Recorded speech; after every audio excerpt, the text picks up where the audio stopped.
Hello, my name is Marcus. I'm the compiler of a collection of therapy quotes entitled 1001 Windmills of the Mind.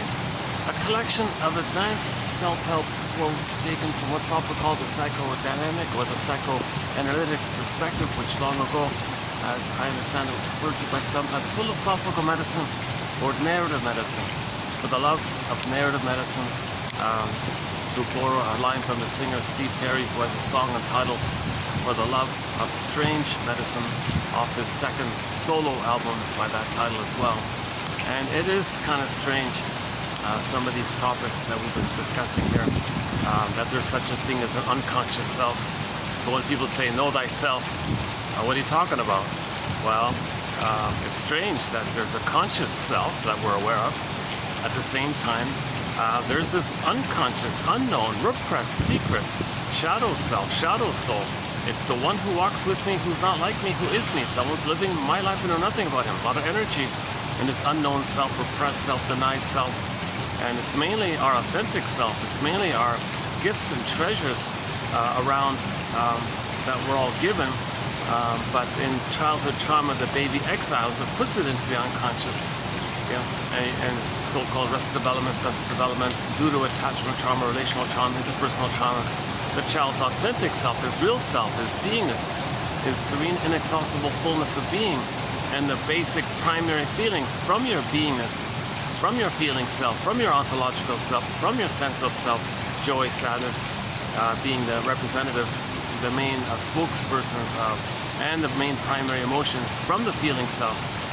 I feel, therefore I am. That's the authentic amness and the basic primary feelings of joy and sadness. And we have that. It's a given. We're all born with an authentic self. Again, the word of the year by the Merriam-Webster Dictionary Company last year, 2023, it was authentic. So we're all born with an authentic self. This at-home feeling, this sense of self, this connection to yourself. And now, in childhood trauma, the baby wants to protect it. He wants to hide it. He wants to safeguard it.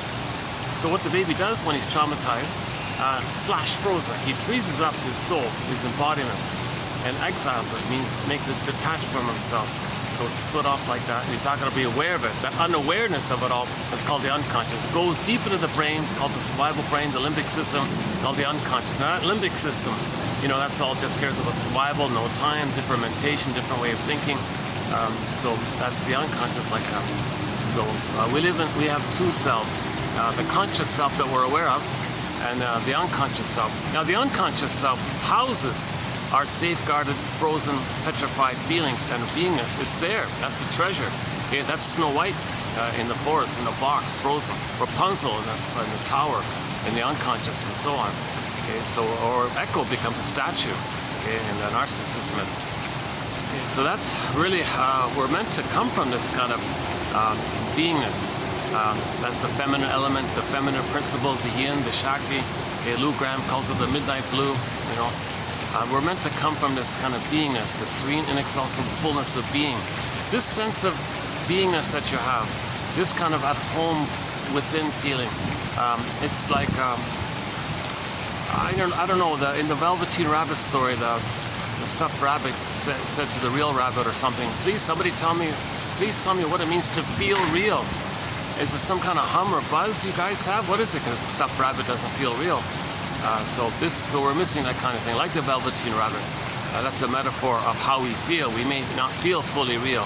Some people describe attachment trauma, relational trauma, interpersonal trauma as the byproduct, the symptomatic byproduct of attachment trauma is that the person doesn't feel fully real and alive, kind of thing. So this beingness, okay, the baby wants to protect it. It's never totally gone.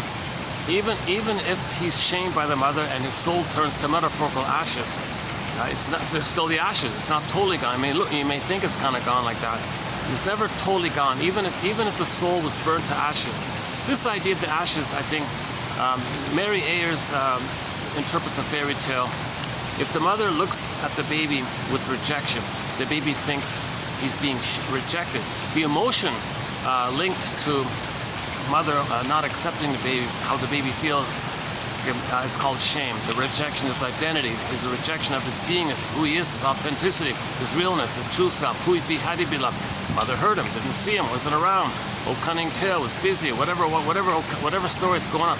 He feels, okay, that the mother's quote-unquote eyes or something, the mother's looking at him in a rejecting way. So he feels the emotion of shame is this burning, biting feeling. Okay? So when Miss Core gets pulled down into the underworld, the backdrop of the underworld, the metaphor is hell. Hell is a metaphor or a symbol for the emotion of shame. Once again, symbols are not real, but they point to something invisible inside that's real. Myths and fairy tales are metaphors for psychological trauma. They're true on the inside, but we don't see it, so we create symbols to kind of point to it. Okay, so hell is not real. It's just a symbol storytellers came up with long ago to describe the emotion of shame. Shame is this burning, biting feeling like that. So if the child is shamed, and now shame and rage are linked. So he's enraged, shame, all this fieriness going on. His soul turns to ashes. That's the idea. But in the healing process, when you know and forgive the mother, when you understand why that took place, and get to a place at midlife where you can now know what happened, so you can really feel the truth of it all. Then there can be like a spontaneous healing. That's called the firebird, the phoenix, the red bird rises. You know, the phoenix rises from the ashes like that. That's just one variation. Okay, the soul can be Snow White in a coma, emotional hypothermia, emotional catatonia, emotional hypothermia, frozen like that. Yeah, like she's in deep sleep like that. And she's in a box and she's far away. That image, that Snow White one is pretty clear. So you can see that your beingness doesn't animate into you, right? It doesn't, like, you don't feel it because the wall there, plus Snow White's in a coma, plus is far away, so you're detached from your authentic self.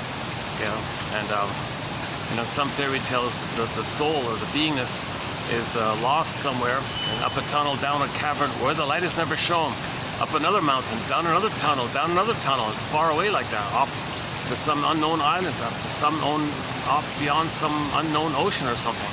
And it goes on like that. One fairy tale is entitled, "Go I know not whither, and bring back I know not what." That's the metaphor of how far away we had to,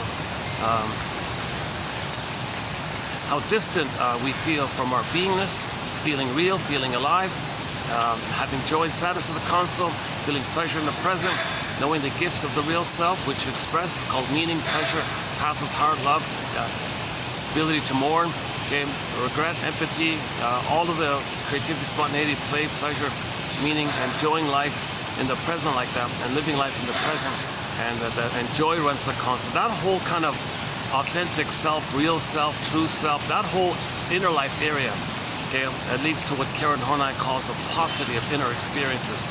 Because the true, authentic inner experience is meant to be there when the baby's loved, that's frozen, exiled, sent away. And this pattern can be described by myths and fairy tales in an infinite number of ways. Okay, the soul could be frozen, petrified, okay, exiled, morphed into some other condition. Boy, I forgot about that. When I come to this place, I'll move around a bit. The trick with this place is, this is really the only kind of spot where I can get the fan. Let's see here. I might need to make a few adjustments here. Hold on a sec.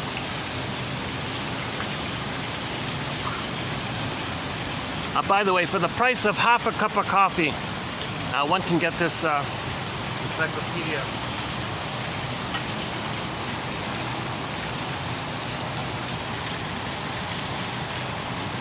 That's too bad. I had this slight dilemma. Let me think of this. Hold on a second. The trick is I gotta get the fan. I gotta get the fan without the wind blowing over the. If I do it like this, can I do it like this? Yeah, maybe if I put the sheet here like this, right? Is that gonna work?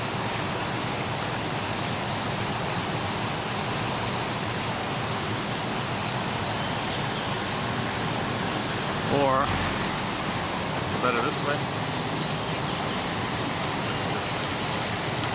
Oh, hang on. What if I do it maybe like this? Huh?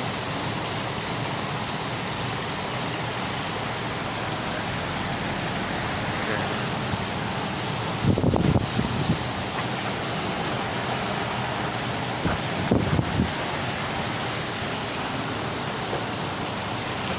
It's a little noisier if I do it this way. Right? Let's see. Can you still hear me okay? With the fan so close like this?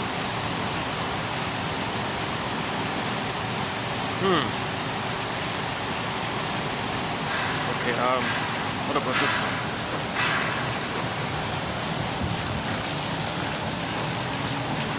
What if I moved it this way? Yeah, sorry about this. Look at my spot, it's just right in the sun, eh? Look at that, all around is some... That's the spot where I can get the right angle with the fan to get the breeze but not interrupt the audio. Or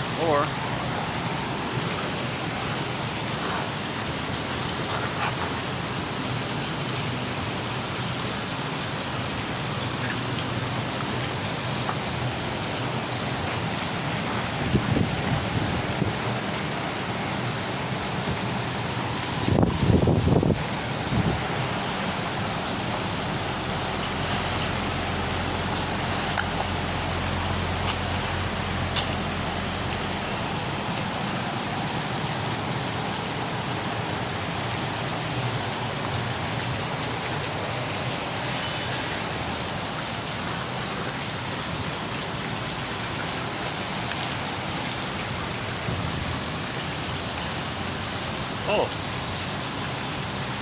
how about that? Is that gonna work? Let's see.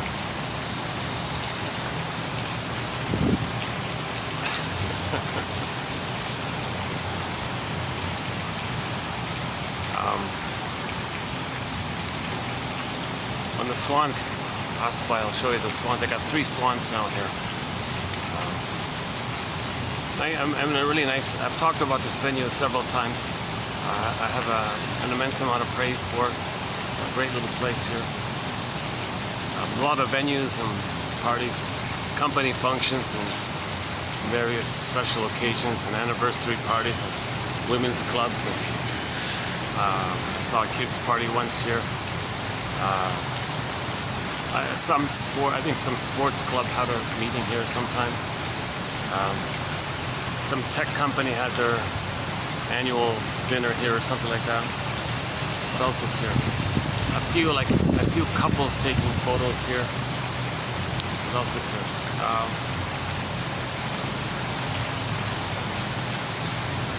Yeah, groups, usually like groups of, okay, why am I telling you about this? Yeah, sorry. The reason this spot is a little special, well, number one, that I'm in a busy city, so there aren't too many like kind of greeny, outdoor green kind of places. But number two, I still don't know the full story, but there's some ancient historical event took place here. Like in ancient times, apparently, there used to be some kind of really traditional botanical garden or some kind of special garden was right in this very spot. So because of that historical significance of this famous garden that was here, maybe there were many stories based on it, I'm not sure. And so it got converted into a restaurant a few decades ago. It's in a 2-story building. I don't know if you can see it. But there's some kind of heritage kind of status or something. And the unique thing about it is because of the heat, it's 40-something, you know, with the heat index, it's 40-something. Everybody sits indoors. So I kind of got the outdoor part, not fully, but partially to myself. But I gotta battle the heat and the... How's the audio? The fan is muffling the audio, right? Let's see. I'm not sure if it's... Okay, just to be safe, let me make another adjustment here for a second.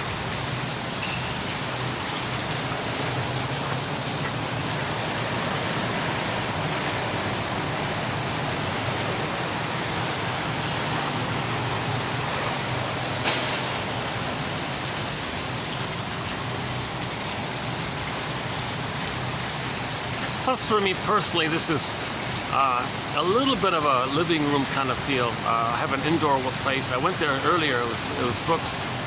I went to the fancy place. Huge group was there. That was booked. So this is my third place here. Okay, enough about my logistics. Yeah. So let's back up a sec. Cover some basic premise here. Why is this perspective strange? Yeah. For the love of strange medicine, for the love of narrative medicine. Okay. Because this idea of knowing ourselves. What do you mean there's an unconscious self? What does that mean? What's the psychobabble? Your unconscious self, your repressed self, your denied self, your secret self, your shadow self, okay, your unknown self, your split off self, your disassociated. What are you talking? What's all this psychobabble? What are you talking about? Well, the inference is that at midlife, people keep saying things like something's missing. I'm not mourning. I'm not feeling pleasure. I feel like I'm living the unlived life, the provisional life. Life is passing me by. When does life begin? They feel like something's missing. They got all this stuff or whatever, or they got losses and they deny it. They feel frozen, in a trance, sleepwalking, going through the motions of life, and etc. and so on. They're in a swoon. So that's the inference that, okay, why is everybody talking like this? Why at midlife are people getting symptoms, psychosomatic symptoms? Oh, that's just the way it is. No, well, wait a minute, hold the phone here. Now it's recognized that these symptoms are an emotional cry that you had with the trauma, but the mother ignored it and went inward to the symptom. It just got converted, detoured, and now you got a psychosomatic symptom. So at midlife, many people get symptoms in midlife, and those are the cries and the screams. They reveal the cry and the scream that you originally had to the mother. So if the baby was crying to the mother, let's make the inference here. If psychosomatic symptoms are psychological, emotional, nothing organic wrong with you, but it's just an emotional pressure. It's the feelings can't flow, the feelings turn inward, it couldn't be accepted, so it got blocked into an organ, and the organ was overwhelmed, blistered, or went kaput in some way, and now you can feel pain by that. So the pain of the psychosomatic symptom is because the feelings that the person as a baby originally had to the mother, crying and screaming, terrified, thinking he's going to be a goner, thinking she's rejecting him, thinking he has nowhere else to go but turn to her, but she's hurting him. He wants soothing, but she's the one that caused him the pain. He's got to go to the one who caused him the pain to have her soothe him when she is the one who hurts him and then hurts him even further. A huge double bind because he can't go anywhere. How does the baby deal with this pain and this cry and this scream? Well, finally, Capek says that these emotions, which are the communication that needs were not met, or that the needs were not met. Okay, so once again, when the baby's needs are not met, he thinks he's a goner. Doesn't understand time, and it goes. The memory is the survival brain records it, and he's enraged. The mother's enraged because the fusion, his understanding of himself, that's the mother. So if he's enraged, the mother's enraged. Okay, he's sort of in his need to kind of absorb in a positive relationship with the mother, so-called oral phase, not just food like that. He's got to record it and wire in positive memories so he can treat himself the way the mother treats him. That's kind of like the taking in, incorporation, interjection, whatever you want to call it, identification kind of phase. He needs that kind of memories, ability to record in internally the interaction with the mother, interpersonally, interpsychic. That's like going in like that. So metaphorical, the oral area. So during the oral time, breastfeeding time kind of thing, he's memorializing, remembering, interjection, and wiring in that experience. Then after that takes place, okay, thanks, Mom, I'll take it from here. He does it for himself. Mother treats him nicely, he treats himself nicely. Mother soothes him, sees him, appreciates him, recognizes him, accepts him, wires in, thanks, Ma, I'll take it from here. He'll do it himself. When the mother doesn't see him, doesn't soothe him, hurts him, he's doing it to himself now. Ouch, mother, can you help? Wait a minute, she caused it. Wait, he's in a double bind here. So all that cry and scream of this distress like this, called persecutory anxiety, the theories, abandonment, depression, annihilation, all these kind of huge fears like this. What's the baby where are those feelings gonna go when the mother gaslights him? The word of the year by the Merriam-Webster Dictionary Company for 2022 is gaslighting. So we're becoming a little bit more aware of ourselves. Because mothers do a lot of gaslighting, not to not to be unaware of why that's taking place. The idea that the mother herself didn't get her needs met. So anger is an expression of unmet needs like that.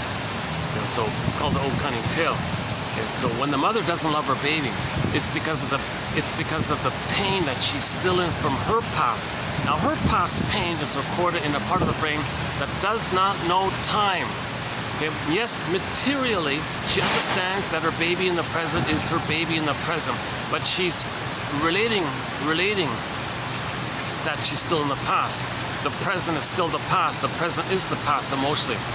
Or the present is called the presenting past. Or you transfer the past to the present and act out, reenact, and replay this battle with the mother, this struggle with the mother, your cry with the mother, your hope for the mother, imitating her. This whole struggle with the mother, it's relentless, it's frozen, it's still going on. So in the meantime, when the mother's dealing with her mother, she's not emotionally available for the baby in the present and meet the baby's needs in the present because she can't see the present for the present because the mother is living in the past, emotionally speaking, and transfers that past to the present. He uses the present as a new edition of the past, a new replay of the past, some new reenactment of the past, some kind of symbolic mirage of the past. He's still in the past. So this poor baby's not being seen, okay, because of the pain the mother's in. So you understand why the mother doesn't meet the baby's needs, because she's in a lot of pain from her past. In the healing process, you got to remember that when the parents don't love their children, it's because they're in pain. They're in immense pain from their past. So in the forgiveness process, you got to include that kind of point that they're human beings in pain. Okay? So the child's not going to be seen like this. So what does the child do? What does the child do with his screams to a mother who is ignoring him? Sorry, baby, I don't know what you want. I don't understand this. I'm just dealing with my pain. And some others make the baby cry, and the mother says, oh yeah, you don't like me, do you, baby? Just like my mother didn't like me. Poor baby saying, hold the phone here. Stop the presses, mother. Stop the presses. I am not my grandmother. I'm not your mother who you believe hated you. I'm crying because you didn't meet my needs. Anger is an expression of unmet needs. My needs were not met. I gotta go to you for my needs, for safety, for soothing, to be seen, to grow, and to be have a rhythm of safety with you. I need your attunement, your understanding, your acceptance, so I can do that for myself. I can't learn on myself. I need you to do it so I can pick up on it. And I need that kind of basic need. I need a paradise with you. I need a time of safety with you. I need a time to give me time to grow. Like, come on. So I need to feel safe with you like that. I have these kind of basic needs called for secure attachment style. When those needs are not met, my soul gets frozen and my reptile brain flares up. Okay, the brainstem, the amygdala, that kind of primitive part of the brain, okay, that we nicknamed the reptile brain, salamander brain, iguana brain, okay, chameleon brain, gecko brain, crocodile brain, whatever nickname you want to give that part of the brain. So the brain has three parts. So when the feeling side, the feeling mind is frozen, the child clicks back to the survival area. So his quote-unquote human side of being human, his soul is frozen, exiled. He's got to go. Now he's in survival mode because of the mother is making him feel like it's a matter of life and death for him. So now he thinks in terms of forget about feelings, forget about trust, forget about the quote-unquote human side of being human. Everything's just, now he's got all these jungle slogans. Now he thinks like either be eaten my greed or your greed. He's constantly that kind of mode. Oh, what a second. Oh, hi.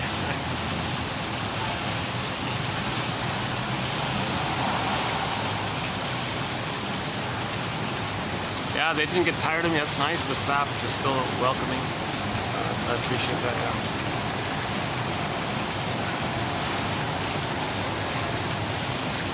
Oh, let me move back to my spot here for a second.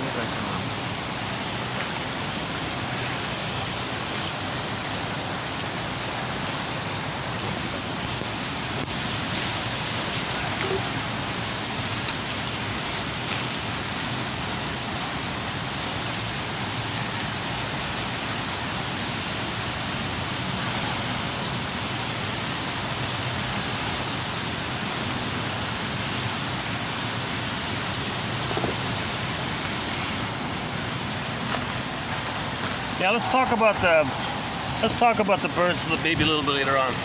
I got her nice in the bag here with the birds, yeah. I'm thinking about adding the song White Bird to our soundtrack by a band called It's a Beautiful Day. They got a song on there called, the first song is called White Bird.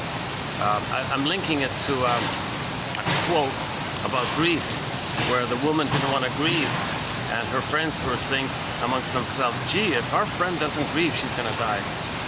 She must grieve or she'll die. No, the White Bird song is, white bird in the golden cage in the winter in the rain.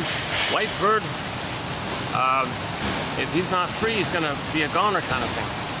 So I discussed that point yesterday a little bit. Actually, yesterday was a good video. It was a longer video. I tried to cover a lot of ground.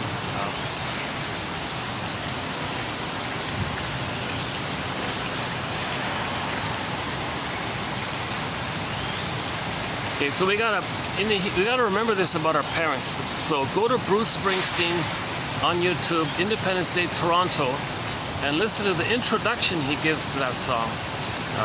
So the song is called Independence Day, in reference to emotional independence from your traumatic script, okay, from your traumatic curse, from your traumatic template, emotional freedom from that.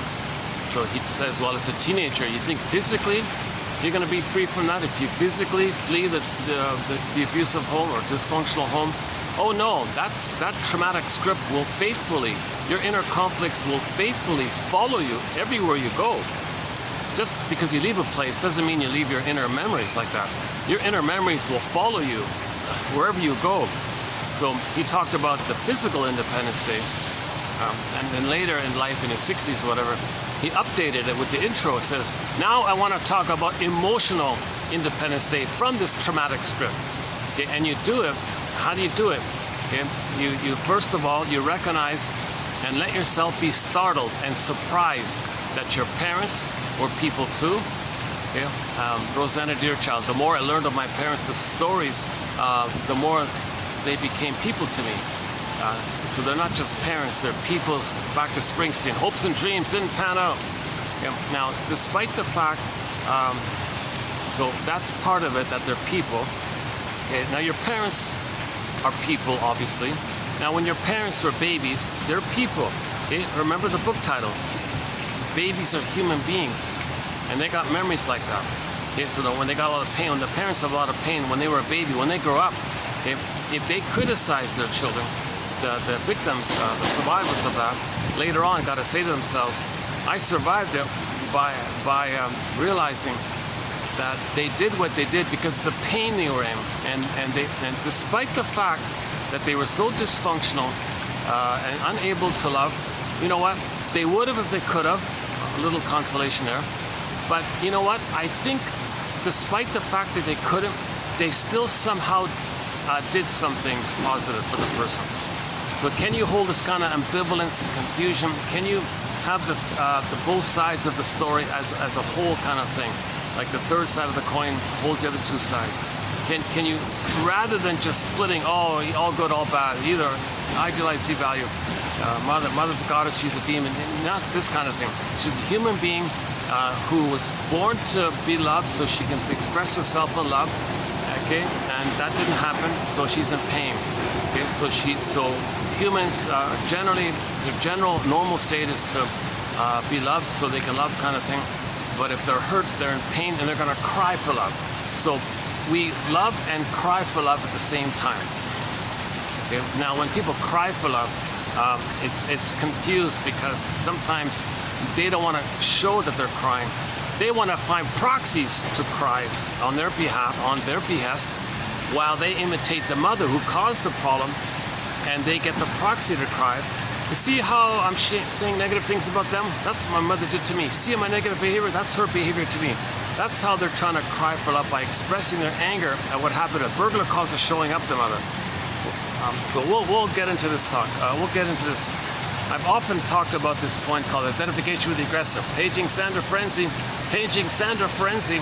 Very important thread in our collection is called identification with the aggressor. Where the child can't, decides to give up his soul, find proxies to play his soul, and shame his own soul seen into proxies, okay, while paging Dr. Bowlby, paging Dr. Burglar. Actually, Burglar's before Bowlby.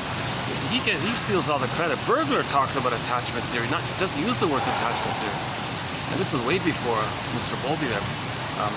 So Burglar talks about attachment theory. It doesn't use the words like that. Anyways, okay, so the baby must attach to the mother. So the only way for some babies to attach to the mother is to mimic her, be her, forget about himself, treat himself the way she treated him. That's him having a mother. That's kind of painful like that. But at least if you are the active, aggressive, shaming mother, and you act like her onto yourself, then what that does is it gives you the option to find proxies to play you, and you shame the proxy playing you, and you be the active doer, and that gives you your attachment. Okay? And when you have an attachment, you feel safe when you're the mother. Okay? And you feel excited because you preserve the infantile blissful oneness that all babies feel when they're one with the mother. If they become the mother, they're still one with the mother. I know this venue is a little on the noisy end. I know there's usually construction or something going on around the water, the fans and things, SkyTrain and stuff. But all my other venues today were kind of taken. And to my surprise, today's a Monday. I went to 2 hotels and 1 restaurant. It was kind of busy. So I came to this spot here.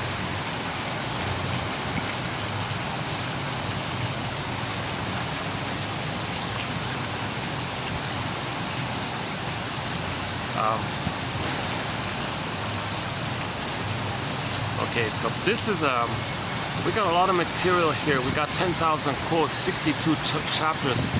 I always feel this kind of desire to make any video a little bit coherent, but I feel like I'm flooded with all this information, and sometimes in my eagerness to present it all, to make it appealing or something, it gets too scattered or something. I might just be better off focusing on basic things and leaving it at that kind of thing. But I feel like I miss it so much, right? So at the moment we'll talk about identification with the aggressor. So let's just finish up that point. Fairbairn puts it this way: if the baby doesn't have mother's love, what does he do? You'd think the baby would run away, right? Oh my God, mother's hurting him, mother's abusing him. He sees the mother as a monster, as a sea monster, as an alien, a cyclops, a boar queen, guy with the horns, dangerous, frightening, scary entity.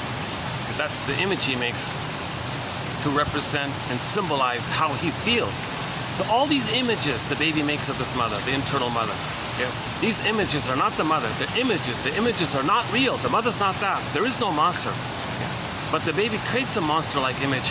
And all of these monsters, all of these scary creatures, okay, the two common elements of these aliens and dangerous minotaurs and monsters and devils and all these kind of scary creatures, sea monsters, okay, the boar queen enraged and eats people, okay, all these kind of images, infinite ways of doing it. The common symbol that all these images represent are 2 points: the baby's rage and oral needs, which becomes oral greed, so it's oral rage greed, let's say. So all these images that the baby manufactures, puts in his brain, it's a coping strategy to fool his amygdala to not send too much stress hormones for him. Otherwise, he'd be a goner, being flooded with these stress hormones. He's got to fool himself, in effect saying, hey, amygdala, hold up here. Stop the presses here. Stop releasing all this adrenaline. I can't flee, I can't fight. You're doing it, amygdala. I get it, because you want me to flee, but amygdala, okay, reptile brain, whatever, okay, let's just stick with amygdala. Amygdala, or mammalian part of the brain, I can't run here. I'm a helpless little baby here. I don't even have motor skills. Where am I going to go? How am I going to flee? I know you're sending me all this adrenaline and stress hormones to take off, to go, run. I get it. Now, you mean well, amygdala. It's survival, and you perceive this as dangerous. And yes, you're right. The mother's hurting me, and I'd love to run and get out of here. Born to run, huh? What? So, okay, hang on. I'll scrap that part. Okay. Yeah, in the song Born to Run, isn't it about people who came from dysfunctional homes? Well, we came from dysfunctional homes, so we were traumatized. That means, in effect, we're born to run. You know, we got to escape, kind of thing. So amygdala, I'd like to escape, but I can't deal with all these stress hormones. I'd go kaput here. Stop it. Stop with all these stress hormones. The amygdala says, "Oh, really? You can't run? Oh, I'm really angry now. Well, so am I. So hold up." Well, no, I'm not going to hold up. I'm going to give you more. What? I can't run. I told you I can't run. Stop sending me all this adrenaline and cortisol and noradrenaline and all these toxic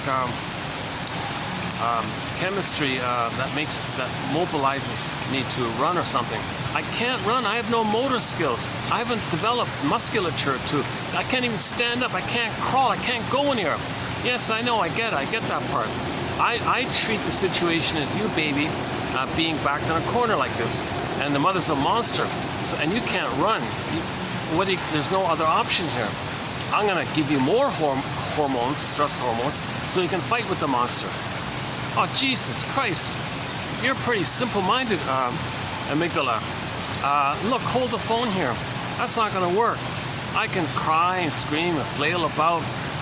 And maybe I can end up with, and then I'm going to space out, and I can have fantasies a bit that I can gobble up the mother, possess the mother, control the mother to make the mother. So I'll be enraged thinking, geez, I wish I can control the mother. How am I going to control the mother? But in my oral phase, maybe I can gobble up the mother. But she's a giantess, and I'm a little baby. How's a little baby going to gobble up the giant? Like, I don't get it. I have these fantasies that maybe I can magically do this like this. Amygdala, hold the phone here. Well, I'm sorry, person. I'm pretty simple like this. I'm just going to keep sending you stress hormones. All right, I'm desperate here. I got to engage in a trick here. What do you mean, the amygdala says? Yeah. You mean well, I get it, but I got to fool you. Well, what do you mean? I don't know. How are you going to fool me? Well, what if I were to create an image in my brain and get you to look at the image and think that the image has needs and feelings, not me. Okay, well, okay, fine. So what's the image? Okay, poof, there it is. There's a monster. It's a Cyclops. It's the Boar Queen. It's enraged. It's got all the needs. Not me. Look at the image. It's the Boar Queen. It's the guy with the horns. It's the sea monster. Yeah, look at the sea monster. Come on, look at the sea monster. Isn't it pretty clear? The sea monster's enraged. The sea monster wants to eat. Not me. It's the sea monster. Okay. Well, that part I sort of get, but I'm still confused. Baby's ego. Oh, why are you still confused? What's up? Well, I don't get it. If you now think your mother's gonna gobble you up, if she's a devouring monster that wants to eat you, how do you feel safe to take in the powdered stuff, or whatever you're being offered to survive? Okay, good question. Okay, let me do this. Let me do another trick. Okay, what's that? Okay, you know those guys in the deserts who are thirsty and they hallucinate an oasis, give some kind of hope like that because they're trying to survive. Well, let me hallucinate a good mother, an ideal mother, a good breast, a lovely breast, a beautiful, abundant, stable, reliable, nurturing, warm, loving, normal, loving mother breast. Let me hallucinate a goddess breast, and I'm going to be one with this goddess breast, and I'm going to be safe with this goddess breast. Okay, and I'm going to feel one like that, and I'm going to feel safe, and then I'm not in danger like that. So I can, and with this trick, I'll accept the powder stuff, thinking it's the goddess, not the monster. Okay, that's known as the splitting mechanism. The child that engages in what's called splitting. So the concept of the mother is split into goddess and demon to fool his own amygdala. So, and it works. The amygdala says, oh, okay. So while you're taking in the powder stuff from the monster, you think you're deluded in thinking you're safe by that. And you want me to go along with this trick. That's the idea, amygdala. Well, I'm pretty simple like that. If you think, if you believe that your mother's a goddess and you're getting the powder stuff from a goddess and not the monster, Okay, well, I guess I'm fooled and I'll stop sending these hormones. Thank you, amygdala. So the shrinks a little bit, right? I think I did a better version of that issue in previous cases. Oh, hi. Oh, the stop. They're always doing some kind of landscaping around here.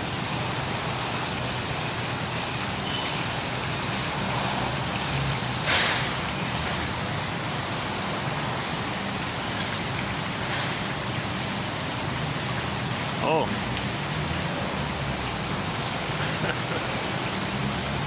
It's got to fix the lights. Oh, at night, yeah, it looks nice with the lights at night. Yeah.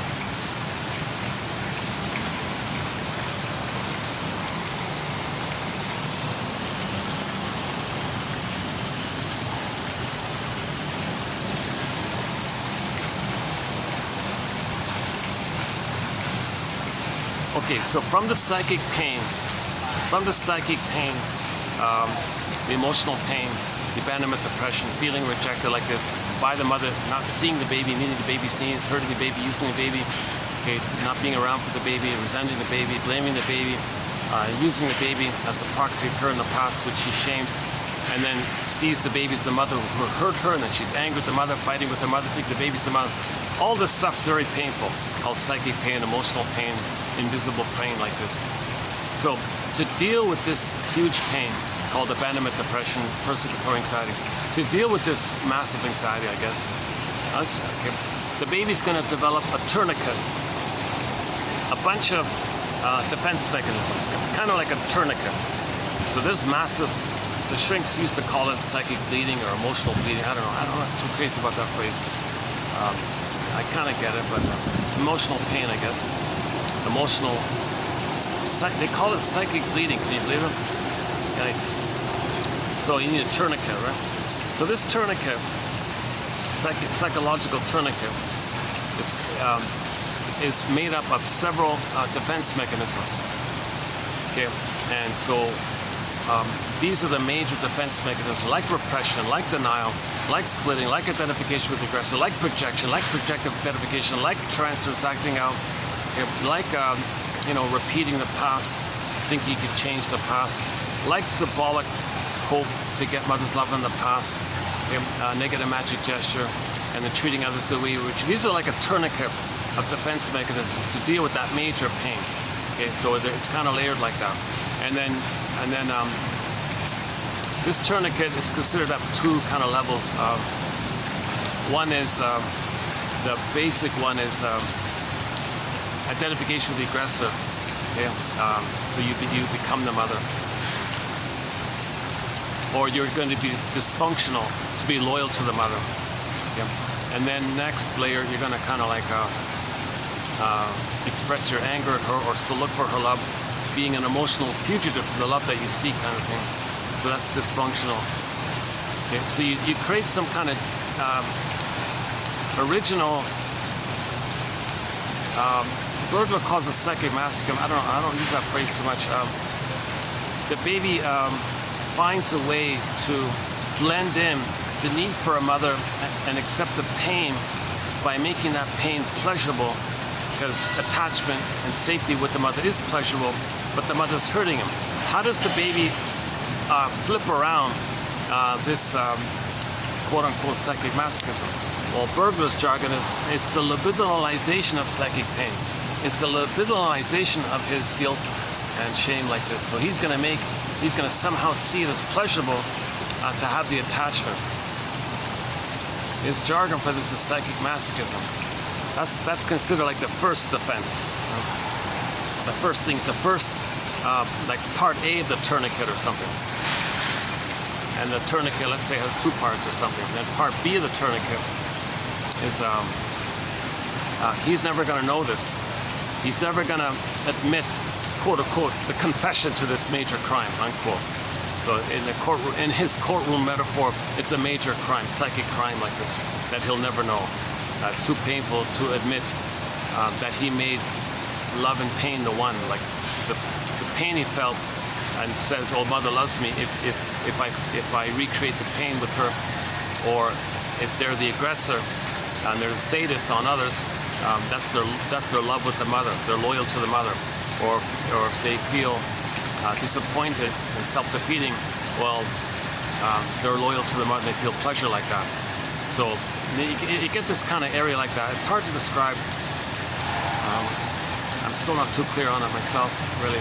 But so let's just temporarily borrow Edmund Berger's metaphor here. So he calls this part A of the tourniquet. Okay, how do we stop the psychic bleeding, this pain the baby feels? This pain, by the way, partly comes from the baby's perception that the mother's punishing him. Okay, if the mother rejects him and doesn't meet his needs, he thinks he did something wrong. Either he's defective and she doesn't want him, or the baby thinks, because of the pain, she's punishing him. Now, if the mother's punishing him, he thinks he did something wrong. What did he do wrong? The baby did nothing wrong. Yeah, but he may think that he's guilty of doing something wrong. So one theory is maybe the baby thought he was supposed to save the mother, please the mother, cure the mother, heal the mother. He couldn't. He failed in that task, so he's guilty. He failed. So he's born with this feeling of unconscious guilt, that unconscious shame, which is your identity. And because you're defective and there's something wrong with you, that's why you failed in your task to save the mother. This is just the baby desperately trying to make sense of the situation. We always try to make sense of what's going on like that. So he's desperately scrambling around trying to make some sense. So he concludes he's guilty. He concludes he owes the mother. That's debt. Guilt and debt are the same in German. Now, by the way, sidebar here. Okay, when people want to pillage a place, okay, they brainwash you that you're a sinner, you're guilty. Okay, to co-opt your unconscious guilt to make others in debt because you feel guilt, the outer is a reflection of your inner state, as above, so below. So the psychology to pillage. Okay, let's hold the phone here. That starts a 7.5-hour video. We have a 7.5-hour video called the 48 Symptoms of Homo Traumatica. So we talk about pillage and religion and this whole kind of area. It's a massive topic. It badly needs an update, so I'm thinking about it.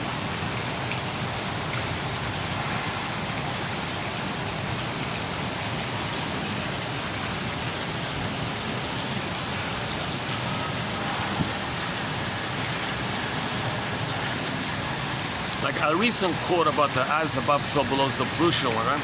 So we have all this pollution out there. Well, that's a reflection of our inner state. We feel the mother shamed us, quote unquote polluter or something. So we create outwardly, okay, to reflect our inner state. If we heal inwardly, the outer reflection will reflect the inner state. As above, so below, inside out. So that's why you want to heal the people, outer things get better.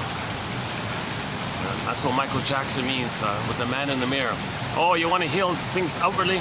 Well, start with the man in the mirror. Look in the mirror and heal that person first. Kind of thing. And if more and more people are inwardly healed, then you're more ethical, you're more virtuous, you're more moral. Your behavior will reflect this normal state, and our outer behavior will reflect this. So the masculine, the doing will be authentic and normal if the beingness is there. Okay. So the feminine is there, it's healthy, then your doing is healthy. Another way to say inside out is, if you have your beingness, then your doing is normal. If you have your feelings, you're naturally ethical and virtuous and moral, ethical like that. If you have your feelings, there'll be natural empathy for self and other. That's normal stuff. Make a mistake, feel badly, want to make amends. Okay. Gratitude will be there. The pleasure of expressing yourself for everybody, for yourself. This kind of safe kind of place of we're all just one big family. Yes, we're wounded, but we have the capacity to understand ourselves, understand each other, because we grew the cortex for that. We grew the cortex to understand that we're traumatized. If we traumatize ourselves, in case we traumatize, which we did 10,000 years ago, we traumatized ourselves. It went from Homo sapien to Homo sapien to Homo sapien traumicus, or Homo traumicus. But we have the capacity to recognize it so we can heal it. So we can all know that we're all the same members of the same Homo traumicus family.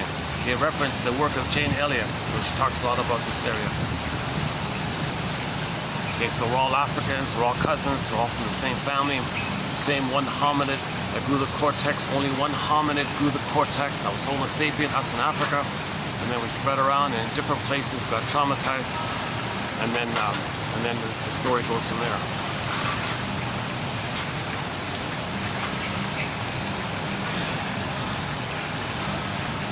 Hold on a second.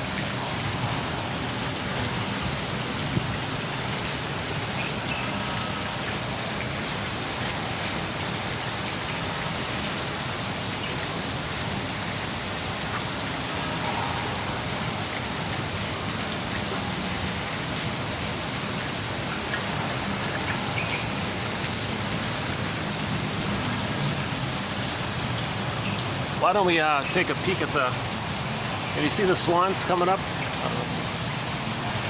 Just under the bridge there. Let's see, hold on a second. Why don't we get a peek?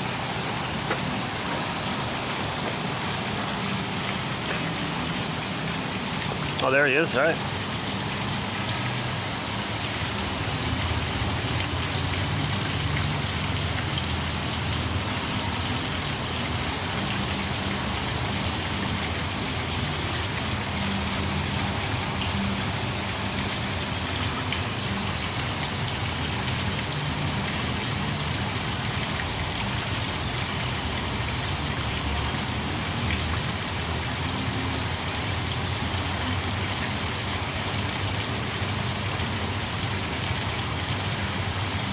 White bird. Well, he's not in any kind of cage. He's got lots of space. He's got buddies. He's well fed. He's okay.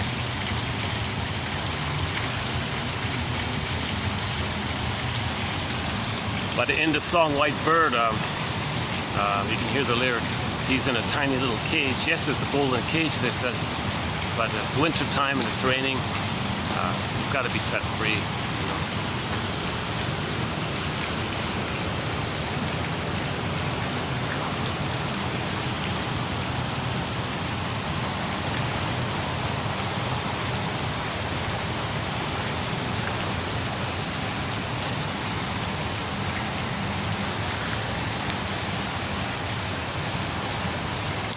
Where are we here? Hold on a second. As above, so below. So a recent quote, maybe 2 videos ago, I think it was. That's a good one. That's a pretty good summary of it. The outer pollution that we see out there. Okay. As above, so below. That reflects. Okay, that symbolizes or expresses to let us know that we feel like that, what we see outwardly. So we feel polluted. Mother heard us, we feel polluted. So we create pollution to say that we feel polluted. As inside out, as above, so below. So the inside is, okay, we feel polluted, so we pollute. So if our beingness is wounded, our doingness is troublesome. Okay, there's 2 ways. There are 3.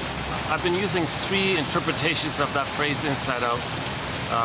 So I don't want to mix it up here too much here. So we got 3 ways. Okay. The as beloved, so below one, that's one way. Okay. That what we do outwardly, what we see outwardly. Okay. So all the poverty out there that's created, that's a reflection that the people creating that, they're trying to say and they're trying to know for themselves that they feel inwardly impoverished. Okay? A poverty of inner experiences. They feel emotional poverty, so they create poverty outwardly because they feel emotionally impoverished. So 80%, or whatever it is, of the people out there are put into poverty, right? And the 20% want to communicate that to say that they feel a kind of emotional poverty. That's one theory. That the outer is a reflection of the inner. So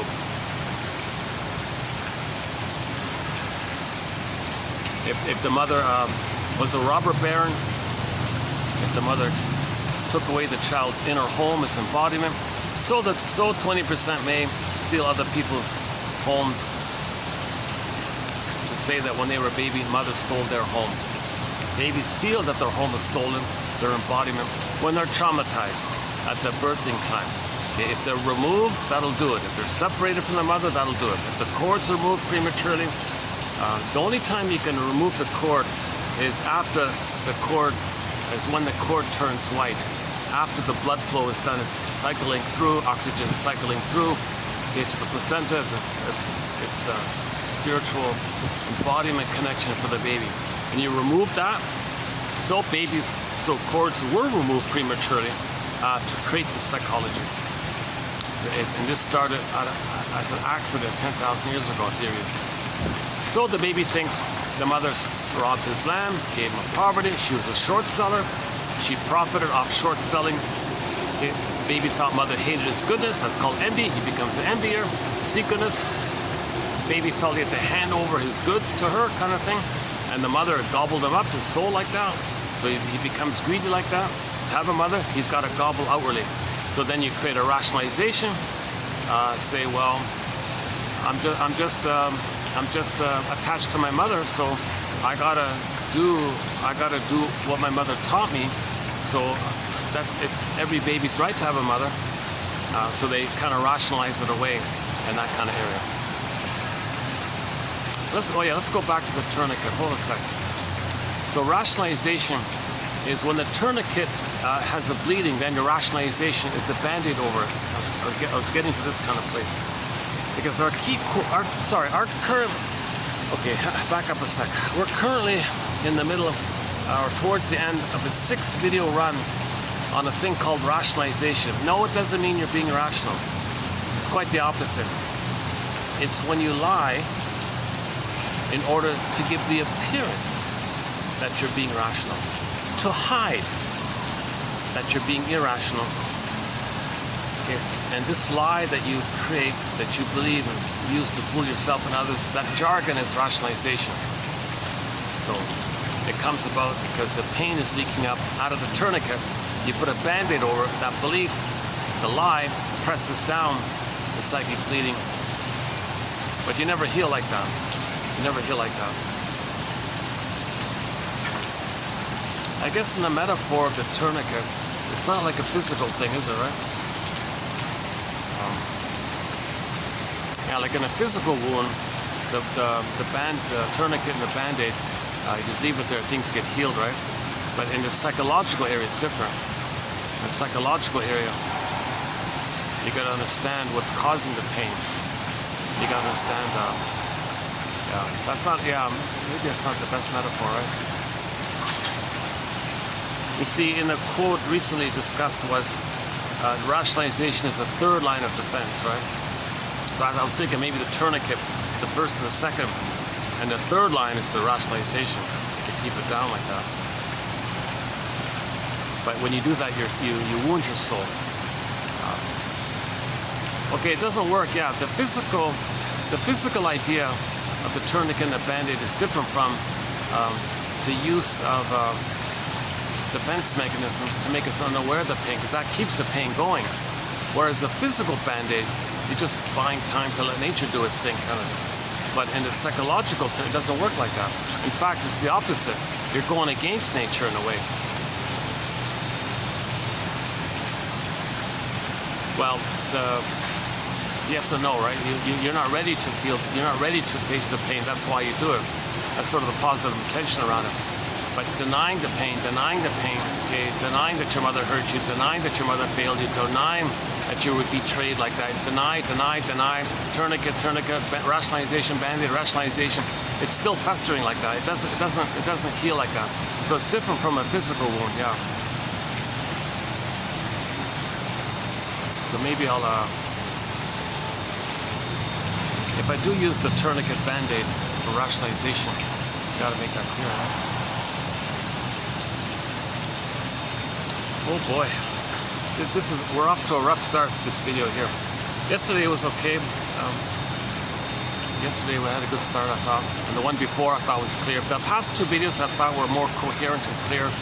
If this one seems too erratic, hit the stop button and watch the last 2 videos. Or fast forward, maybe it'll, usually I sort things out as we go along. So we're in the middle of a 6-video run on rationalization. Okay, the lies we tell ourselves to fool ourselves and others. And the adamant need to do so, otherwise the pain will come up, but the pain creates the lie. Okay? And with the lie, we don't know that the pain created the lie, because embedded in the lie, okay, the lie is there to make us unaware of the pain. At the same time, ironically, it's the pain that creates the lie, but embedded in the lie, we're not aware that the pain created it. That's called the rationalization. Usually it's to preserve your narcissistic status, your narcissistic identity. Okay, when there's trauma, the baby regresses back to the time in the uterus when there's a king, a little god. All babies think they're kings and gods in the uterus, so you take that identity and then you want to preserve that identity. But to preserve that identity, okay, you got to shame others because your mother shamed you, then you preserve that identity. So when someone says, why are you shaming others? Well, the real reason is he wants to preserve his infantile megalomanium and his attachment to the mother. That's the real reason. But he doesn't want to know that. So he wants to cloak it over, blanket it over, and find some other way to fool you, of make it up, use trance logic, scare you in their rhetoric. Because if they scare you, that's called trance logic. Make the other person feel like a baby, confused baby. They believe the mother. So there's a mechanism called trance logic. When the baby was tranced and confused and stunned, he is hypnotized, open to suggestion. So he believes the mother. He needs to believe the lie that the mother's loving him. He believes that. So when people use rationalizations, they want to get away with it. One of the ways to get away with it is to engage in what's called trance logic. We did 4 videos on this issue. It's similar to identification of the aggressor. The source point, the prototype, the neural wiring for it is when the baby's hurt by the mother. Okay, all the more reason to not know it. He can't know it. So he becomes her and thinks like her and agrees with her and mimics her and mimics her, puppets her. Like that's called trance logic. So if someone does something awful outwardly, and you call them out on it, they'll bombastically scare you. Oh, you're right. Okay. And I'm posting this video in the year 2024, and in the current round of plundering and pillaging, Jesus Christ, somewhere between 40,000 and nobody knows. Some people say it could be up to 500,000, could be 200,000 or more. We don't know. So if somebody points out, isn't it cruel to bludgeon to death tens of thousands, 100,000 people? So all these massacres taking place, and if someone points it out, they lose their voice.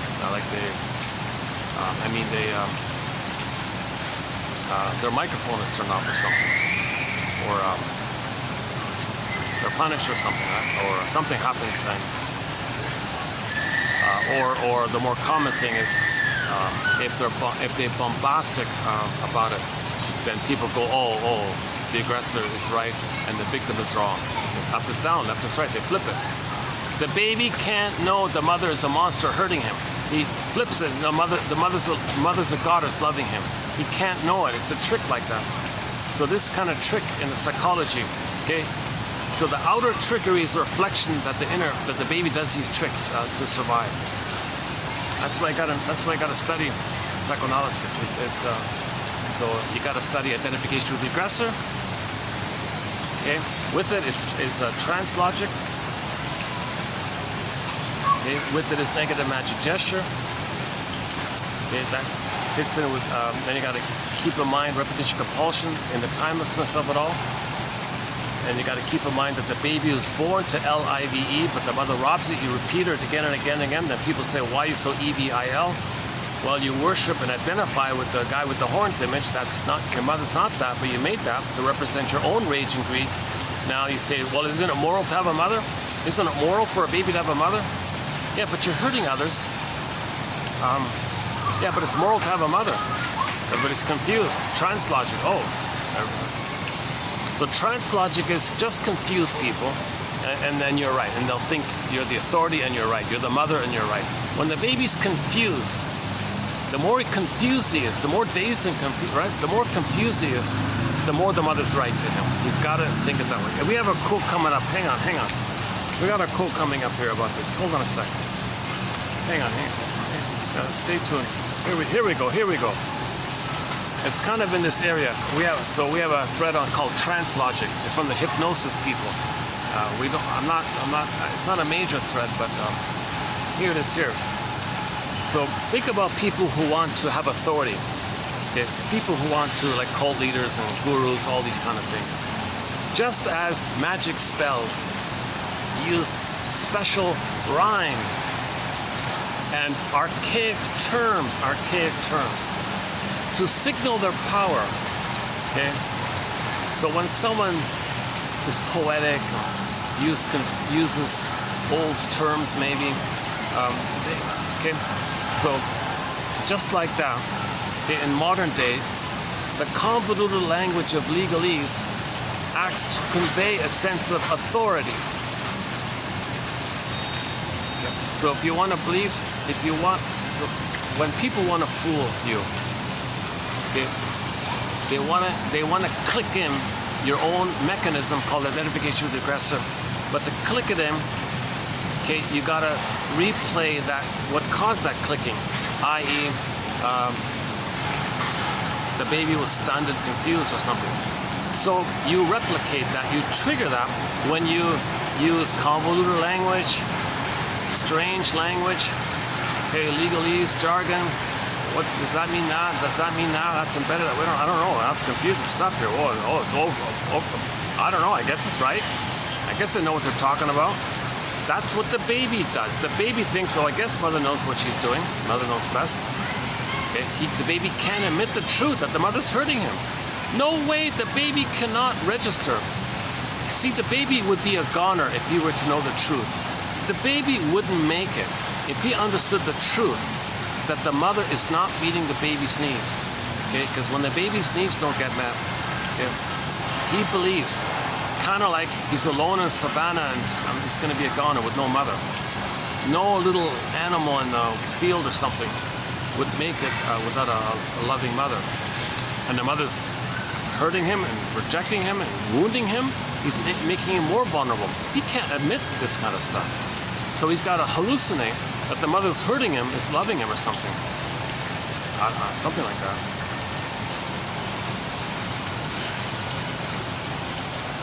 Fairbairn puts it this way. The more hurtful or abusive the mother is, the more the baby needs mother. The more the mother's love is unavailable. The more the baby clings and sticks. Where are you? Where's the good mother? Mother hurts him. Ouch, but where's the good mother? He gets tighter and tighter. The symbiosis gets stickier and stickier. The baby's stuck in the tar pit. The tar baby story. He's stickier and tar pit. And mother hurts him. He's getting stickier and tighter. Mother hurts him. Where are you? He's getting stickier. At some point, okay, to deal with the you-know-who, baby gives up. He crosses over and becomes her.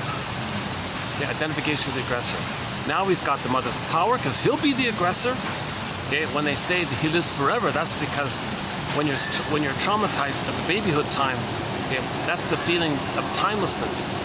Okay, that amygdala doesn't know time. These swans here don't know time. These birds and cats and any animal, they don't know time. Okay, so early on, okay, humans understand time a little bit later on, around age 3 or something, age 3, 4, like that. But even babies, their brain, they're operating from that part of the brain, and that part of the brain doesn't yet quite know time like that. Okay, hold a second. Oh, let's let these kids enjoy the swans here. Hold a second. It's okay. Come on. Yeah. It's okay. It's okay.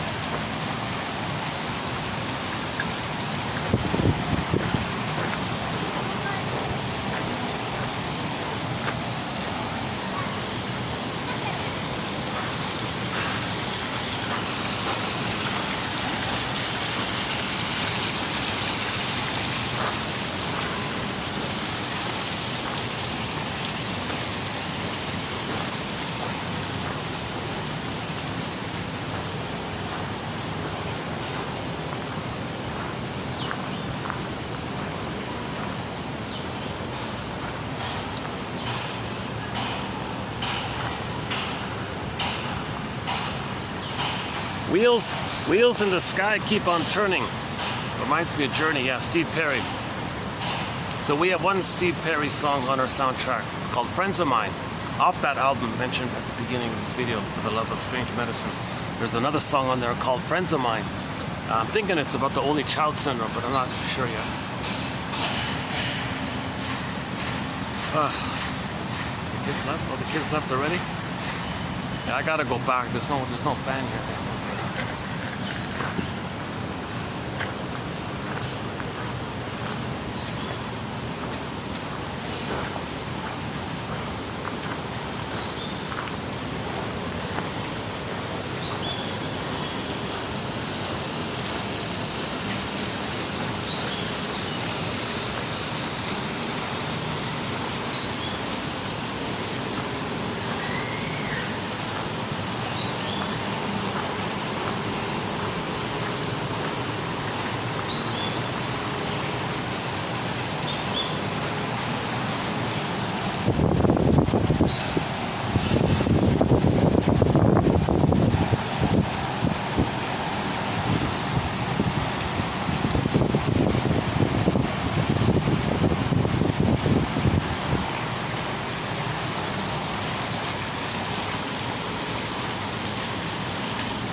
Oh, the gang's all together. We've got all three of them here. All right.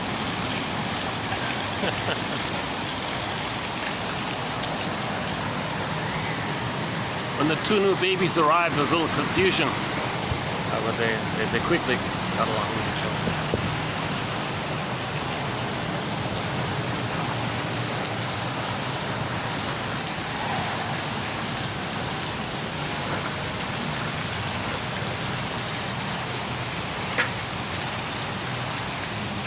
I've noticed something when I'm in that other quiet place, that cozy little place there, at the living room feel, with no guests around. I get into a flow, I'm more coherent, I stay on topic.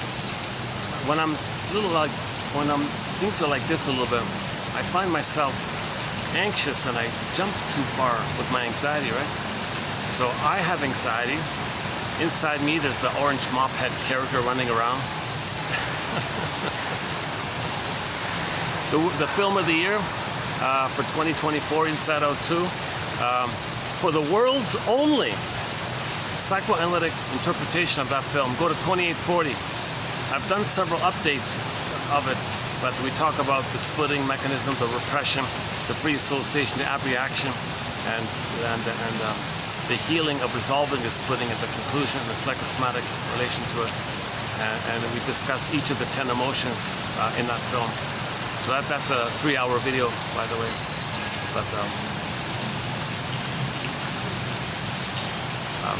if you randomly click any of the other videos, post 2840 till now, you might find like a 10-minute summary of it.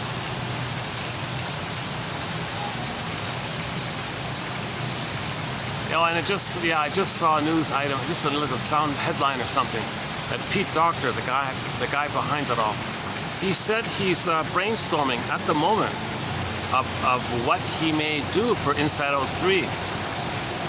That's encouraging because A, there is going to be an Inside Out 3 by the looks of it, and B, he didn't get punished for creating the first family decent film in decades. He didn't get punished for it. I was wondering, is this guy going to get punished? He didn't have the signature little LGBT propaganda, gay porn, soft implied gay porn propaganda in there, because everything is like that. It seems to be some kind of stamp or something, like some kind of like, I don't know, like some kind of sign of loyalty to something. I mean, I thought, whoa, this is it's refreshing to have like a normal feeling, a normal film. So there's no sign of him being punished for that. There's no sign, unless if the Inside Out 3 comes along, they suddenly do that. If Friday's LGB and all this stuff, if that's going to happen, oh, then okay, we lost it. But hopefully they can maintain the general orientation of that when the needs are not met, joy and sadness get zooped away. We want to get joy and sadness back. We had joy and sadness, the golden ball. Okay, joy runs the console, sadness can be there to admit a loss, and after the tears, the joy can come back. Yeah, that process. Okay, so joy and sadness got zooped away, they came back. Now, when joy and sadness got zooped away, you went back to the primitive brain, fear, anger, disgust, right? Now, in Inside Out 2, okay, that same pattern continues. Joy and sadness and the others got zooped away, and you got new characters at the console. Okay, ennui, on what? Ennui. Okay, embarrassment. Okay, envy, and the main one, anxiety. Oh, and nostalgia was just made a cameo scene with nostalgia. So those 5 to correspond to the 5 that were repressed. We talked about the 10. So there were 10 basically. At the end of the film, Inside Out 2, sure enough, joy, sadness, and the rest of them, they came back. So joy's at the console. We lose joy when the needs are not met. Anger basically runs the thing. Okay, when you heal, anger can step back, anxiety can step back, ennui can, all these others can step back, and joy can run the console, and sadness is nearby as needed, kind of thing. And you could always have other emotions that are related to sadness, kind of thing. Interest, curiosity, delight, spontaneous kind of playfulness or something. And you'll see, yeah, if they do any kind of playfulness kind of thing in Inside Out 3, you'll see it when joy's at the console. You'll see a healthy playfulness, a fun playfulness that where everyone's better off, right? Now, if they get zooped away, and then you got the painful emotions coming up, maybe ennui runs the console, or maybe envy runs the console, or anger runs the console. Oh no, anger, yeah. Or it might be, or a witch appears, or ennui turns into the witch.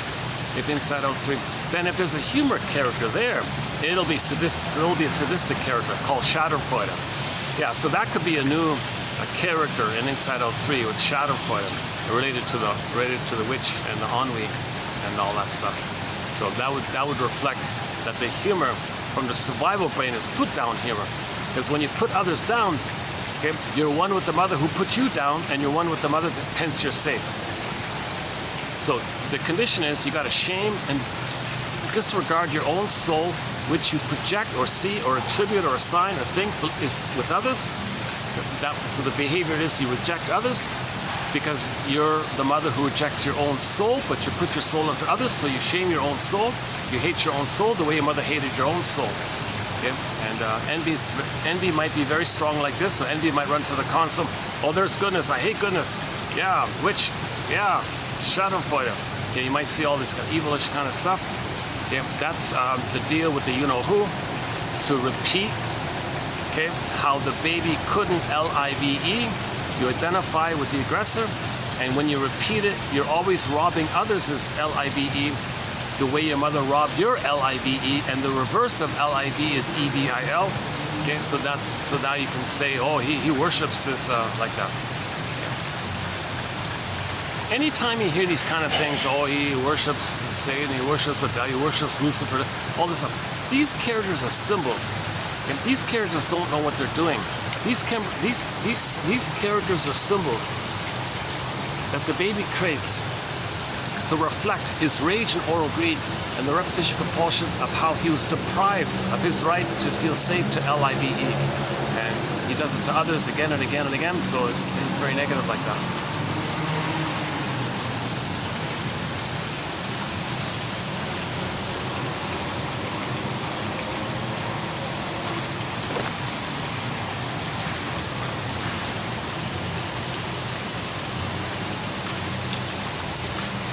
So in 2840 with Inside Out 2, we talk about the splitting mechanism. So joy popped away the negative feelings, kept up one side. The other side was rejected. So you got one side, the other side. Okay? And you got a sense of self, a part sense of self related to the part other split images. So if the mother's got us, you feel great. If the mother's a monster, you feel always no good. Never worthy enough, never good enough. It's kind of impossible to save the mother. Always defective, always guilty, always in debt. Can never please the mother. What does she want? You're always in this infinite, timeless guilt, debt kind of stuff. That's not real. We're not born like that. That's a symptom of trauma, where the baby creates an understanding of the situation where he did something wrong, and if that's not resolved, he lives with this constant feeling that as he lives life, he's going to be reminded of the mother. But as a baby, he was unprepared. Now he's going to be prepared. This effort to be prepared for the triggering up memory of the past called anxiety, he wants to be prepared. This preparedness is seen in physiological symptoms called anxiety symptoms. So in the trailer Inside Out 2, you see anxiety saying, I prepare for the future.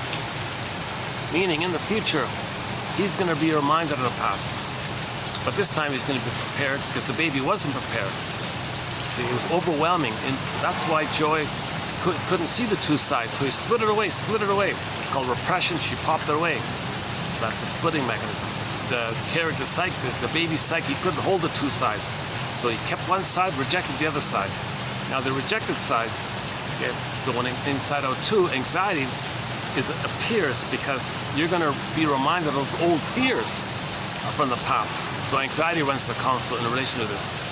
Now these two-part sense of selves are an innocent, naive, desperate effort by the baby to make sense of things. So if the mother's a goddess, he's special, everything's perfect. If the split, either or. If the mother's a monster, he's never good enough. This is not fair. This is too much of a burden on the baby. He's trying his best. He copes with the stubble bind with the splitting mechanism. It comes at a huge cost. He creates these false existential beliefs. These are false beliefs. No, he's not a special little infantile god. No, he's not this forever no good thing. You know, it's nothing like that.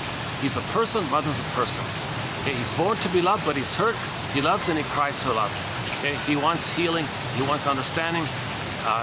He knows he was the great spirit gave him uniqueness and gifts, okay, treasures and a beingness, and he knows that the odds of him being here on this planet are 1 in 400 trillion.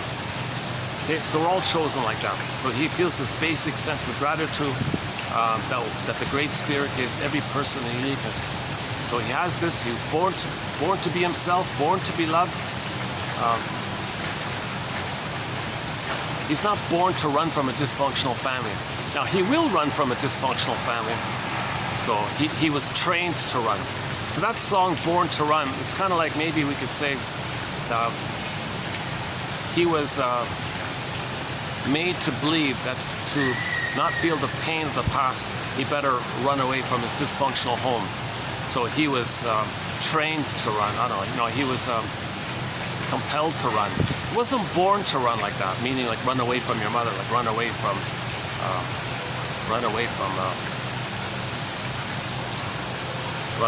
trauma. Like the baby's not meant to be traumatized. Baby has needs. All right. Okay.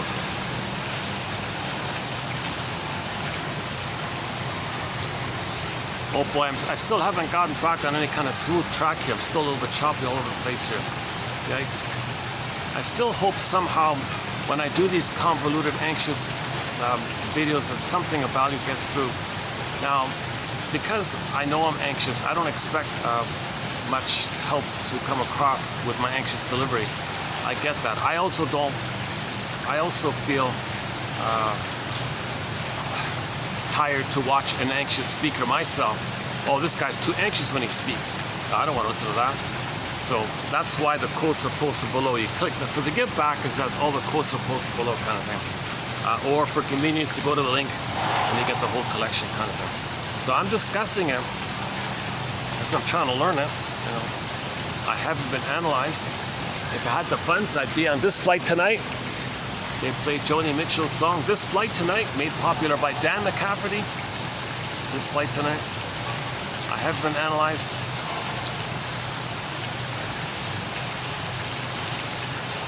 Why don't we, let's jump, let me do another erratic jump. I'm a real grasshopper here today. Let me let me jump to a quote that's coming up in TQ 2882. So I'm going to do a preview of 2822 after we do today's one. So embedded in 2822, about halfway down, this one here, it begins with the word dreams. This one here, dreams. I just found it last night, some little headline about the pilot was rejected to the Twilight Zone, the old TV show called The Twilight Zone. They rejected it, but the guy, the writer, Rod Sterling or something, sold it to another, to Lucille Ball's husband or something, or that whatever, Desilu or something. So that company, the Desilu guy, Lucille Ball's husband or something, he accepted it, and he included it in his show. So he had a show himself, or he directed it. He directed or produced a show from his studio called Westinghouse Desilu Playhouse. It ran for 2 seasons. So in season 1, episode 6, is it 5 or 6 or something? Episode 6, I think. There's an episode entitled "The Time Element," and that is Sterling's proposed pilot for Twilight Zone. So after Desilu published it and everyone loved it, then they said, oh, Sterling, oh, you got some good ideas. Okay, fine, you'll have your own show, The Twilight Zone. So thanks to that little bridge like that, so they kind of tested it like that. So it's not really the unaired episode, it was the rejected pilot, which was accepted by the Desilu people. Babalu, the guy who Babalu, that one there. That guy. So he accepted it, or I don't know, or he was told to accept it, I don't know. So anyways, that episode by Mr. Sterling there, called The Time Element, so it just caught my curiosity. So what is this rejected pilot? What is it? So I took a peek at it, and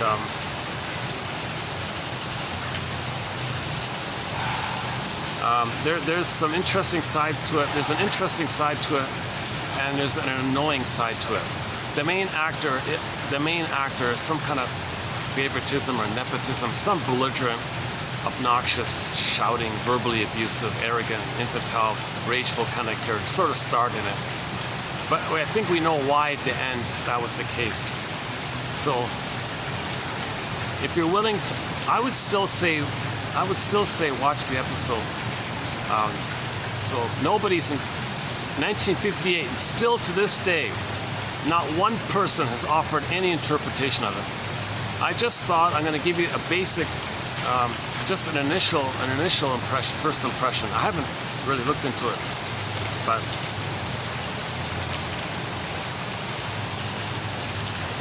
the episode's about dreams. It's about dreams.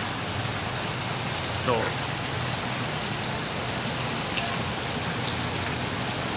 we're trying to feel what we couldn't have felt. One aspect of dreams at night is that during the day something happened and we couldn't feel it.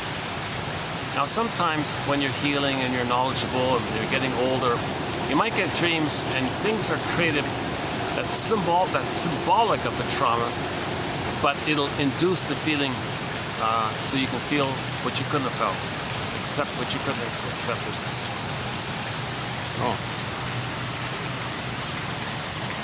Oh, he's doing a shake, rattle, and roll, huh?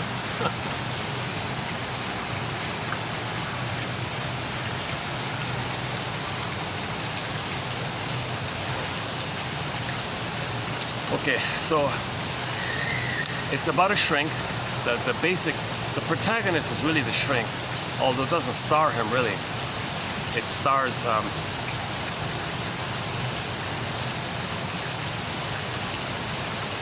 character that the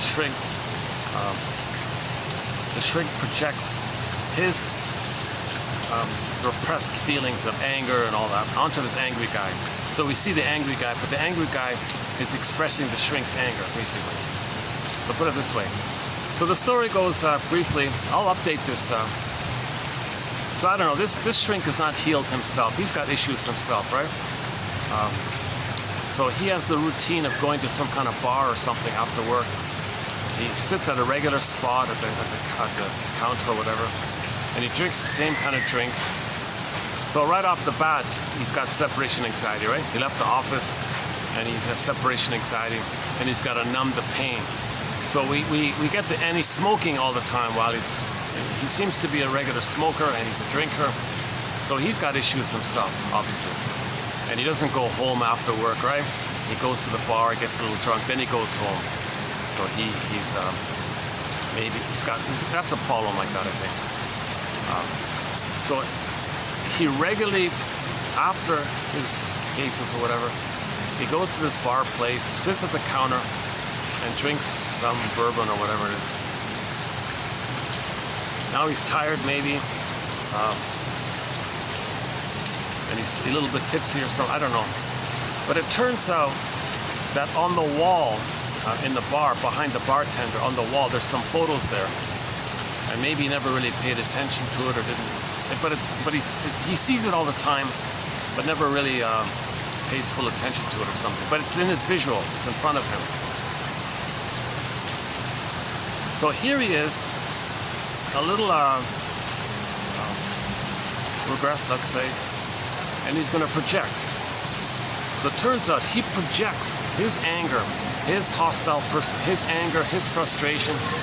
He projects a lot of his anger that's repressed onto that character in the photo who was an angry kind of person. So now in his psyche, he has a memory of that painting, of the picture on the wall. Yeah. And he projects his anger onto that character and internalizes that character, has a memory of that character. So he projects his anger onto the character in the painting on the wall. Huh?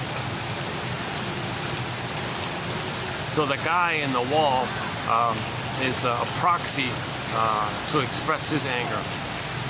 And he doesn't know that he's doing this, right, at the time. Okay. So now, the shrink has a dream. He sleeps, he has a dream.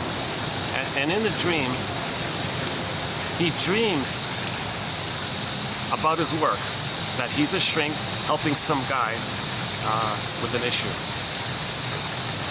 Now, the guy with the issue, it's a dream figure.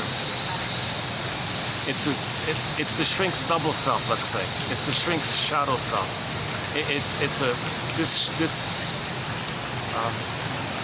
Okay, the shrink has a dream, right?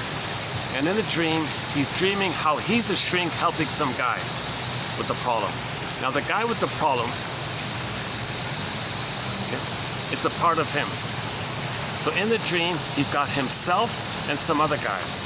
But that other guy is a symbol of the shrink's anger. So they both belong to him. Now, in the dream that he's having, okay, he's talking to himself in effect. So as the shrink is sleeping, having a dream, he's dreaming about, in his own dream, he sees himself saying to this other guy, okay, the painting on the bar wall, that guy, you're having these dreams, and the guy is reporting that he's having dreams. So the shrink guy says to that guy, oh, you're having dreams, are you? You know, dreams are symbols. He says, quote, dreams are usually significant to something deep-rooted in a man's subconscious. So he's talking to himself, actually, right? So he's trying to help himself in a way. He's applying his daily routine to himself in the dream, right? So he's saying to himself in the dream, hey, pardon me, dreams are usually significant to something deep-rooted in a man's subconscious. Very often, the subjects you dream about are not really the things that bother you. So there's the clue right there.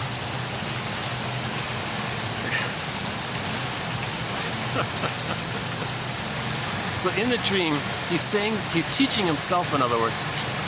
He's taking his own advice in effect. Look, a guy on the wall, who's him.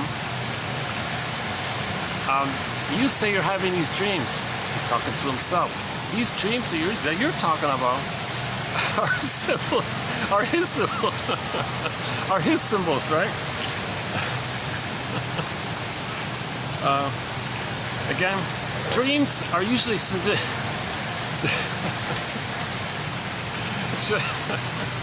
just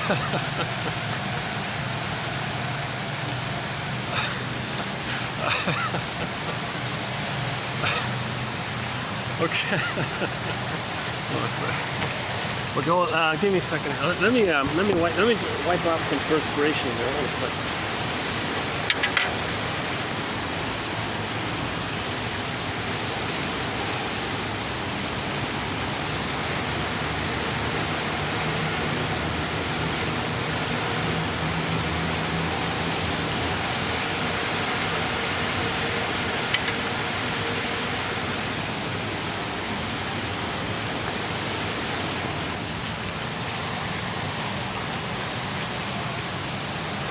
Let me adjust the pan here. Hold on a second. I gotta fix the pan. One more sec. Hold on. We'll come back to dreams in a minute. Dreams. Yeah. Let's play the song "The Dream" by Rick Santers. I had a dream. Oh yeah. That's we got some good songs about dreams. Actually. Okay.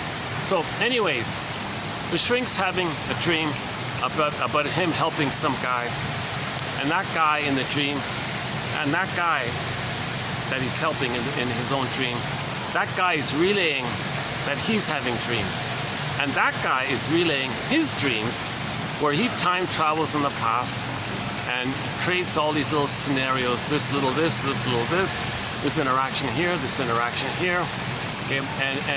And in the dream world, you have these little kind of maybe random events, or so you can focus, you can pause at any of these scenes and interpret them, kind of thing. But one point is that these dream sequences that the guy is reporting to the dream, to the shrink, in the shrink's dream, okay, it leads up to the moment of his trauma, the shrink's trauma, the actual guy, the shrink. It leads up to the shrink's own trauma point. Okay? Now, we don't know if it's real, these kind of things, okay? Because you create things to get up a real feeling. So you just piece together and put together little snippets here, little snippets there, make it here, flip it here, transform it here. That's the psyche's attempt to get you to feel what you couldn't have felt. Okay? So the shrink himself, the personhood of the shrink himself, okay, the drinker, the smoker shrink. Okay, what we learned is that he has some kind of shock trauma. Okay, so he's trying to feel it. So he has a dream about himself, listening to himself, played by the guy in the painting, on the photograph, and that guy in the photograph is relaying all these dream sequences. And that guy, when he runs through the sequences, this dream sequence means the shrink psyche.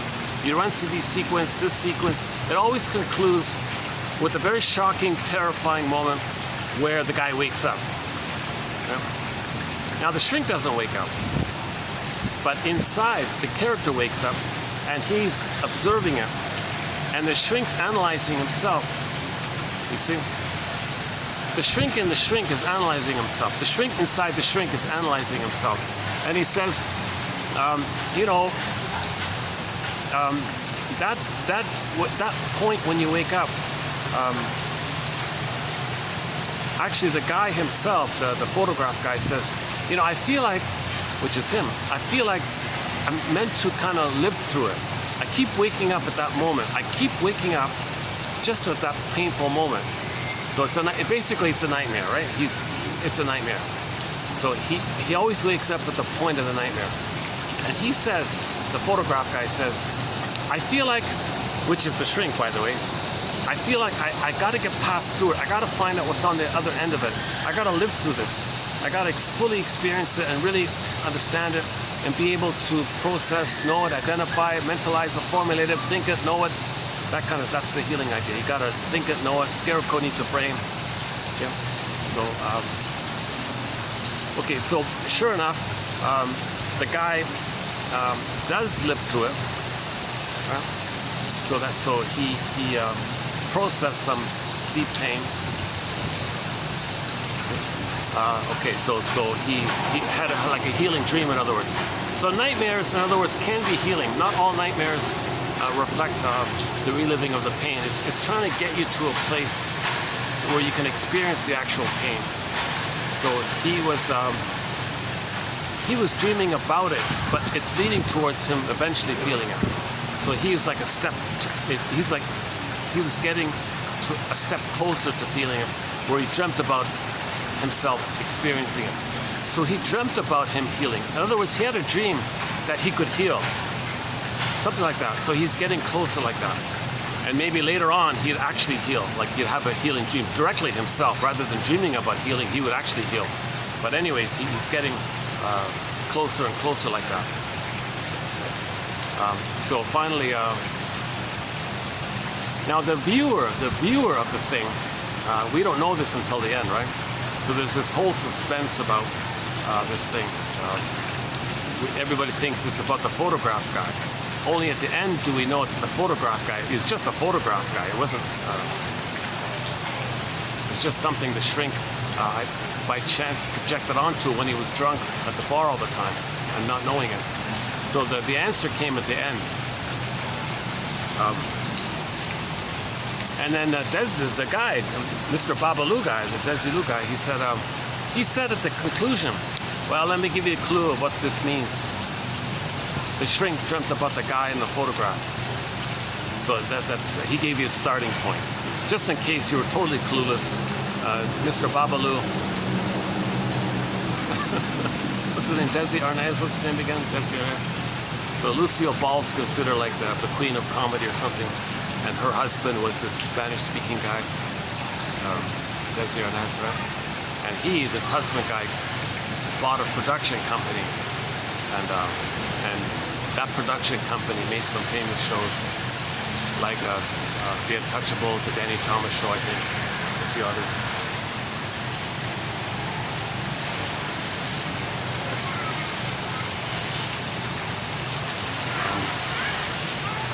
And then when the shrink, and then at the end,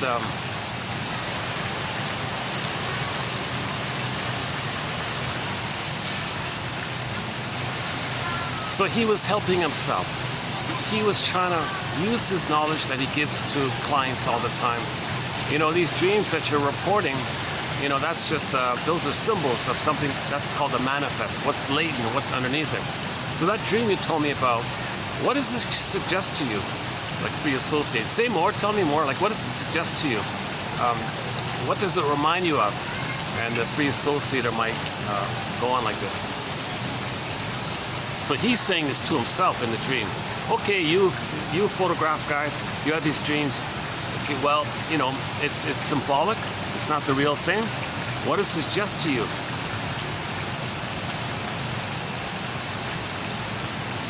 It's kind of like the shrink is practicing with healing by trying to heal himself in the dream. Like it's kind of like he wants to heal. Let's first have a dream about healing, kind of thing.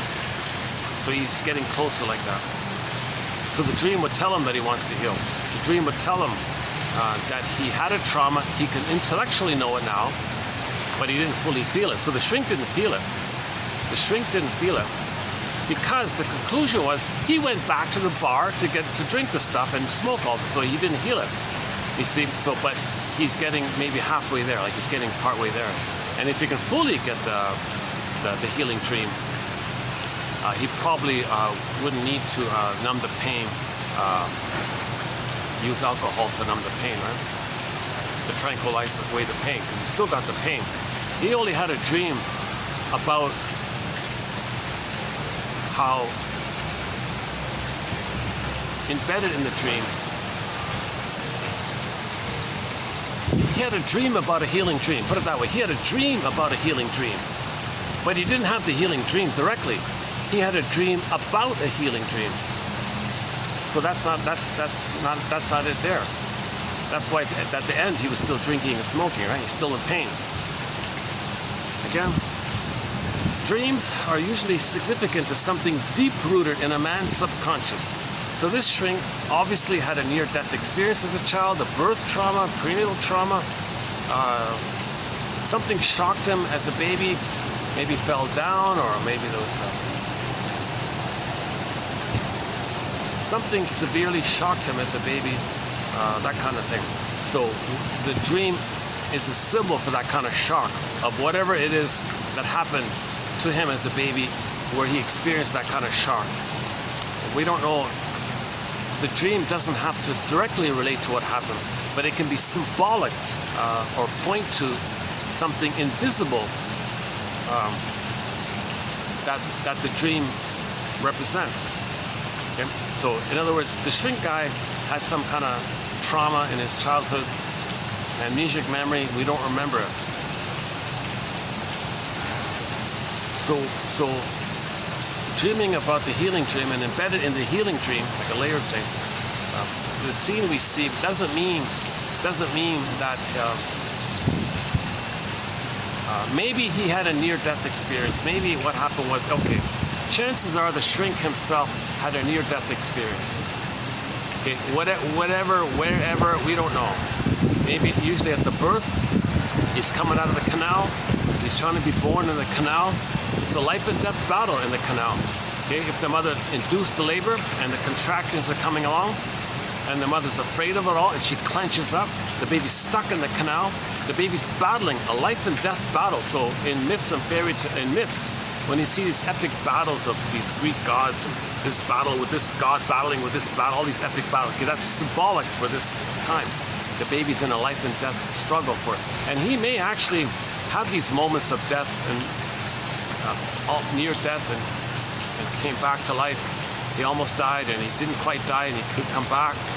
He's being jerked around inside, right? In the canal like this. So he's like dying and not dying, and is he on the verge of dying? He's having his life and death battle. So this, maybe he had these kind of shocking pushes where the contractions, okay, in the uterus shocked him like that, with the pushing like that. So his dream could relate to that, because from a baby's perspective, that shocking of the contraction that he felt in the uterus, that could be symbolized by what he dreamt in the dream of the dream, right? So that could be like that. Or he's hitting up against the cervix or the canal like that, and the gynecologist maybe grabs the forceps, like shocks him with the forceps. That could be like a shocking thing.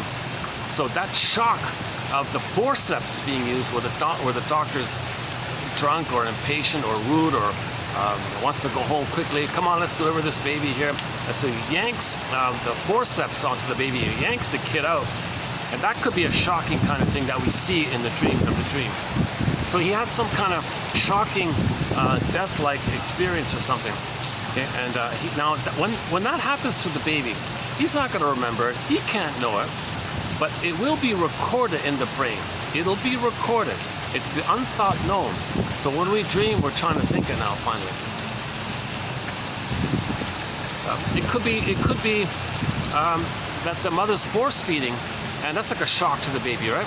So the baby thought he was going to die when the baby wasn't hungry. The mother said, "Gotta follow the schedule, force feed." No, and he gags and he thinks he's going to suffocate or something. The mother does these rough handling kind of thing. Maybe the mother handles the baby in a rough way and the baby thought he's going to die or something.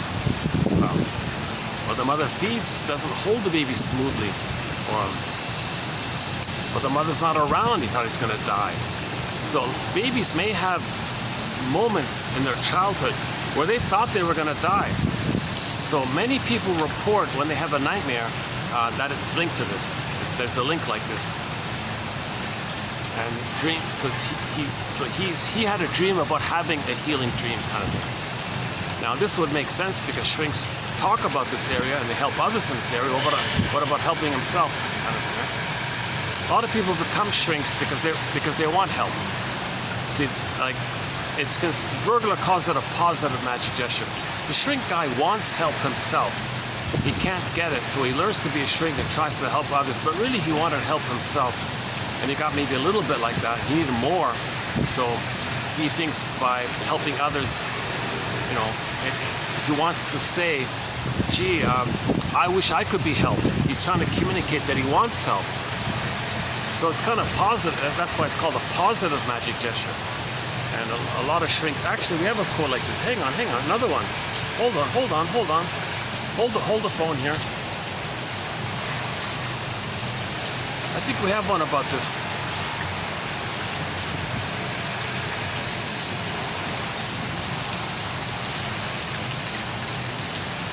Where the guy, yeah, here we go. To what degree has the applicant to the shrink school, okay, the guy who wants to apply to enter into the Analytic Institute, okay, to what degree has this applicant realized that his need to analyze others or help others stems from his own need for therapy? To what degree is he aware of that? Because most self-help authors say, most helpers say they want help, no one's helping them, well, they help others. Are they aware that they want help themselves? To what degree? To what degree?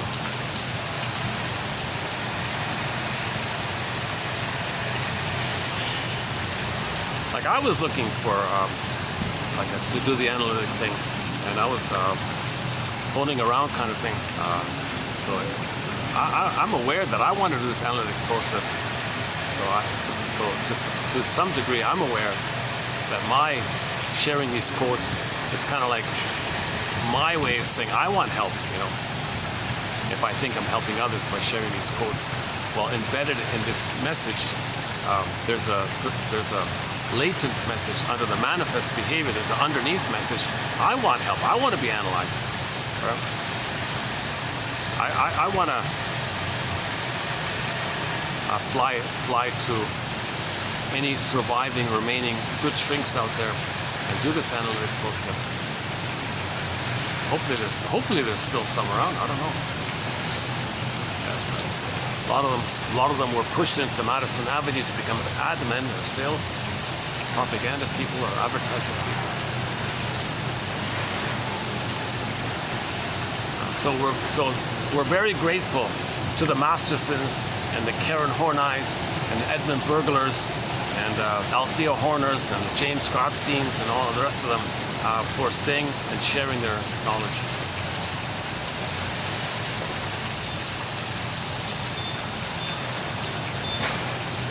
I have a hunch, Masterson, if you were offered, oh, why don't you come to join the propaganda studios, and guess we want to plunder places, so we gotta make people be a cheerleader for us while we plunder. We need this double think. I can't imagine him going along with that, right? Nor Karen Horney.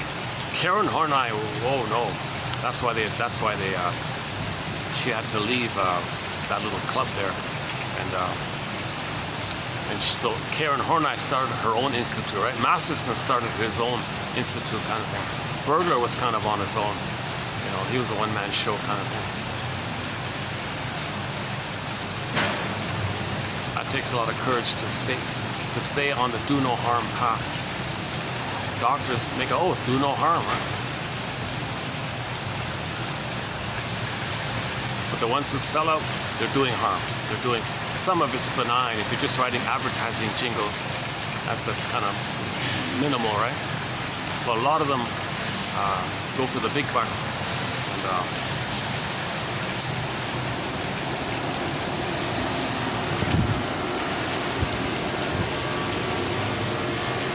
where are we here? One second.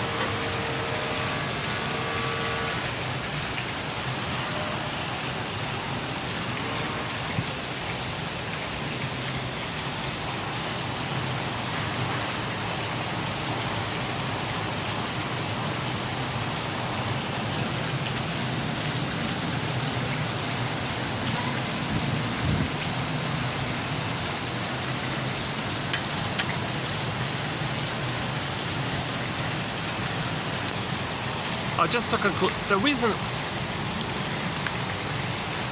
So this episode, despite it featuring this obnoxious, annoying character, Yeah, the guy in the photograph. Despite that, stay with, when you get to conclusion and you see it's about how the shrink is helping himself understand dreams, then we watch it, we get an appreciation, and we can internalize that attitude that dreams are, that in the dream we're trying to feel what we couldn't have felt. We're trying to know what we couldn't have known. We're trying to find our patterns. So the dream world, okay, Alice in Wonderland, got these flippy things, this can mean that, this can mean that. Maybe, and there's wish fulfillment. So you have these sequences leading up to it. So he had all these sequences leading up to it. Like the young couple, that could have been the happy time the shrink had when he just got married. Right? And the young lady who was so nice to the belligerent guy, that could have been this young mother, you know, when the mother was nice to him or something. So he's feeling wish fulfillment. So we don't. There's no way we're going to interpret in one little session all the different build-up sequences. The broader message was these sequences in the dreaming. Okay, when you get to the final one, the nightmare scene when he woke up, that's the point he's trying to face. So when when the shrink himself told himself that he's got to live through that, then embedded in the dream, he did live that. He did live through that in the dream. Oh yeah, so in the dream sequence, one of the sequences was he reported he's trying to feel it. He's telling himself you got to feel it.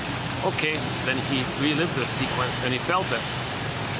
And then the guy woke up, right, and realized, and the viewers of the episode realized, oh my God, this belligerent guy was never real. This whole thing that we saw, this whole 1 hour show that we saw, the whole thing was one long dream in the shrink's psyche. Right?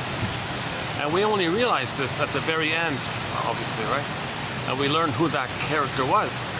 That character was a proxy character the shrink adopted to express his anger. Because he was an angry-looking guy.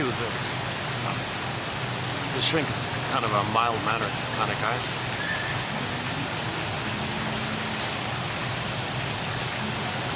And in the dream, the belligerent guy said to himself, so he said to himself, yeah, don't out-logic me. So, and in the dream, the photograph guy said, no, believe me, why doesn't anybody believe me? Okay, that's kind of like the child, mother, why don't you believe me? Why don't you believe me? I need safety with you. I need to be held and safe with you. Believe me, I'm in pain. No, you're not, mother says. No, you're not, shock. Okay, wakes up. That's what he's kind of going through. Maybe, yeah, okay, let's try this as one possible interpretation. That key scene where the photograph guy kept saying, they don't believe me. So he created a thing, okay, where he ends up saying, they don't believe me, no one believes me, no. That's the crying, wah, he's crying. As a baby, that's code for, as a baby, he's remembering how he's crying, mother, wah, he's crying, okay? So he's feeling that in the symbol of the guy saying, nobody believes me, okay? That's code for he was crying. Mother gaslit him, mother wasn't around, leave me alone, baby, or maybe someone hit him, or maybe something happened, mother got frustrated and she smacked him. Maybe that could happen, maybe that's what happened. Mother hit the baby, stop crying, baby. Maybe his own mother hit him, I don't know. Or their father hit him, or a sibling. We don't know. Something shocking took place that like overwhelmed him and stunned him, and he's frozen there. And it's a constant, timeless pain machine cranking it out. It's timeless like that. Okay, so I just try to put, because the episode is entitled "The Time Element," I just thought I'd follow it up with a quote here. The increase in memories. The increase in memories, okay, to us, like consciousness, like the increase to our consciousness. Now, consciously getting your memories. We have unconscious memories, amnesic memory. So when he says the increase in memories, he means like to your consciousness. the increase in memories in our conscious is connected with the development of the time sensation. The time element is not present in the unconscious. The time element is not present in the unconscious.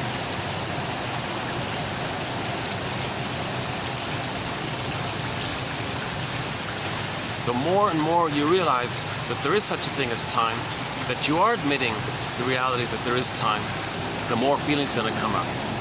If you're going to live in a solipsistic bubble that you're a little god, a little king, okay, narcissistic pattern, bully pattern, Iago pattern, okay, they live in a state of timelessness, in this bubble of timelessness. That's a defense to not feel the nightmare dream. So they're afraid to heal like that. If they were to admit some kind of reality, wait a minute, maybe something happened in my childhood. Now you're admitting some kind of time thing.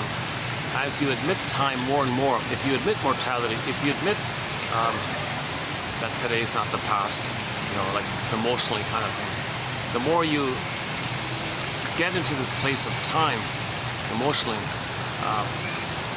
that's going to that's going to loosen up your pain from the world of timelessness, if you can accept time. If you can't accept time, you'll be in that solipsistic bubble, and there'll be like this psychic bubble of trauma thing called the pain machine, cranking it out. And this pain machine is going to lead to symptoms, lead to acting out, drinking, smoking, emotional eating, okay, all the things that people do to anesthetize themselves, to get endorphins. So you repeat the pain with others, in one form or another, passively or actively, to re-trigger the release of endorphins in the brain, the internal anesthetizer of your pain.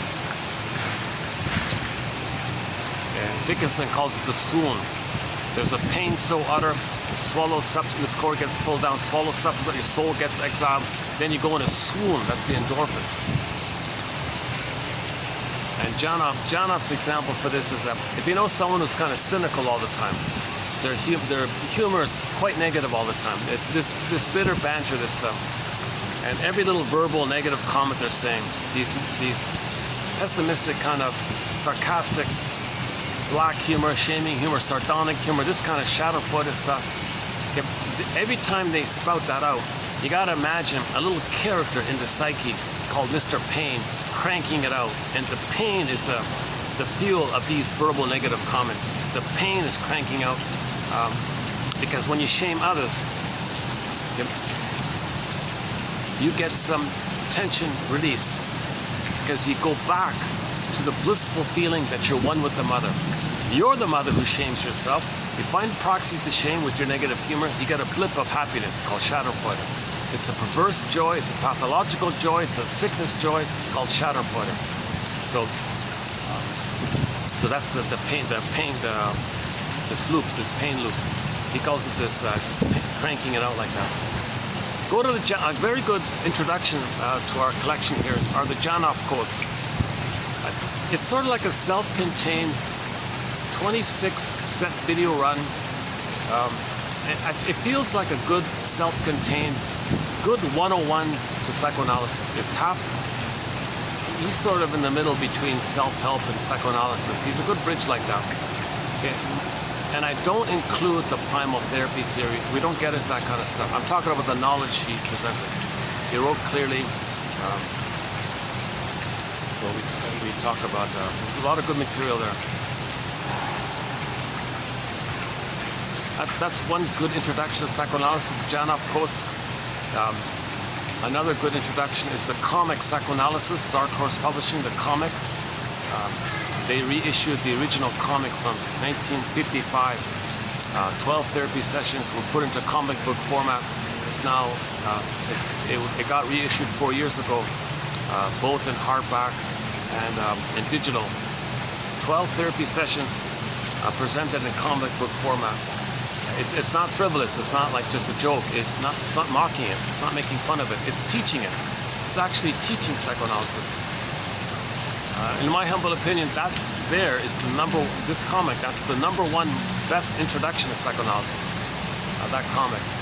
And then maybe read Masterson, Karen Horney, or the John Off material here, or take Robert Bly, or listen to the Robert Bly audios about the shadow and the shame and all that. Oh, let me check the battery here. Oh, hold on a sec. Oh, good. Battery's holding up. 3 o'clock. Yeah, I got an early start today. Yeah.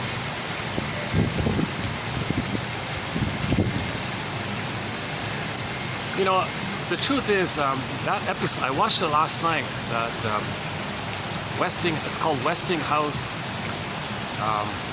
the refrigerator company, right? Oh yeah, they were selling the Lucy and Desi refrigerator.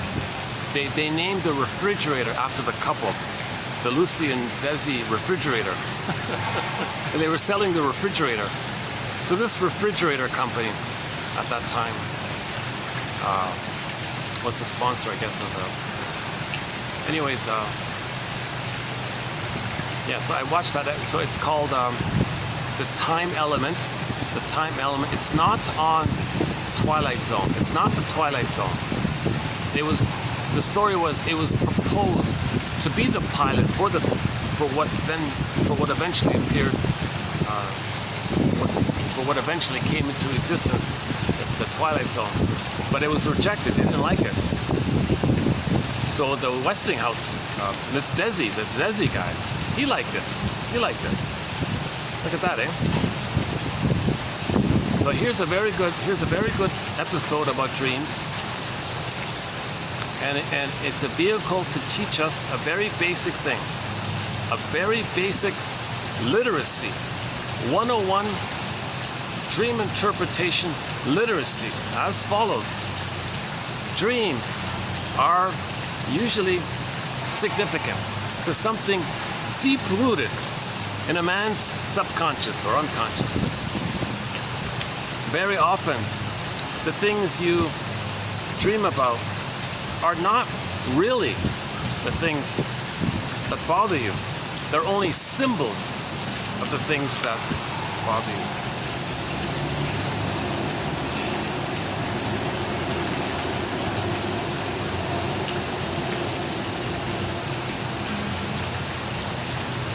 The therapeutic need of abreaction is realized by the lines from The Princess, the poem, quote, "She must weep or she will die.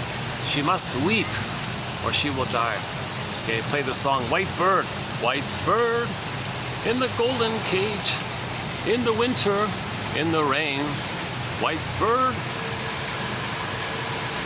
must be set free or it will die or something. That's the importance. Okay? It's called abreaction. In Inside Out 2, one of the key scenes in the Inside Out 2 is abreaction. When they rode the broccoli boat on the stream of consciousness, i.e. free association, say what comes to mind. What does that suggest to you? What's the hardest thing about that? Go on, say more. You must have a very good reason for feeling that, saying that, believing that. I hear you. Go on.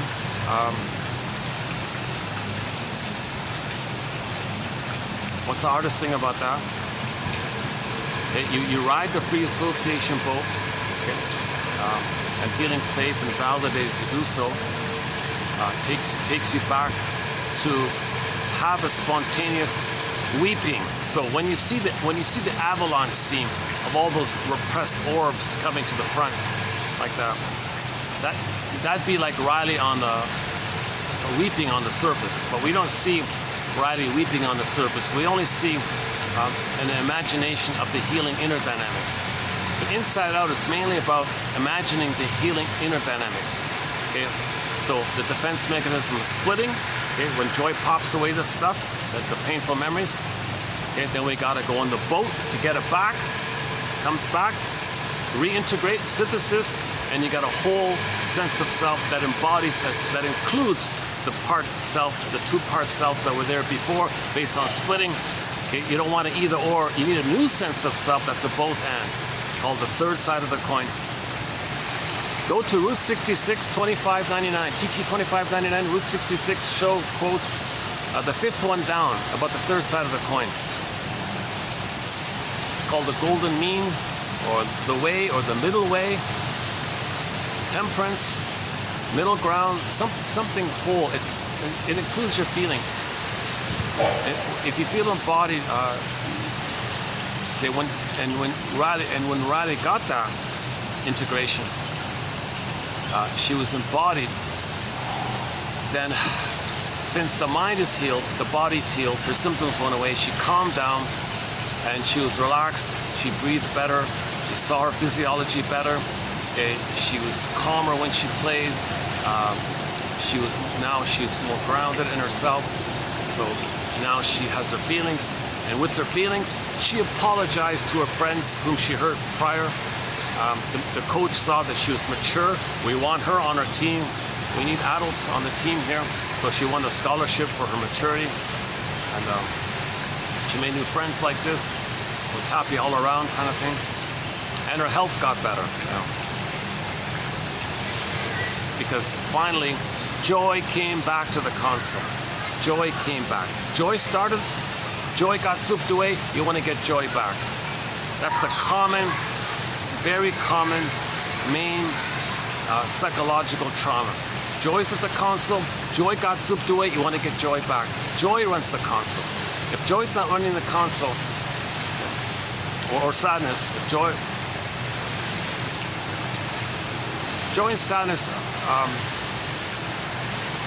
are kind of together, because they're both the primary feelings of your beingness. And if you have your beingness, if there is a loss, you can allow sadness to run the console. All of the joy for which you pray is 100 tears away, sings Vonda Shepherd.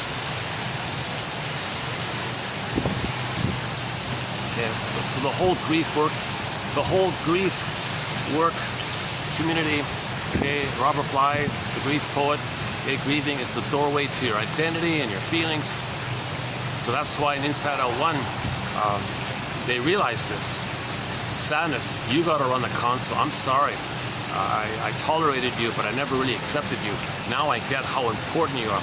Sadness, please run the console. You run the. She pulled her sweater. You run the console. Really? I run the console? Yes. You got to run the console. Then joy can come back.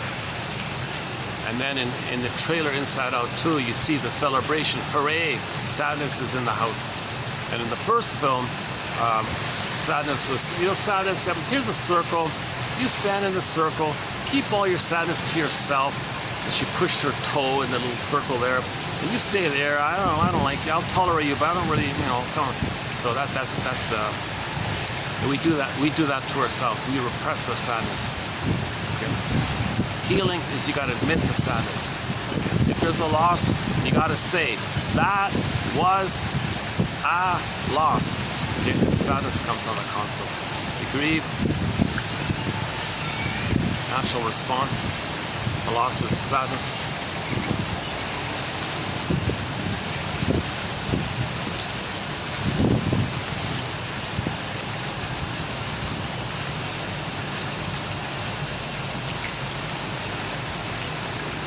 Noticing a family of what, 1, 2, 3, 4, 5, 6, family of 6, I think.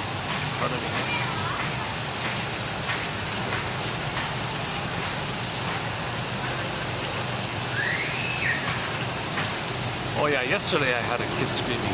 Was it yesterday? No, 2 days. Yeah, yesterday I had a kid screaming. It was just just behind me. He was it was just one little. A brother and a sister were kind of having a little, I don't know.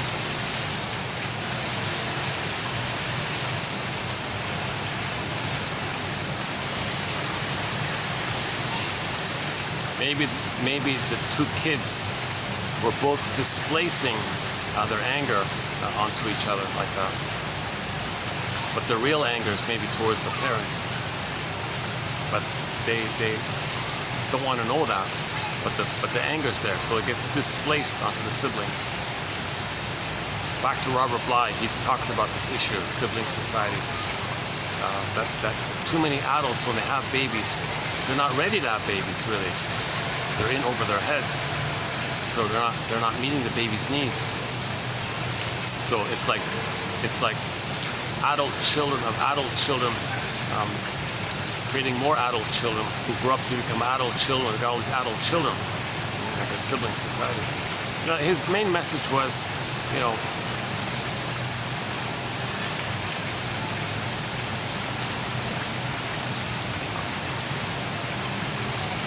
we're born to grow up and mature. We're born to be adults, right? But when there's trauma, we're afraid to be. Because when you're an adult, you have your feelings. You don't have your feelings, you're going to be in an infantile place, enraged, repeating, crying for love, angry at your mother, still hoping for mother's love, imitating her, blowing off steam, creating excuse after excuse to keep this relentless, unreal hope that you're going to get mother's love in the past. Not making sense because there's no time machines, but that part of the brain, that lizard part, doesn't know time. The unconscious, the time element, the episode we're talking about, if you look up the time element, just simply that, the time element, 1959, 58, I think it was, 58. It's called The Time Element. I think there's 2 good copies on YouTube at the moment. It's funny that Westinghouse people, the other episodes, I couldn't find the other episodes. It seems to be the only one.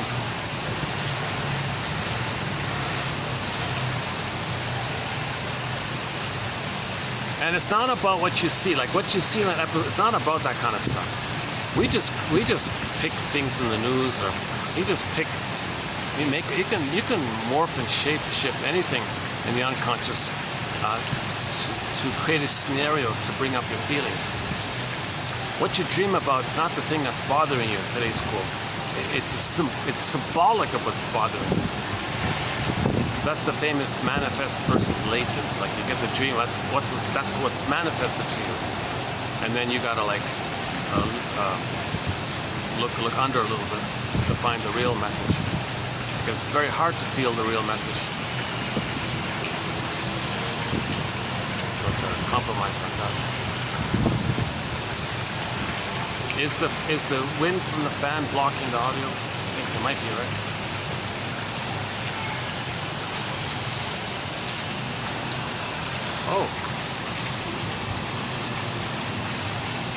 Oh yeah, when these black swans flap their wings, it's white underneath the wings. Pretty cool.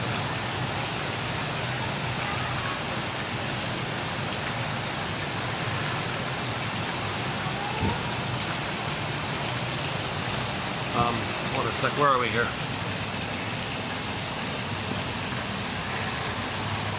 Okay, so in 2822, we've got a quote on trance logic. Okay, the one about magic spell, that one.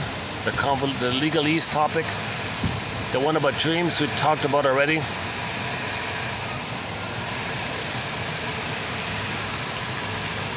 The one I just continue with the preview for 2882. Another good quote another one, Maria Kramer, 1959, has described the autoanalytic function as a spontaneous unconscious phenomenon directed toward the resolution of conflict on the basis of a complex process set in motion by the analyst itself. As long as the autoanalytic ego function continues, it contributes to further growth of the ego. But just reading about psychoanalysis doesn't develop this autoanalytic function. Human connections lead to neural connections. Human connections. Although I'm reading this shrink stuff, it's not a human interaction, right? So I think what she's talking about is if the mother has empathy for the baby, understands the baby, why the baby's feeling, oh baby, you're uncomfortable. I think it's because the diaper's wet. Oh, I get it. I understand that. I understand why you're upset. Let me calmly change the diaper like that. And so she had that kind of recognition, understanding, empathy, and then the baby records that. Now the baby introjected that, wired it in. Oh, thanks for understanding me, mother. Now I can understand myself. So he can automatically understand himself if the mother understood him. If the mother soothes him, wired in, thanks mom, I'll take it from here. I can soothe myself now. The mother accepts him, wired in. Thanks, mother. I'll take it from here. I'll accept myself.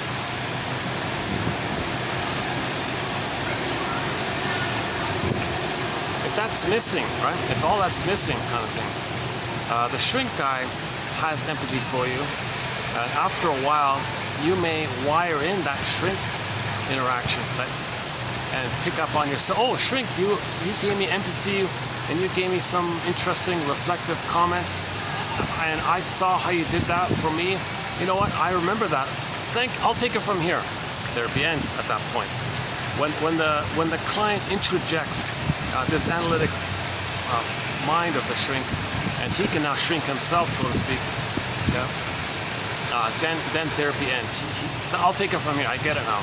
So he can regularly have empathy for himself. So if the shrink has empathy for the client, and that's wired in, takes a while to wire it in, I guess. Then he's good, right? After that.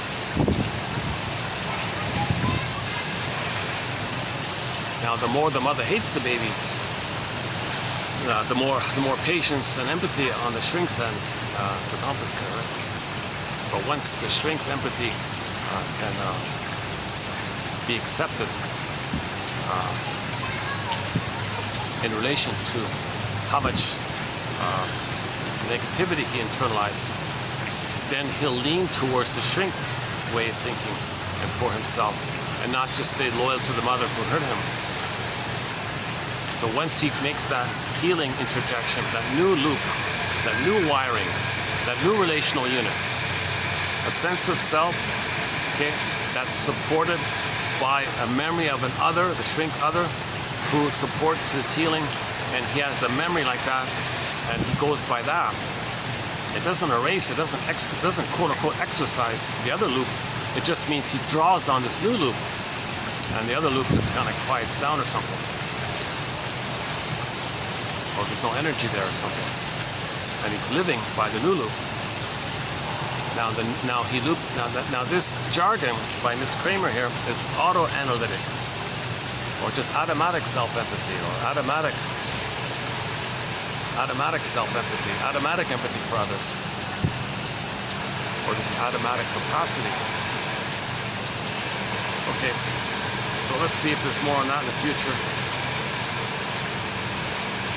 Okay, we did the one about the positive magic gesture. Okay, this one here about self-analysis would be helpful were it not for the counter-transference. Okay, here's the famous joke. A guy said, you know, I would like to analyze myself, but I have a problem. What's that? My own counter-transference. Like you're triggering yourself.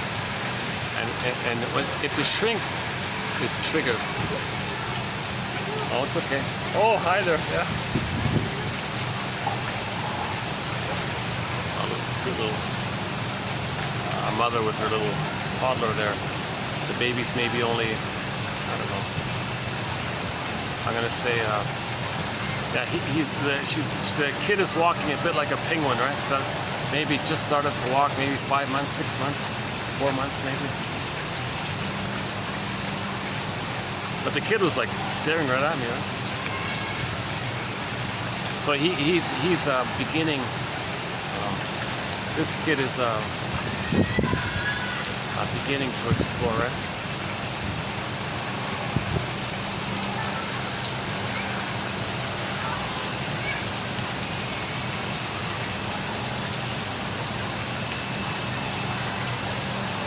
So the role of the mother should be to accept that the child thinks that the kid owns everything.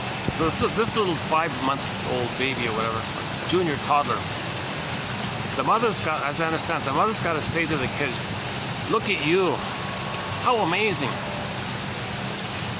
I see you, that's awesome.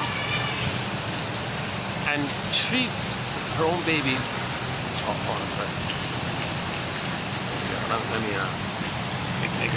me take a break here.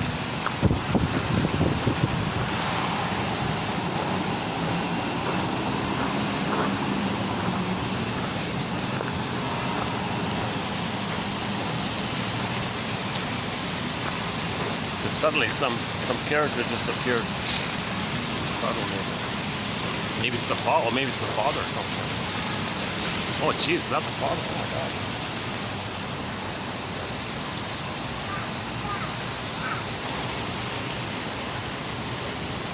Well, if that's the father,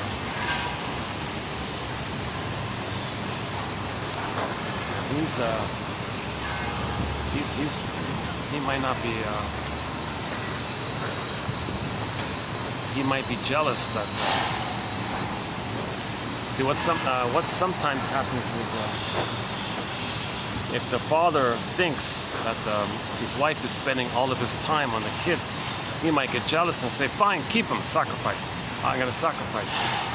You have him, leave me alone. Or he's in the process of thinking, gee, my wife is never so nice to me. So it's a real disturbance if a father is jealous like that. That's a sickness. That's code that he's traumatized. Okay, if there's any kind of envy like that, you got to be kidding me. Healthy people have what's called Freudenfreude. Pleasure that your child is learning and growing. Pleasure that your wife is taking care of your kid like that. Pleasure like that. Now, if the mother, now I don't know, but this example here, but if there are cases when the mother smothers the kid, the man clinging like that, and controls the kid too much, then the guy feels helpless, powerless, doesn't know what to do here. Trans logic, confused. Oh, you're right, she's right. All right, fine, you have him. Leave me alone. I'll go to the garage and play with my hobbies. Okay, for more on that, go to Overdependency, the film called a 30-minute film entitled Overdependency, 1947 film called Over-Dependency. It's only available on the website nfb.ca, nationalfilmboard.ca. By the way, if you do go to NFB, there's a very good Mi'kmaq story called Summer Legend. Very nice story. They did a very good job there.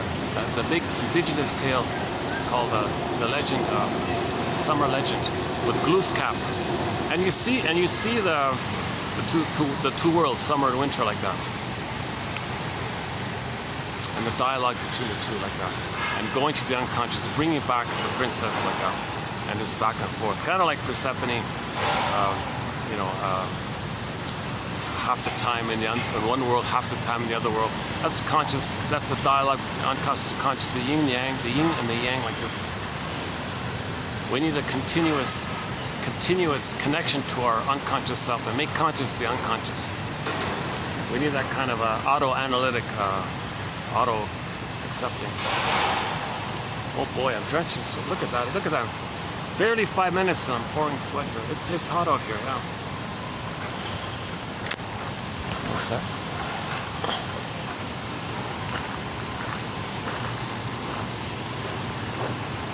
Well, if that was the father, he's quite a lucky guy. He's got a, I don't know, I can't, no, maybe not. Maybe it's someone else.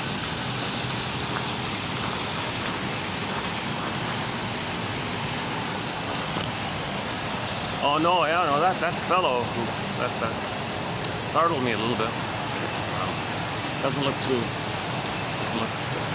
looks a little angry.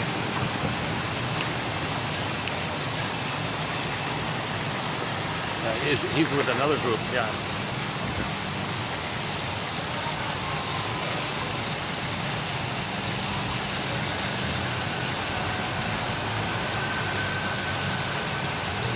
Anger is an expression of unmet needs. Right? Now a person may have a defensive need, okay, to always feel important, to seek power like that. That need's not met. Then they might be angry around the defensive need.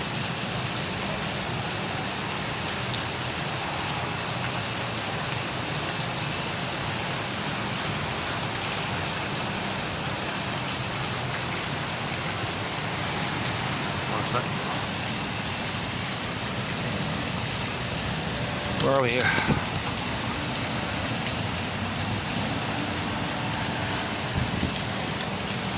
Okay, so the shrinks always talk about counter-transfers. If the shrink transfers his childhood and recreates the interaction and the unfinished business that he has with his mother, using the client as a stand-in from somebody from his childhood, the thing fails.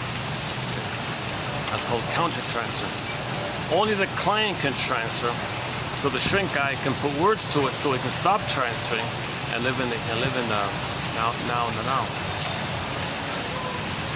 But let's say you analyze yourself. There may be an embedded counter-transference within yourself. And shrinks who become supervisors, he said here, they need to be aware of their own tendency and temptation in this area as well. All right. Oh, another dream one here. Hang on. Oh, here's a good one, yeah. Back to dreams. I had a dream. Rick Santers, I had a dream. Yeah, the song is called The Dream. It's the third track on that album, his solo album. I always make it imperative if a client appears in my dreams. So she's a shrink, and she says that if she has a dream and a client and one of her clients appears in her dreams, I always make it imperative if a client appears in my dreams to analyze these dreams in order to find out exactly what person in my past or what aspect of myself the client is representing. Yeah, so back to the TV show, the Time Element, Westinghouse Desilu Playhouse show called The Time Element, the rejected pilot for the Twilight Zone. That belligerent guy, that rude guy, that's the element of the shrink's anger. Or, in her quote here, it could be someone from that shrink's childhood, but I doubt it. I doubt it. No, I think I'm pretty confident the belligerent guy is representing the shrink's anger. And the belligerent guy is having these dreams, and he's trying to help this belligerent guy because he's trying to help himself.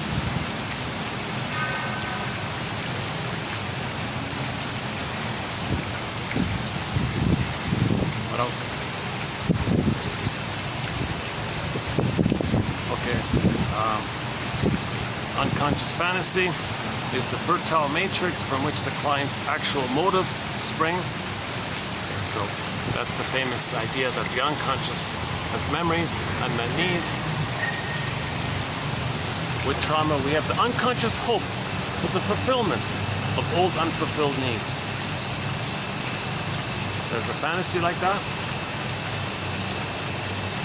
So you didn't get mother's loving response.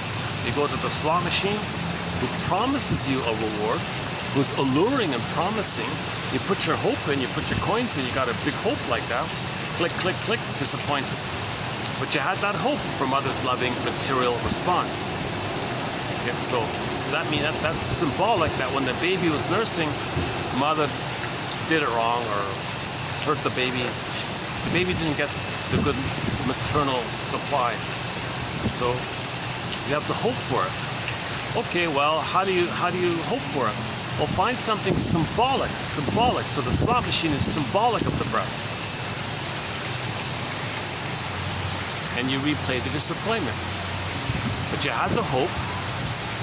Okay, when there's trauma, we repeat. So the baby had a hope for mother's love, disappointed, sad, maybe angry, pain, endorphins, swoon.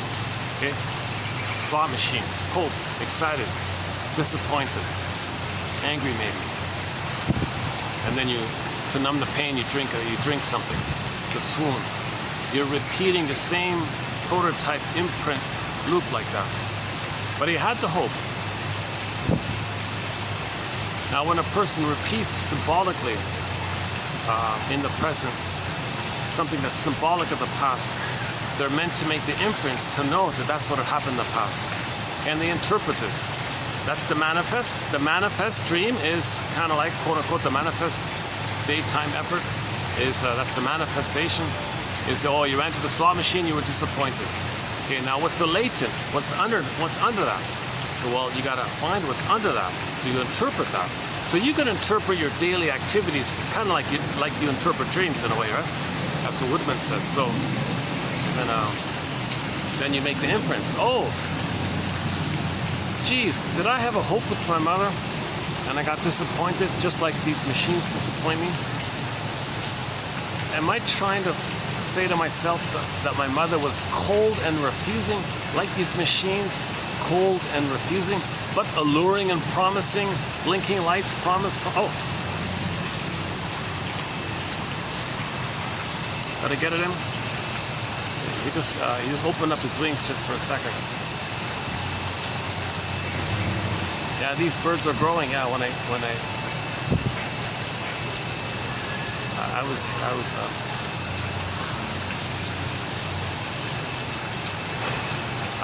I knew these birds the day after they arrived. I met them. So they're really, I see them growing. They're getting bigger quickly, and they're more active. And yeah, these swans are growing quickly. Yeah. And now, for the first time, I'm seeing them open their wings more now.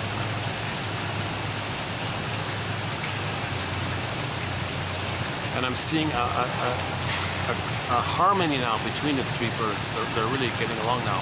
And when they first arrived, there was a little friction, I noticed. And now they're happy. Three happy birds. Three little birds. Three big birds.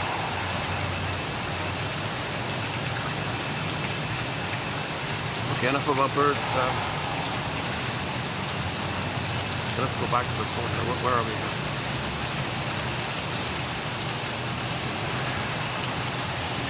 So again, Mr. Freud's famous essay, memory, repeating, and working through. Because we don't remember. Okay? We recreate and repeat in an attempt to remember. So when the guy gets rejected by the slot machine, this cold machine that was alluring, blinking lights, promise, you might win a reward, right? Plus, to add confusion to the mix, there's intermittent reinforcement. You'll occasionally get a little reward. Now you become like a pigeon, you know, pecking away. But the main issue is, okay, you repeat that interaction. So you transfer the disappointing mother to the slot machine, okay, to know that your mother disappointed you. So you recreate the disappointment to know that you were disappointed. Now the anger you feel at the machine, come on machine, why do you never let me win here? Why do you always refuse me like this? Why do you tease me and refuse me? Taunt me and refuse me? Why are you doing this like this to me, like machine? Okay, that's for you to know that as a baby, you were saying that to your mother. Or you would have said it if you had words. Mother, why are you promising to nurse me properly and then reject it? What are you doing with the schedule thing? What's with this powder stuff? Yeah, I don't want this powder stuff. I don't want this rubber nipple. And now I'm angry, and you put honey on the rubber nipple for the powder stuff? This is very shaming stuff like this. I feel very rejected by this. How do you know this? Well, in the present, run to the slot machine and get rejected. Or the wine. A hope, rejected. Jocose, morose, bellicose, comatose. Hangovers, the comatose. Or the sweets, the ice cream, the biscottis. Okay, you didn't get mother's sweetness, so you look for sweets. Stimulating fluid. Didn't get mother's spirits, so you might choose spirits. Drink spirits to be a symbol for the missing mother's spirit. When you're disappointed, that's for you to know that you were disappointed.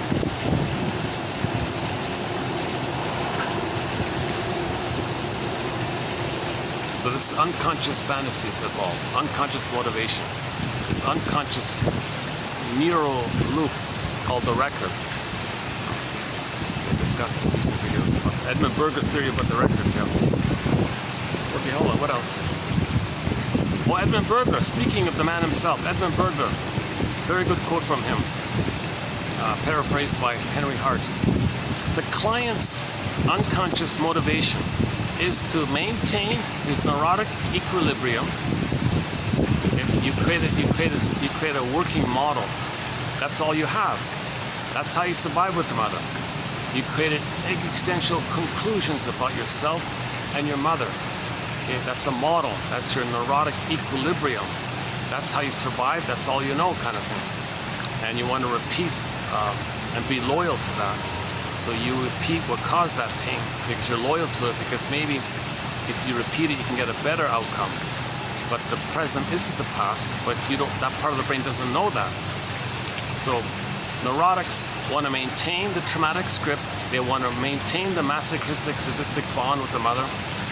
It's a masochistic bond if they play the victim side over and over again. It's a sadistic bond if they are identified with the aggressor and treat others the way the mother treated them. Some kind of neurotic equilibrium. Now the neurotic equilibrium could be more benign if the trauma is post 18 months, where they're pleasers and clingers and caretakers. They feel no good. Others reject them all the time. But the stinger version is they find proxies to play their soul and shame their own soul again and again, using the proxy as someone who possesses their soul. So seeing their soul in the proxy, and they now are the mother who shamed their own soul. They shame their soul seen in the proxy. And then they flip it. The proxy plays the mother who hurt them. Now they flip and play themselves, and they're angry at the one they just hurt. This neurotic, that's the stinger mode. Okay, so the stingers and the clingers. So you got highly neurotic or middle neurotic or mildly neurotic or different degrees. So we just focus on the 2 degrees. Minus 18, prior to 18 months, post 18 months. Because it seems to be that if the person still thinks they're a little solipsistic God, that's prior to 18 months. Mahler says that the infantile megalomania mainly dissipates post 18 months. The feeling that the world is your oyster kind of goes away after 18 months. It mainly goes away, not fully. So this little, any of the kids around here that are under 18 months, if they're running around, they think they own the place. This is all for them. So they have that kind of love affair with the world, they say, whatever. But they're not really fully yet quite, they don't fully yet quite get that others have feelings and he has feelings. He just feels entitled to do what he wants. So the mother, yeah, like that mother earlier, she makes sure the kid is safe, doesn't hurt himself, gently distracts him, kind of thing. So she was doing a good job, that other lady before.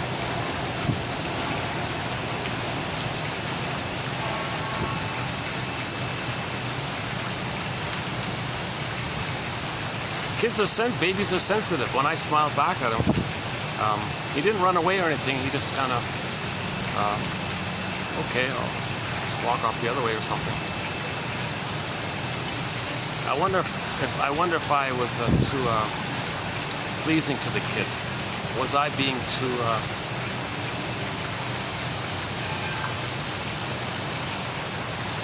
Was I trying too hard? Was I unconsciously wanting approval or something? Like, please like me, kid. I mean, like,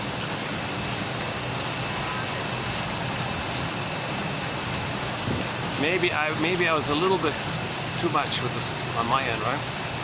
The kid wasn't scared, he didn't run away or anything.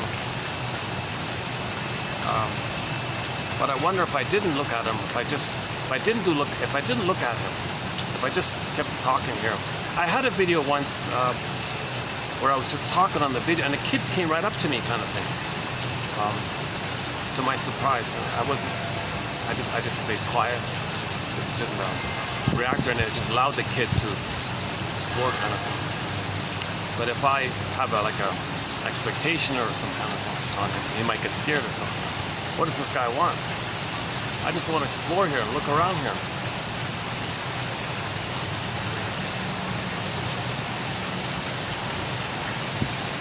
There's another kid with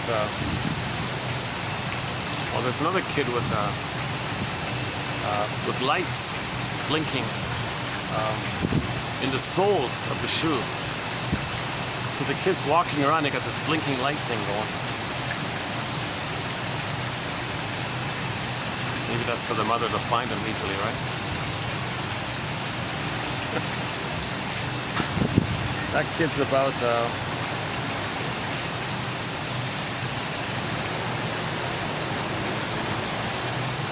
roughly the same as the other one, maybe like 5-6 months, 4, 5, 6 months.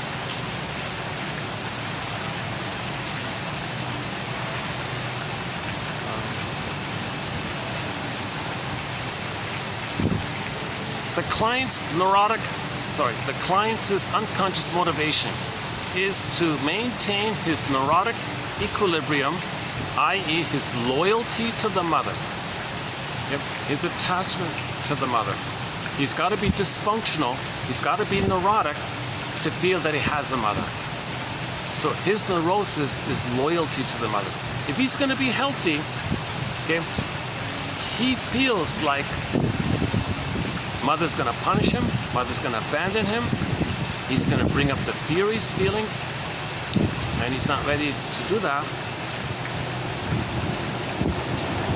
So dysfunction means you have a mother, you may act like the mother in the hope that one day you'll save her, heal her, cure her, fix her, make her be a loving mother so you can get her love in return so you can be yourself. So you're loyal to this unconscious fantasy because there's no time in there. So it could be timeless like that. That's part of it. Okay, again, the client's unconscious motivation is to maintain his neurotic equilibrium, meaning his working model, his script, his template, stamped in, this curse, this fate, whatever you want to call it. This setup, these neural intrapsychic. The interpersonal leads to the intrapsychic. Okay. The client's unconscious motivation is to maintain his neurotic equilibrium, explain away his pain. Anytime the pain comes up, he wants to rationalize it away. Make some belief, make up some lie, which functions as a blanket to push down the pain. Number 3, he wants to materialize his unconscious wishes. Not a chance. Not a chance. Nothing in the present is the mother in the past. No time machines. You're not in the past. But you act like you wish the good breast would appear. You act like you're still in the nursery waiting for the good breast to appear. So he wants to materialize his unconscious wishes. So he maintains his frozen script, neurotic equilibrium, explain away anything that's true, deny anything that's true, that's his pain, get rid of his pain, and still waiting for the good breast. That's a pretty good one. I think that's pretty good. Okay. This, again, she must weep or she will die. That's a good one about the grief. What brought analysis into existence and what brings people to analysis is that so large a share of what we do is dominated by psychological forces of which we are unable otherwise to be conscious of.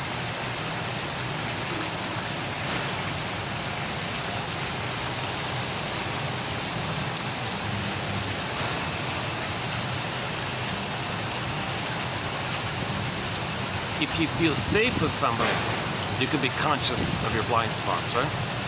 If you don't feel safe enough, you'll maintain your blind spots, basically.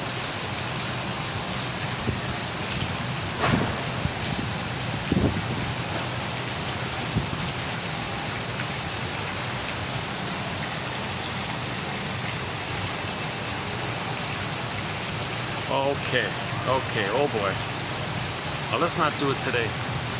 At the end of 28-22, I posted the first, this one here, I've done it in a few parts, the first quote on something that's way out of my zone. I'm not a doctor, I'm not a forensic psychiatrist, I'm not a medical specialist in this area, I don't read brain scans, and it's way out of my zone. But so anyways, we're going to be posting our first quote on what people refer to as the psychopath. Jesus Christ. I've avoided this topic We have no quotes. This will be our first one.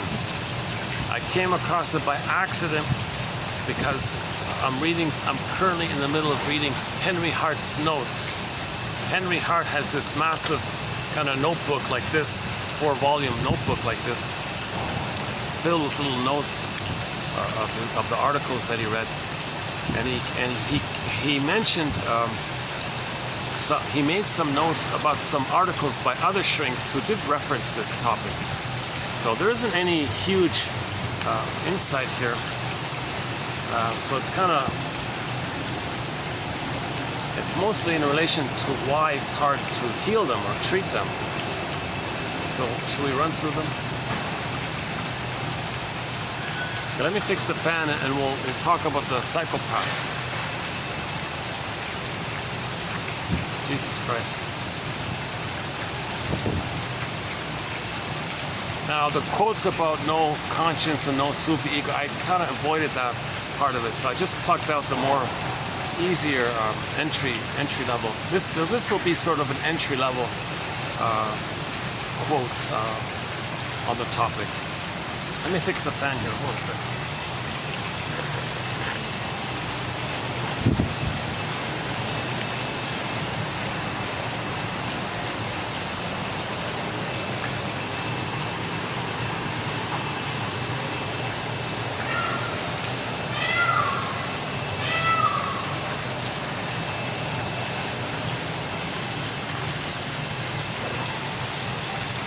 Yeah, for sure. This venue has a wide range of people, a wide spectrum of people.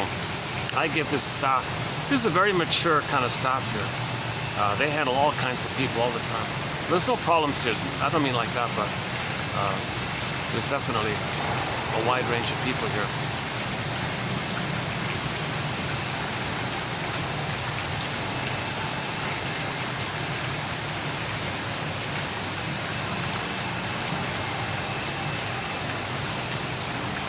Yeah, maybe the odd psychopath, who knows. Okay. The general... Okay, so my disclaimer, once again, I'm not a shrink. I'm finding quotes, posting it in an attempt to discuss it, explore it, brainstorm. We're just brainstorming here. No set answer here. Okay, these quotes are like clues, stepping stones, prompts, etc. The general instability of psychopaths. I don't even have a proper definition of it, to tell you the truth here. The general instability of these characters results in treating their analysis as a joke. Okay, so if by chance, so this shrink was saying, if by chance somebody is quote-unquote psychopath, he's not going to take the therapy thing seriously. The whole thing's a joke. He's only there for fun, for entertainment, for amusement. He's not taking it serious in any way, shape, or form. But if there's a moment where he may think it might be serious, whoop, he disappears, he'll run away. So he just does it for fun. It's a lark, it's just a lark. Yeah? So there's no stability, to help this character. If the moment he thinks there's something real, he'll run away. That's one there. Maybe he was testing his ability to BS, and the shrink identified something. Oh, I couldn't fool you. Oh, I run away. Maybe he was just fine-tuning his deceptive skills or something. And yeah, one shrink said, one shrink told one of these clients, psychiatrist told a shrewd, brilliant psychopath that it would be easy enough to put something over him. And so the shrink said, you know, it's really easy for you to fool me. You have this incredible intuition, this incredible skill, this incredible desire, this incredible passion or aggression. I think it'd be very easy for you to deceive me. So you have a choice. You can try to do that. You can do that, which you normally do, or maybe use this opportunity to heal. I don't know. Generally, attempts to analyze psychopaths fail because they break away before a transference worthy of the name can be established. Okay, so the moment there's any kind of trust, like the moment there's any kind of like positive transference, it'll break away. Okay? So that's another part of the instability. They'll run away. Either they think it's serious, they'll run away. Either they're supposed to trust, they'll run away. Psychopath plays at being treated. He'll pretend he's being treated. So he'll just pretend, it's a joke. He'll be cynical about the whole thing. He'll just pretend and go along that he's being treated. To make him look like a fool, because he wants to tell the world what a fraud his mother was. Look what a fraud the shrink was. Psychopath plays at being treated, a regressive defense against the threat of transference. Okay, so if he's mocking the thing, that's a defense against trust, obviously. Okay. The intolerance of the psychopath to developing a transference, it comes from the unconscious perception that the therapist might serve as a father figure, which arouses anxiety lest he be deprived of his right to be antagonistic to his hostile society. The psychopath will try to victimize the analyst or try to involve him in condoning his nefarious practices. The psychopath seeks to act out the child's conception of adult behavior. He wages a conflict against the world. He wants to show up the world. They seem to lack a sense of time. So the reason this quote actually reminds me of Judd for the Defense. We have some quotes from the show, a legal drama called Judd for the Defense, starring Carl Betts, very good actor Carl Betts. 2 seasons, 50 episodes. The pilot, season 1, episode 1, another pilot. I forgot what it's called, but it features a psychopath, and it's a psychologically minded film. That's why we have the quotes from this show in our collection.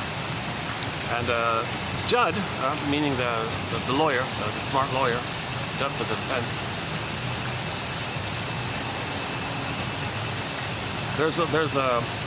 It's a depressing episode. I don't like it. It's a sad episode. It's about a teenager who's a psychopath, clearly. And Judd, there's a line in there about this. He said,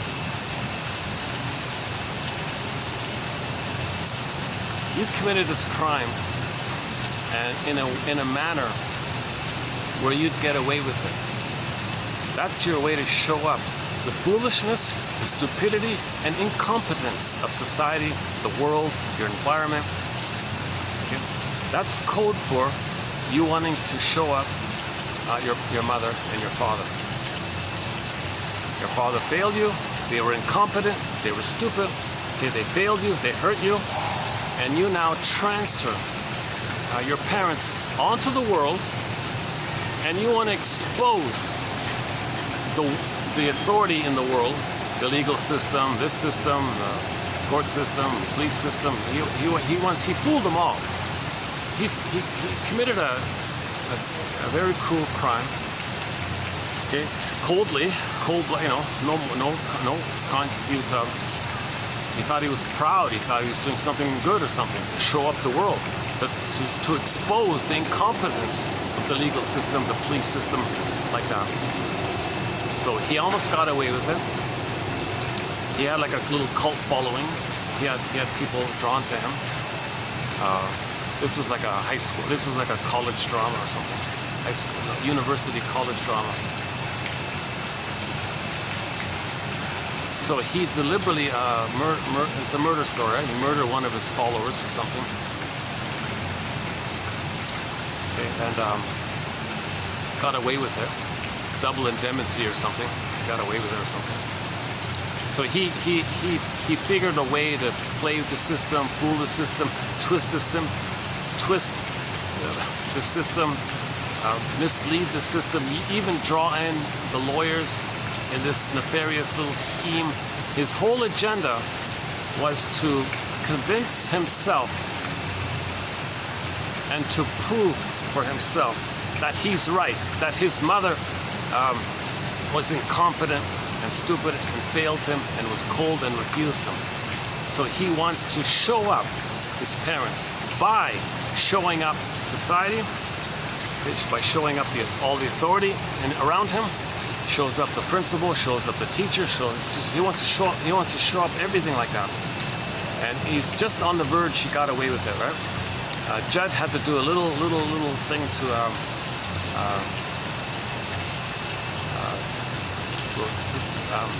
So Judd had a little thing about this thing about double indemnity. He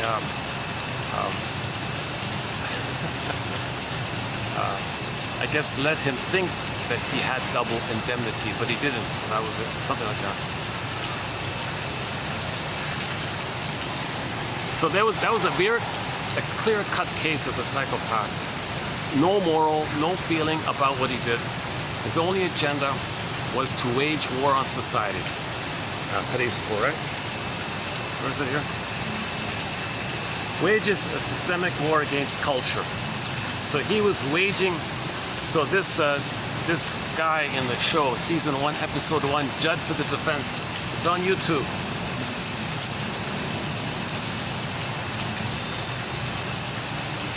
So that's one clue to the psychopath. He wants to wage war on society, on everybody, basically. Why? He's angry at his parents. He wants to expose his parents as frauds, so he wants to expose society as frauds, like that. So him waging war on society, quote unquote, that's like him wishing he could have, in his anger, changed his parents. Come on, mother, don't use the bottle. Don't remove the cord, pediatrician. No, leave the cord. No, don't put me on a torture board. Don't put me in a straitjacket and say in the name of pillage and plunder we calcify your soul. So you turn me like, don't do this to me. So he's waging war at the gynecologist, the guy who gave him the CIR, maybe, if that's the case, I don't know. No reference to that, so I can't make that inference there, but a lot of babies, okay. So we don't know what degree of trauma would lead to that. Like, how much of a severe degree of trauma would it? Actually, I am now reminded of the medical show called House. I'm not a fan of the guy. I'm not a fan of that actor and all this, Mr. Vicodin. Just about an angry, rude guy, just constant cynicism, constant negativity. And he's always, it seems to be like a commercial to sell Vicodin or something. There was one episode in there called The Jerk, I remember. That guy, that young guy who played the quote-unquote The Jerk, that was clearly a psychopath, that guy. He gives you the shivers, that kind of character. Even the actor who played that did a good job. I don't know if the actor in real life is like that, but that actor who played that guy, here's House trying to outsmart him or something, and he lost. He couldn't. The psychopath defeated House, right? And the House character is meant to be able to outsmart all these complicated cases. He's supposed to be a master diagnostician and a forensic medical diagnostic guy or something. So even the psychopath outsmarted him.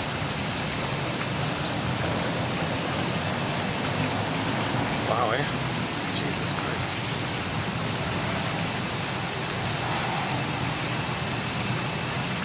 So the source point is, according to Jeff at the Defense, it's to show up the mother.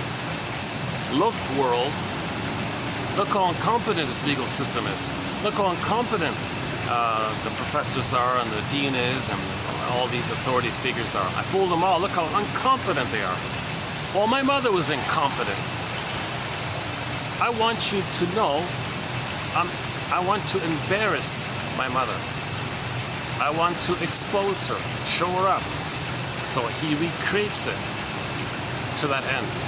So that might be the unconscious motivation of the psychopath, according to Edmund Berger. According to Judge of the Defense, But that line about showing up the mother, that's something Burglar also talks about, the showing up the mother issue. Tough topic, eh? Jesus Christ. I'll leave it at that, my goodness.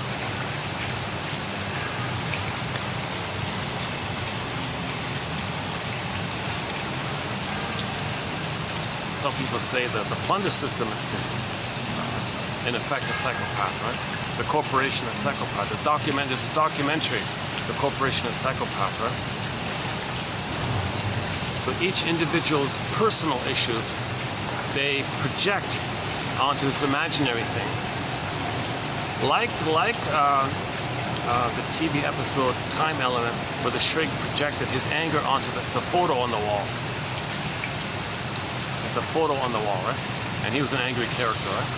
So individuals project, each individual projects their little anger, let's say, towards the mother. But if you add it up, if you got 1 billion people with anger at their mother projecting onto some invisible thing called plunder system, then you say, oh, plunder system absorbs all that billions of people's of hate, let's say, or whatever, approximately. It's going to function, obviously, to contain that. Then people worship this invisible thing, this invisible entity called plunder. And people feel relieved that this invisible thing expresses for each individual their hostility. In other words, you add it up, right? If you got 1 billion people who have a little anger towards the mother, and you send it to some invisible thing called plunder, it's being fed into it, right? The plunder is being given all this energy, let's say. Now you got this invisible kind of thing like that. And then people are assigned to protect it, and they give themselves immunity because the mother had immunity. What the mother did, she had full immunity. The mother short-sold the baby's soul. The mother robbed the baby of his soul, put the baby's soul into ashes, okay, froze up the baby's soul, petrified the baby's soul. Okay, the mother had full immunity. She said, I had the right. She rationalizes, I had the right to use the baby because I need to replay my trauma. So she'll rationalize it away. So the plunder system people that rationalize it away. How do you rationalize it away? Well, one technique is called, well, if we're more traumatized, then we're entitled more. What? Okay, let me say it in a way that confuses you and scares you, then you'll believe it. That's the trance logic.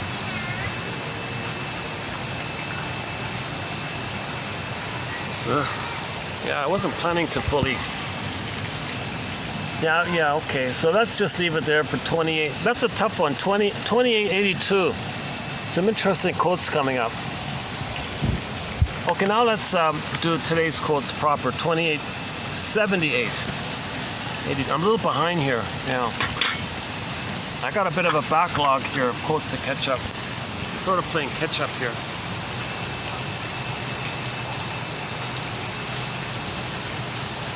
What's going on?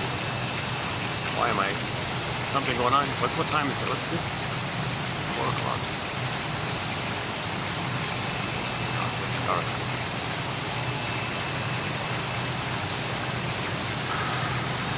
Battery's holding up.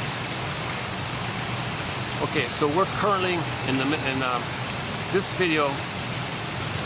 So beginning now, I'll do part 5 of part 6 of our current batch of quotes on rationalization. So in the last video, I did a survey of the whole 6. So I don't think I'm going to redo that survey here, just so that I can post today's quotes below. Let me just at least acknowledge it to make some consistency here. So a discussion of today's quotes that was done yesterday.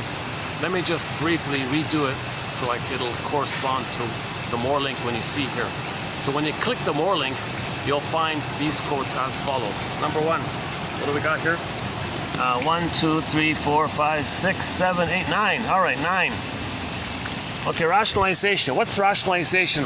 A rationalization is something that you tell yourself to justify or somehow make okay your decision.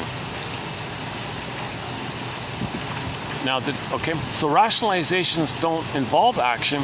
They just explain away our actions. Okay, so you did something that you don't want to know. It's too embarrassing to know. It's too shameful to know. You don't want to know it. It's related to your refuge to taking. It's related to your. It may be related to your desire to feel like you're an infantile god called infantile megalomania. You don't want to show that to people. Or it's maybe related to your hope that you're going to get mother's love. That's kind of embarrassing. Or it's related to that you do feel shame and guilty because you couldn't save the mother. That's embarrassing. So it brings up shame, embarrassment. So you want to rationalize what you're doing to that end away by saying that your behavior is based on something else. Now, there's something else that you manufacture is called the rationalization to fool yourself and others. So it's a cloak, in other words. For example, identify what you told yourself about your decisions that allowed you to make them. So think about a decision you made. What did you tell yourself about that decision that made it okay for you to do it? You may find it helpful to start the statement with the phrase, I told myself that. Then you say to yourself, really? Is that true? No, there's something more to it, right?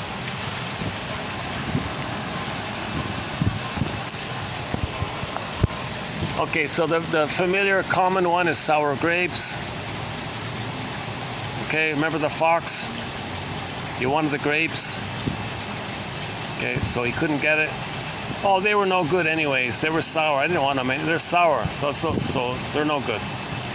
He's good, they're no good. Sweet lemons. When something the individual doesn't want is forced upon him, he will modify his attitude by saying it was really a very desirable goal, and he feels quite positive about the new condition. Sweet lemons.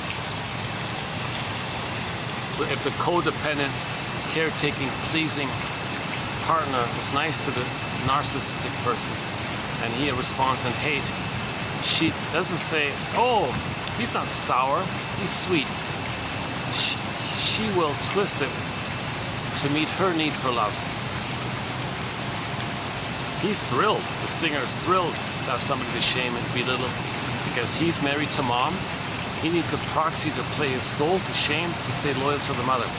The caretaker one says, oh, that makes sense because I'm no good and he's good. The stinger says, of course, I'm good, you're no good. Now, when the stinger says you're no good, he means his soul is no good. A false belief that he made when his mother didn't meet his needs. So he projects his wounded side onto the caretaker and says that they're no good. And the clinger says, yes, that's true, I'm no good, you're good. Stinger says, yes, I'm an infantile god, my own humanist is no good, you can have it, you're no good. Yeah, okay. So the clinger goes along with this using the rationalization known as sweet lemons. Okay, they twist it. Alice says up is down, left is right. They can flip it around. You can rationalize it away. It all comes down to you, sings Rick Emmett in the song called Somebody's Out There by the band Triumph. Yeah, so go to our song, our linked song is here, yeah. A song called Somebody's Out There. Is it fate or random chance? How can I decide? Are we victims of circumstance? When destinies collide, all the odds are against you, but somehow you make it through. You can rationalize it away, but it all comes down to you. Somebody's out there. Okay, so the main line here is you can rationalize it away. It's up to you. It's up to you. You can run away from the truth. Still try to save the mother, still look for mother's love in the past, and if somebody calls you out on it, you can make some lies about it. You can rationalize your irrational behavior away. You can make yourself unaware of what you're really doing, of what you really want. You can make yourself unaware. Okay, that's called rationalizing it away. It's up to you. All of your excuses, they're all cop-outs, but that's up to you. If you just want to play, if you just want to cop out like that all the time, that's called rationalizing it away. It all comes down to you. Somebody's out there. Now, if you do heal, well, there's somebody out there waiting to love you and someone for you to love. The love is out there if you stop rationalizing your fear away. Stop rationalizing that you're really angry at your mother, but you pretend you're not. If you have reaction, if you heal, oh, then there's love out there for you. Somebody's out there to love you. After you heal, we're born to love. But it's okay. Hang on. Where are we here?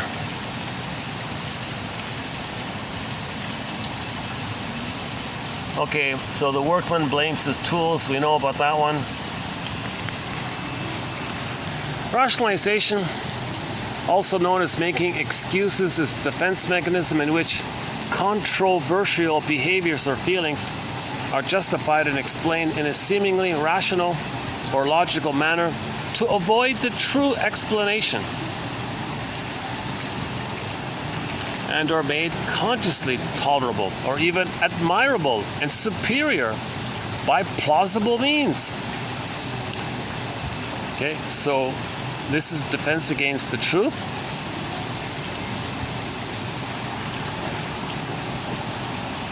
So you managed to do something harmful and tricked everyone to think you're good. Rationalization is the trick in this area. That makes you unaware of the truth. That your mother failed you, that your mother hurt you. You don't want to face that truth. So you hurt others and make everyone admire you. You can rationalize it away. But your soul is frozen. Snow White, your soul is still in the forest, in the box. Rapunzel is still in the tower waiting for you. Your soul is waiting for you. If you rationalize, you're ignoring your soul, your feelings, your true self. You're not going to heal. You'll remain a jerk, like that episode in the TV show called House. There's an episode called The Jerk.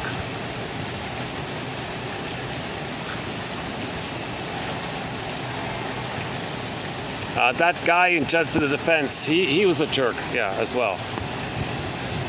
Okay, rationalization is not confined to those cases where there is an irrational. Rationalization is not confined. Hold on, give me a second here. Hold on. Give me a second here.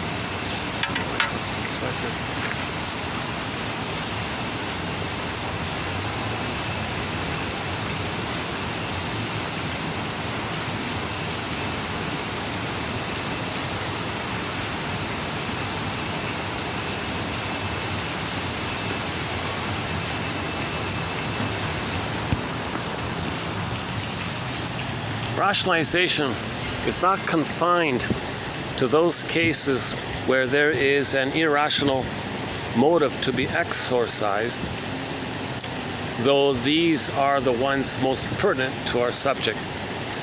It also invades fields where the motivation, though not rational, is not necessarily irrational. You see, if a person says, for example, if a person says it's moral for a baby to have a mother, well, that's not irrational. But you confuse people when you say that's why you're doing something terrible.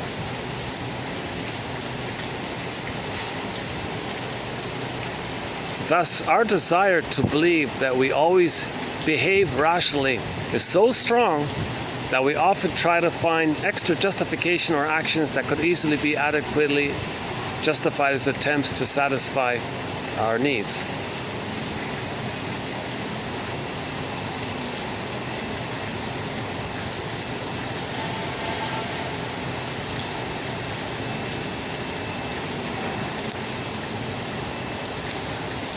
So sometimes a person can tell the truth. Yeah, well, my mother hurt me, so I'm going to hurt others. Now that's why I'm doing it. I want you to know my mother hurt me. Maybe that's enough. Maybe he could just say it like that. No, he wants to hide it. He wants to hide it. So he'll say, well, it's moral for a baby to have a mother, isn't it? As members of a group, we indulge in a number of amusements, which, like listening to a story, do us an immense amount of good, partly because they are, in fact, not rational. Okay, so all the propaganda, PR, advertising, jingles, and all this, it's not rational. 99.99, it's not rational. So the people are looking for something irrational. So the liars are tapping into other people's need to believe in fantasies and irrationality. So there's two people involved in this. And the rationalizers rationalize deceiving others. One of their rationalizations, well, they want to be deceived. If they want to be deceived, well, then it's okay to deceive them. That's their rationalization, right?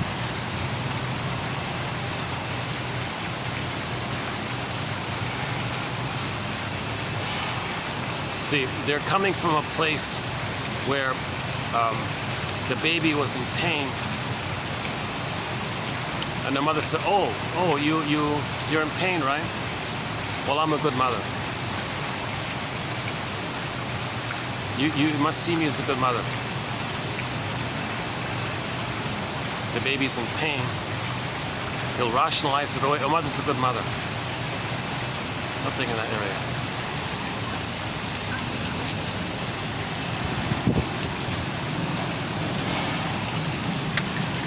The usual one is advertising. Buy this muffler and you're a somebody. Whoa, really? You're a somebody? You buy a muffler for your car, you're a somebody? So the rationalizer, well, they're looking for fantasies, they're looking for an identity, they're looking to feel important.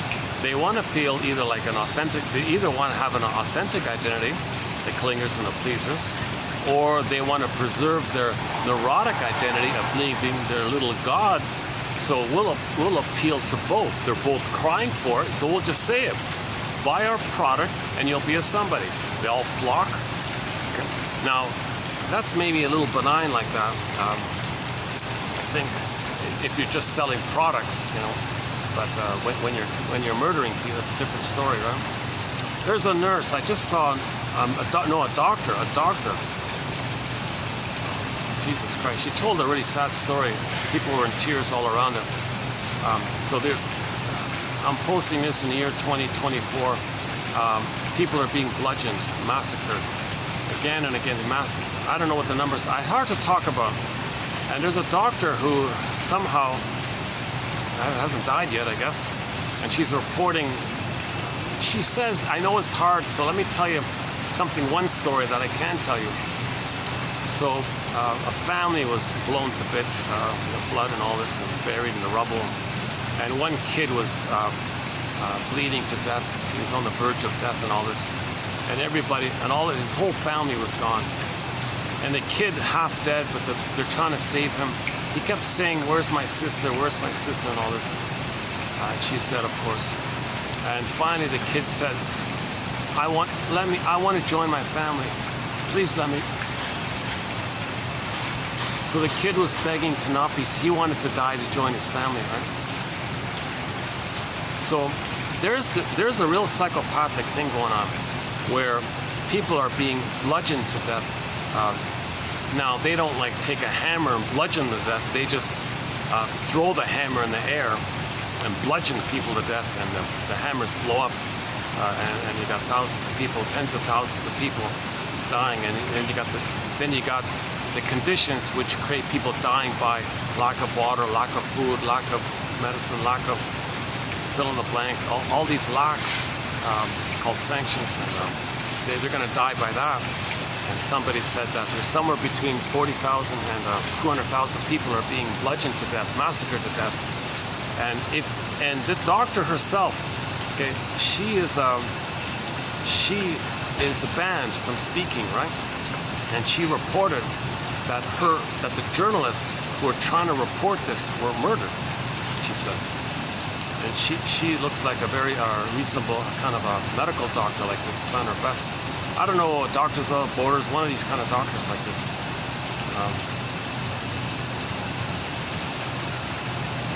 And when people speak up about this, they're banned, their accounts are banned, or they lose their jobs. So this is a forceful kind of a process where if somebody tells the truth, if mother is right. When mother hurt the baby, mother must be seen as right. This mechanism is co-opted and applied, okay, to communicate as above, so below. Okay? So the issue is when babies come out of the uterus, you gotta leave the cord, leave the placenta, hand the baby to the bosom, let the baby find the nipple, latch on, okay, so you start suckling, hold the baby in such a smooth manner that the milk flows smoothly. The baby's body kind of melds or molds kind of into a blurred kind of flowing thing, okay, and he feels safe in mother's arms.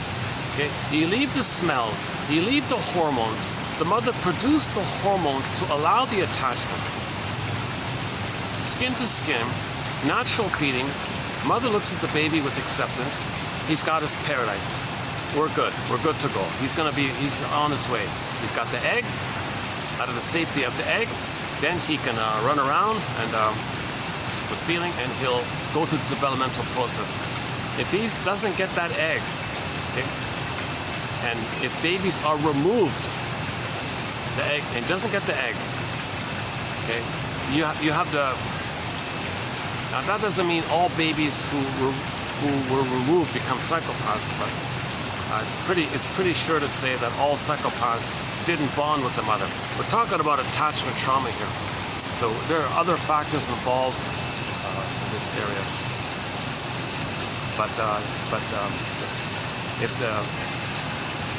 But a huge betrayal takes place when the father doesn't protect.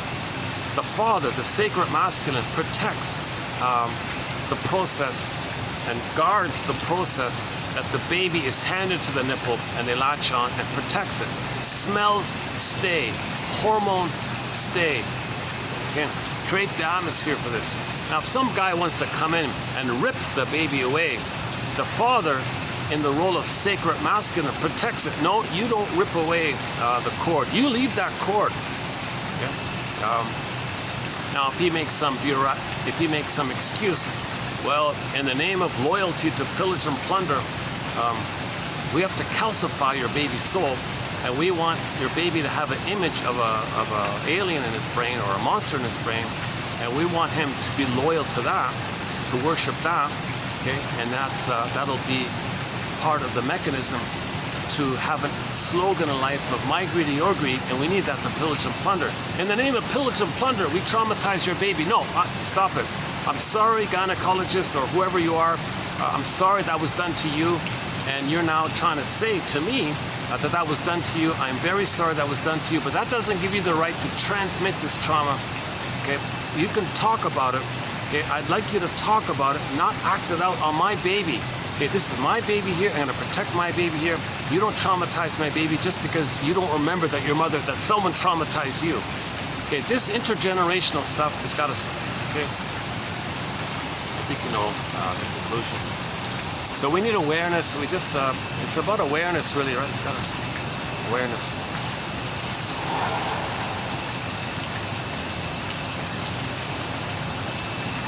So Burglar calls this negative magic gesture. Forensic calls it identification with the aggressor. So we have some terms to help us be aware.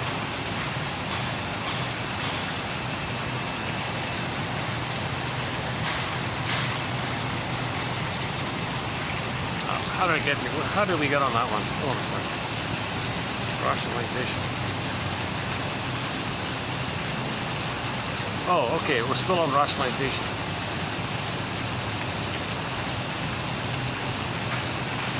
Rationalization is something like a good excuse. The trouble with excuses is that they rarely excuse, and the flaw in rationalization is that the reasons given for our attitudes, they're not the right reasons. You're lying to yourself, you're kidding yourself. So we gave the example about the guy who felt shamed by his mother, and later on he said to everybody, you know, the reason I feel so inferior is because I'm short. So he wanted to confess to something lesser. So Bruno calls that confession to a quote-unquote lesser crime. So the rationalization is that because he had a rationalization, he then thinks that's the cause of why he feels inferior. That's the trick. This guy who was short felt inferior because the mother, he believed that the mother rejected him and he thought he was being punished because he was defective, and he was guilty because he couldn't save her. So he felt inferior in this area. So later on, he would say, you know, the reason I feel inferior, the reason I don't have much confidence in all this is because I'm short. And then he believed that. And then he would take that idea, called the rationalization, and sell it. And he would create a long list of ways to convince himself and others that being short caused him to feel inferior. He goes on the SkyTrain, he's always so short, others around him. He's got to ask for a high chair in the restaurant. I don't know, whatever. You make up stuff. And people, after a while, he believes it himself. He wants others to believe it. And if someone says BS, he'll get enraged, scare you, trance logic. Others are scared. When others are scared, they believe the scarer. Oh, you're right. Okay, you're right. That's why you feel inferior, because you're short. Okay. Okay, so he rationalized it away. But by doing that, he doesn't get to the heart of the matter. He doesn't get a healing dream. He does not get a healing dream. He won't get a healing dream like that. If he were to glimpse some of the truth, he might get a kind of a step towards a healing dream. Or he might start having an abreaction. He'll build a nest towards an abreaction.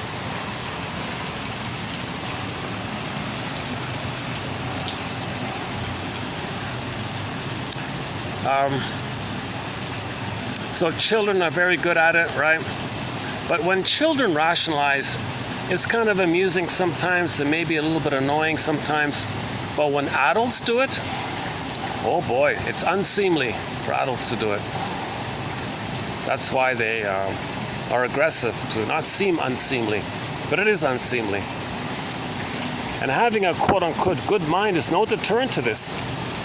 He may have he may have 10 PhDs in linguistics. That's no deterrent to it. On the contrary, the quote-unquote better mind we have, the more ingenious are our rational justifications, because when we rationalize, we use all our wits, all our knowledge to make plausible the lie. Our thinking may appear to be logical, but it's unreasonable. It's based upon wrong premises. It's one of our chief weapons of defense in keeping a repression forgotten. And of course, and the mind, of course, is man's keenest tool. Rationalization is a fictitious, logical process. Okay? So if somebody appears witty and verbose and they're talking a mile a minute or something, and they sound intellectual and all this, but you're confused, they're rationalizing. Okay? They're using their wits, okay, to rationalize, but if you're confused, that's the trance logic, now you believe them. That's how they got away with it. A fictitious logical process in order to persuade ourselves, okay, that what we're doing is reasonable. Man has an overwhelming need to believe that he's acting on reasonable grounds. For example, no one imagines that it is possible to alter the convictions of a zealot by arguing with him. Okay, so if the man has splitting in his, if the man has prejudice, okay, so prejudice, one theory around prejudice, of the many that we have, one is the classic one from the shrinks from long ago. It's splitting and projection. Remember the baby splits? Mother's a monster? No, mother's a demon. My mother's a goddess. Mother's a monster. Mother's a goddess. Seeing the mother as a dangerous one, and you felt shame and no good by it, it's fused. So a part of you feels no good and mother's dangerous. You feel no good and mother's dangerous. I feel no good, my mother's dangerous. Okay, like that. That's split off. Denied. Separate. Psychic bin. Compartmentalized. Buried. Repressed. Split off. You're unaware of it. Disavowed. No, that's not my mother. My mother is a goddess. She's wonderful. She's divine. And I'm blissfully safe with her. Splitting. And you keep them apart. You don't link it. I mean, in the splitting, you don't want to see that they're actually both part of one woman. You create two entities, goddess and demon, and they're separate entities. That's not real. The mother's a human who's loving, but she's in pain. And in her pain, she didn't meet the baby's needs, but she was still loving, and she tried her best.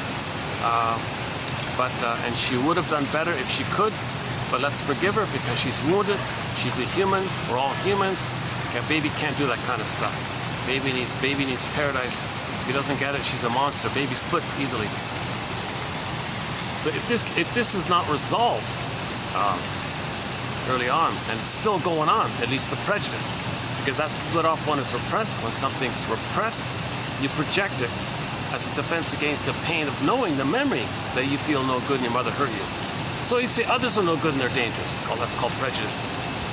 So you project this relational unit onto those who appear different, because difference means there's two parts. One is, if you see somebody who's different, you may have the thought, gee, they got their differentiation from the mother. They were loved by their mother, hence they're different, because when a baby's loved, he gets to differentiate. He's different from the mother. He's not the mother. He's different from the mother. Differentiation. So you see somebody who's different, you might think in version A, or part A, you think, oh gee, that person was loved. They got their difference. They look a little different or something, a different dress, different. Pick any trivial little thing. Even people in the same village can split within the village. You pick, well, he lives in the north end of town, and he lives in the south end of town. Even though they all grew up in the same town, or doesn't, you find a way to split within whatever. Okay, so you invent it, just make it up, hallucinate. It doesn't matter.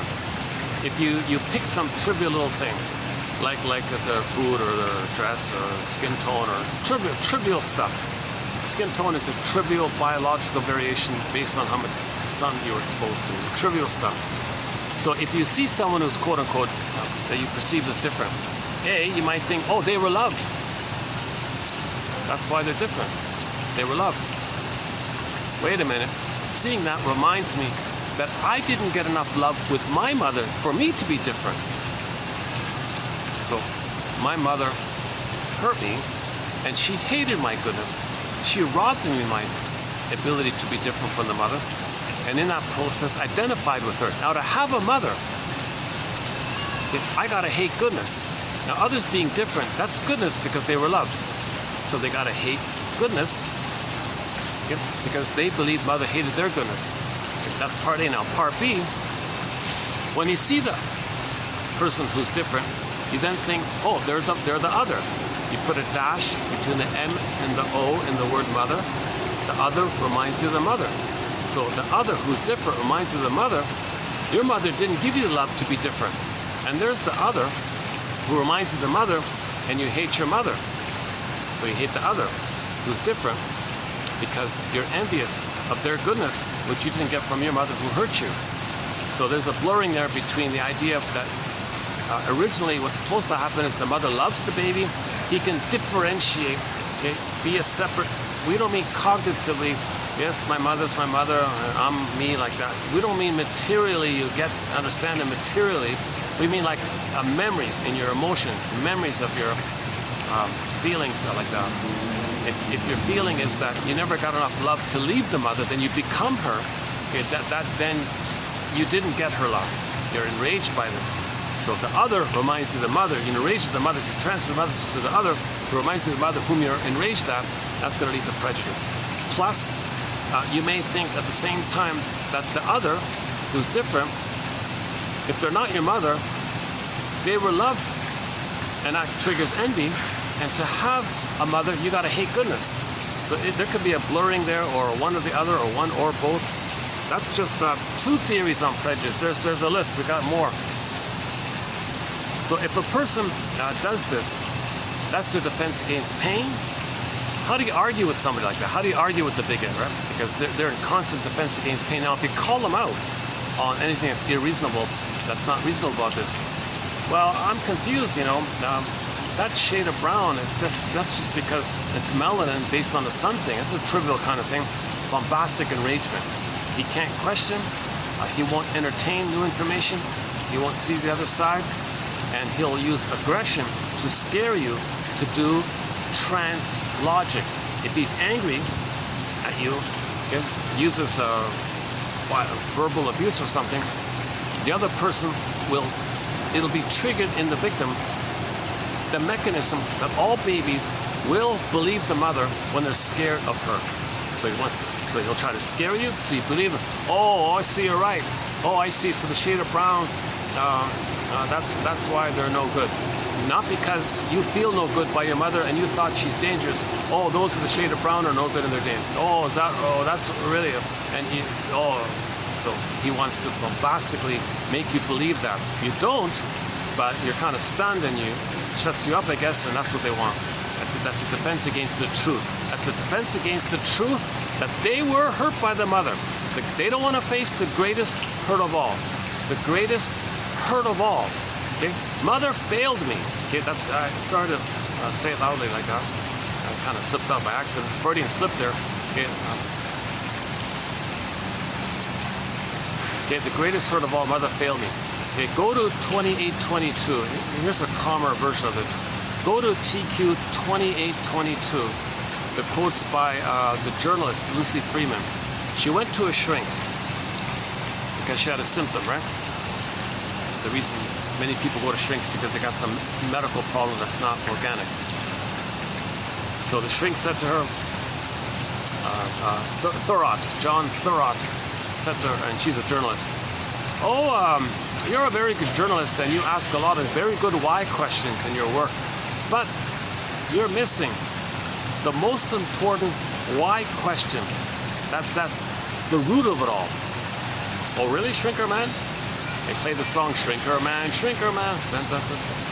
Wise me up if you can. Shrinker Man. Katie Lee. So sidebar here. Katie Lee. We have 4 songs by the singer Katie Lee on our soundtrack. Shrinker Man, Shrinker Man, Shrinker Man. Wise me up if you can. Properly loved. Repressed hostility blues. I've got those repressed hostility blues. Deep. And her big hit was called It Must Be Something Logic. It Must Be Something Psychological. She says, I'm only attracted to men who are unattainable. It's really quite explainable. The mother was emotionally unavailable. It's not logical, it's psychological. Okay, go back to 2822. John Thurot said to the client, you're missing the most important why question. You ask all these why questions, but the one why question that you're missing, you're missing it. Okay, Shrinker Man, fine. What is it? What is this most important why question that's at the root of my problems? You really want to know? Yes, Shrinker Man, Shrinker Man. All right, fasten your seatbelt. All right, I fastened my seatbelt. I'm ready. You brace yourself? Yes. Okay, what is it, Shrinker Man? Okay. Quote, why didn't my mother love me? Okay. You get on the broccoli boat, you're free associate. What does that suggest to you? What does it remind you of? Oh yeah, oh yeah, oh yeah. And then you click, click, click, click, click. You ride the boat back, ab reaction. Comes to your consciousness. Okay. Now, sadness first appears. You mourn the loss that you didn't get the love that you needed. You admit it. Okay, you mourn it. Then her symptom went away. Her symptom went away. She never got it back, she reported. Okay, that's TQ 2822. Or get it directly from her book is easily available. It's called Fight Against Fears, 1951, Lucy Freeman. She's not a shrink, but she reported in that book her experience with the shrink. It's a very good book, I thought. Partly a vanity project, yeah, so it's not. No, let's just focus on the educational part. I would say overall, it's more valuable than otherwise, let's say. Yeah, and it was a best-selling book. It was a big hit, sold 1 million copies overnight.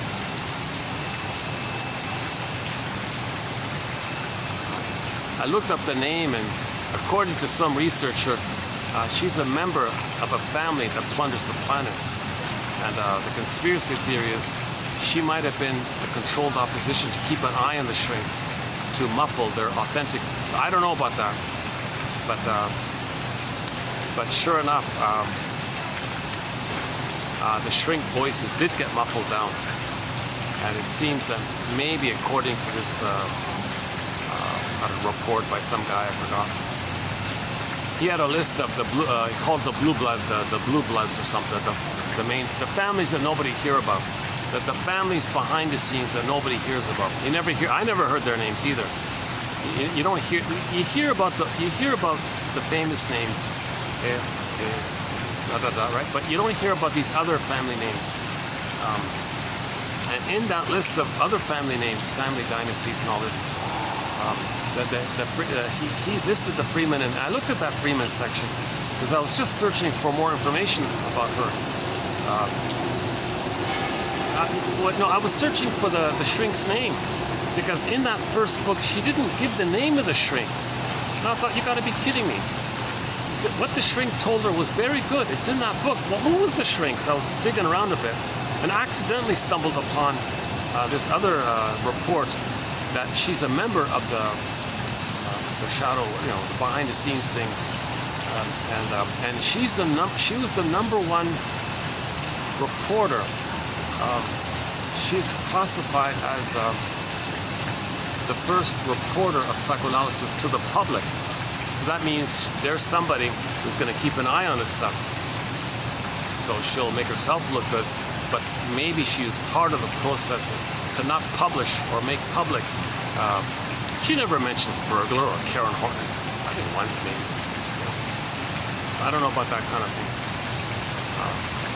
Now I did find out finally in another book, in a follow-up book, she did say the name of the shrink, John Thurot. I tried to look him up, nothing, zilch.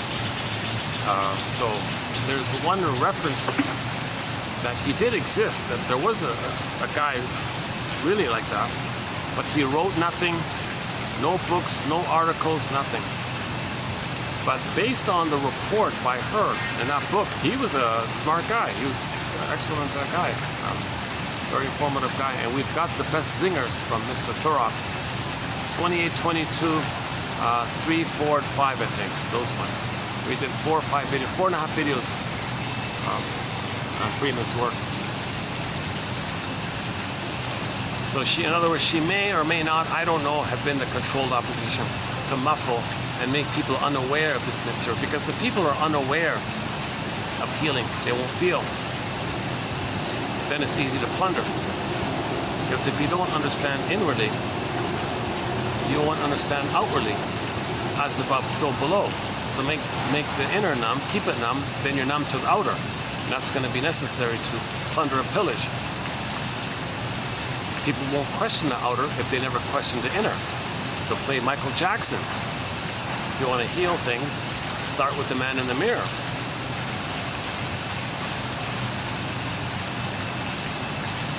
And the red herring is that you got a whole genre of fluffy self-help books that are trite, vague, erroneous, magical thinking, childlike thinking, repression, just personality focused or something, impressing with wittiness or something. It's not analytic, it's not helping you, most of it. Not all of it, but a lot of it. On occasion, when I do come across a psychoanalytically minded or psychodynamically minded self-help author, I'll include those quotes. So recently we did the work of Tina Dayton recently. And roughly 10% of the quotes in our collection come from self-help authors who did the analytic process and have that analytic mind. Amy Baer says, oh yeah, because of the pain you're feeling. Oh no, you recreate your childhood in the present because of the pain you're feeling. Like simple things like that.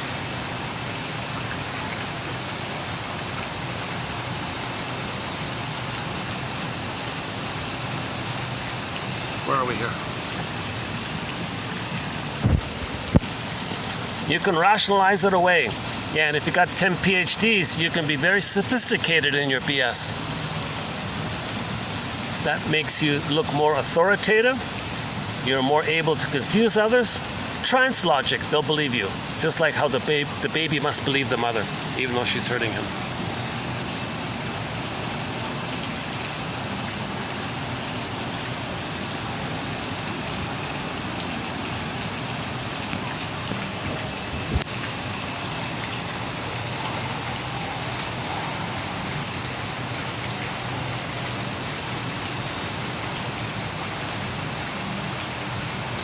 Okay, so this issue of why there's still this ongoing, quote-unquote, okay, now that's this.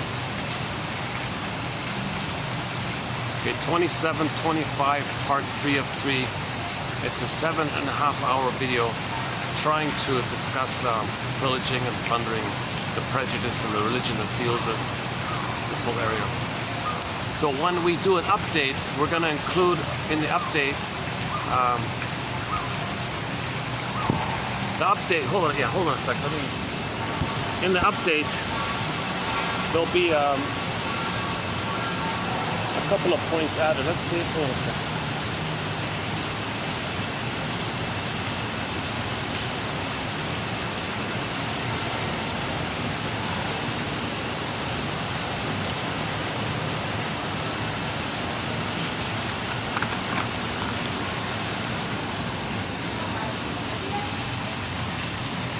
Okay, when we update the 40 symptoms of homo traumacus, okay, in the update we'll add. There's a lot of it. We talk about the Karpman triangle, okay, the pollution, breaking the ecology, the envy, the greed. There's a lot there. Scapegoating, of course. But we're gonna add.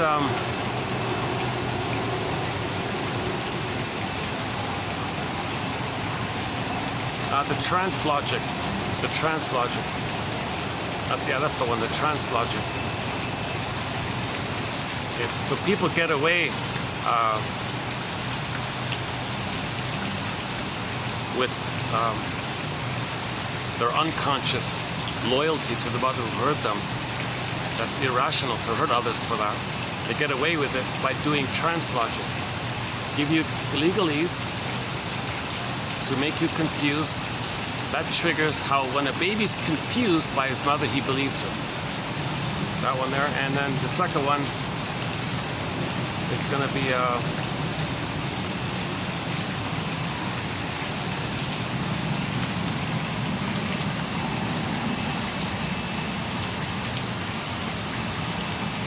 thought we had 2 updates here. Rationalization. Yeah, rationalization. Okay, it's all about to hide your pain of being shamed, to protect your status of you believing you're a little king in the uterus, and that's your self-esteem. So when people fool you that doing these horrible things is moral by saying, well, it's moral to have a mother. They preserve their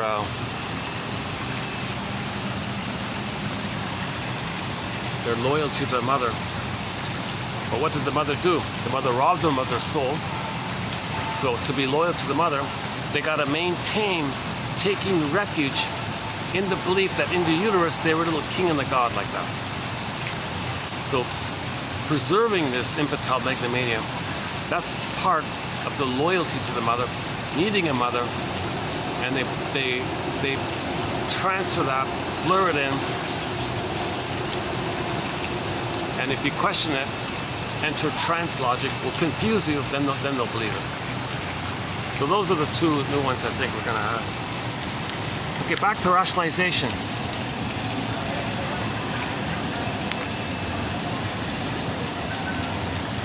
Oh yeah, so the reason you can't reason with, you see,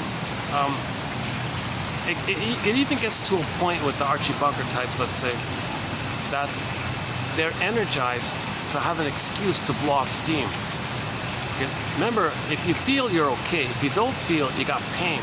With the pain, you get a pain pump, tension. So all they care about is an excuse to blow off steam.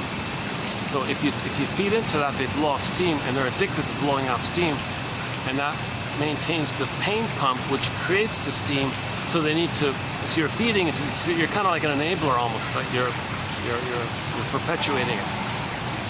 You're not going to reason them out of that if they're in so much pain. So you're not going to reason. In fact, you're doing the opposite. You're enabling the prejudice if you try to argue out of it. Jane Elliott maybe is the one exception. She has a very she's a very clear articulator. She speaks really in a very down-to-earth, straight way. Maybe she has some effect. I don't know. She's in her 90s now, still around, 90-something years old. She said her family was harassed and stalked and harassed. They called her all sorts of things. She told one anecdote that some members of some Archie Bunkers were in the audience harassing her.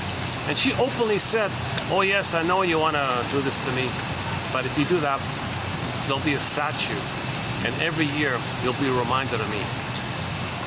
She said that shut him up or something. She's a straight talker, yeah, straight talker. She's an exception. She's a bit of an exception. And one thing I like also, she's really in that moral kind of. She's really like on the Enneagram. I guess she'd be a healthy one. I guess.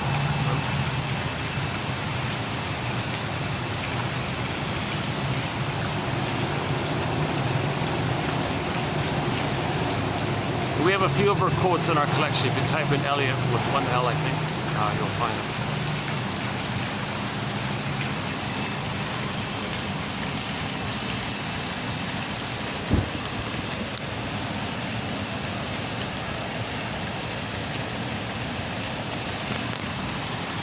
But we here offer the underlying missing piece. This is the psychoanalysis that she's not offering. So she can't do everything. But she has done more to enlighten people about prejudice than any other shrink, than thousands of shrinks combined. Like she's done more than the average shrink has. So she's very helpful like that now. Yeah, her work has won a Golden Windmills of the Mind Award, by the way.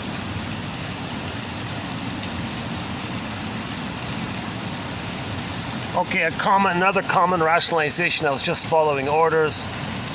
Okay, well, the victims are just going to be angrier by that. Rationalization may be defined as the production of a quote reason for, as distinct from the true cause or motive of an act. Okay, the complex responsible, or the memories responsible, the cluster of memories responsible for the act is not recognized by the mind as a legitimate ground of action, either because it is an unconscious bundle of memories and therefore cannot be recognized at all, or because, though the mind may be conscious or half conscious of its existence, there is conflict with some other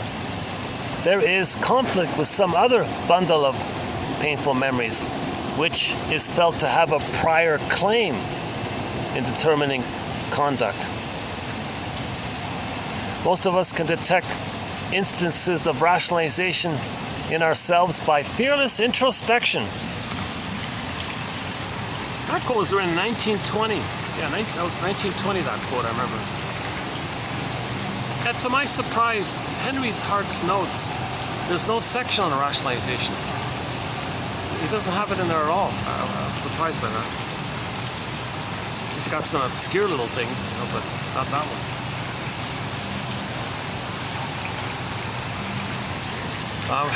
Okay, that's today. And tomorrow we'll be doing 2879.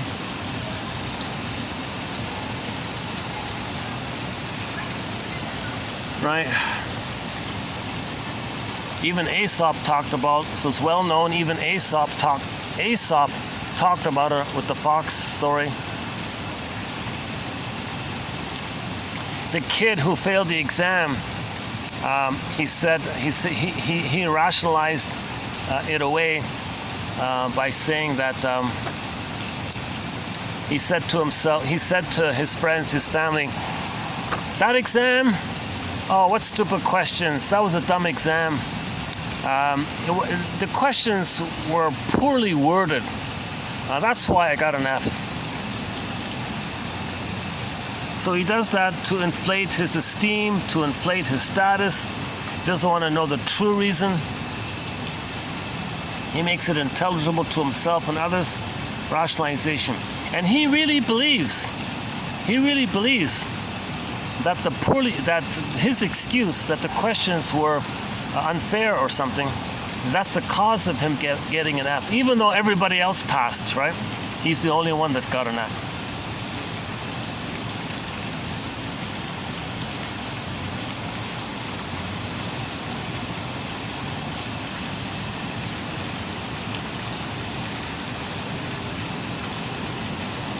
Okay, so we'll do these tomorrow. These are coming up tomorrow, some more good quotes on rationalization. And if you want to, I highly recommend reading from 2875. It starts at 2875. Your mission, should you choose to accept it, is to go do some reading here. Is some reading here. It's an option available if anyone's interested. FYI, for your information. FYI, for your information. The quotes posted beginning with 2075, that's part 1, okay, and then to 79, 5, 6, 7, 8. That says 6 parts, right? 5, 6, 7, 8, 9. That's only 5 parts. Wait a minute. What am I missing here? Hold on a sec. 79. Hold on a second. 78. 77. Somebody's out there. 76. 75. Okay, that's it. 81. 80. Oh, hang on. Oh, 80. Okay, 80. 80's coming up. Oh, the one about the she-wolf. If the Don Juan is sometimes called the wolf, and we sometimes call the female Don Juan Donna Juana, then sometimes the Donna Juana is called the she-wolf. So the phrase she-wolf means female Don Juan. So that's just be clear here. This was written in 1940s. Okay, so it's 80s. What do we got? 80. What's this one? 82 is coming up. Wait a minute, 80. Hold on. Okay, 75, 6, 7, 8, 9, 80. Okay. Okay, so your mission. Oh, sorry. FYI. Correction. It's from 75 to 80. That's 6. Yeah, that's 6, right? That's 6 quotes. So on average, there's roughly, let's say, 10. So you'll get, let's just say 50. Okay, so for your information, there are 50 quotes on rationalization between 75 and 2875 and 2880.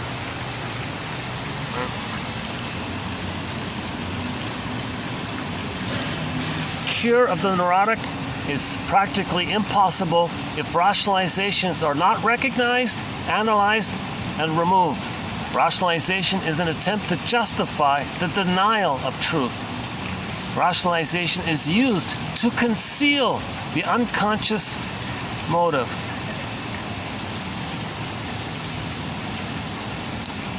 To make the non-rational appear rational. To avoid the emergence of what you couldn't have felt. Every sort of rationalization is used to obscure, confuse, hide, blanket away the real reason. Self-justifying explanations are generated unconsciously to conceal from oneself the true reasons for one's actions. Okay, so the difference is that if you're conscious that you're BSing, that's conscious. If you're unconscious that you're BSing, that's called rationalization. Put it that way.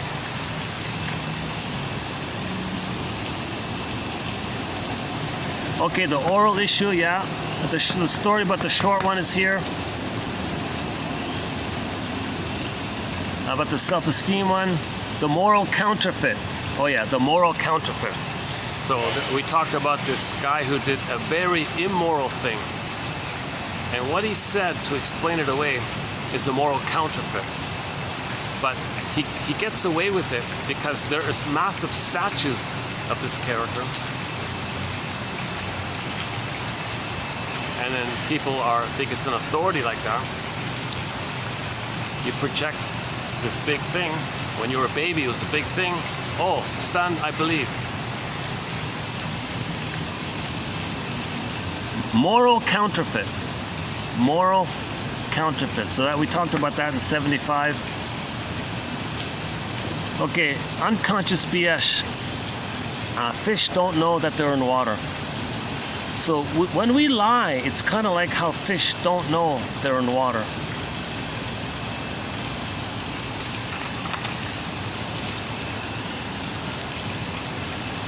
Okay, there's some of the quotes talk about the commonality that rationalization and projection have with each other, and so that's discussed here.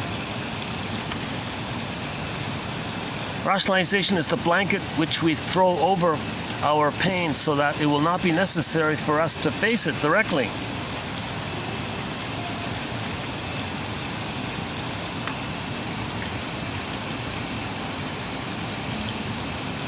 Okay, to guard your neurotic pride, to guard your infantile megalomania.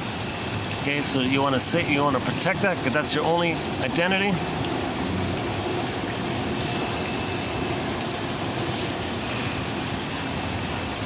Sometimes called self-interested self-justification. Okay, so you whitewash even the worst of deeds, making it look admirable. Whoa, that's a real sickness. That's a real sickness. For the mother to abuse her baby, there's a sickness. The baby is that's a psychological sickness. But the mother made the baby psychologically sick because she felt psychologically sick by her mother. Intergenerational trauma. Only with this nest, only with this lasso of truth, with this lantern, make the unconscious conscious. Get the abreaction. Ride the boat. Abreaction. Inside Out 2. Film of the year. Okay, that's a huge. That's a very good image. Inside Out 2 to flag, to post that we're not going to transmit this intergenerational trauma. That we want to heal. That there is an image of healing. That healing does happen. Okay. Odysseus does get back home, reunites with Penelope. The golden ball does come back. Okay, Snow White does return. Rapunzel does return. Okay? Healing happens, right? Inside Out 2. Rationalization is giving aid and comfort to the lie. The avoidance of truth-telling. Rationalization merely gives the appearance of being rational. You want to build up your narcissism, okay? And a clue to it all is you don't want to hear the other side. You don't want to hear the other side. That's a defense against the pain. That's a splitting mechanism. And it can be benign, you know, you bought a new car. Well, you thought it would make you feel important.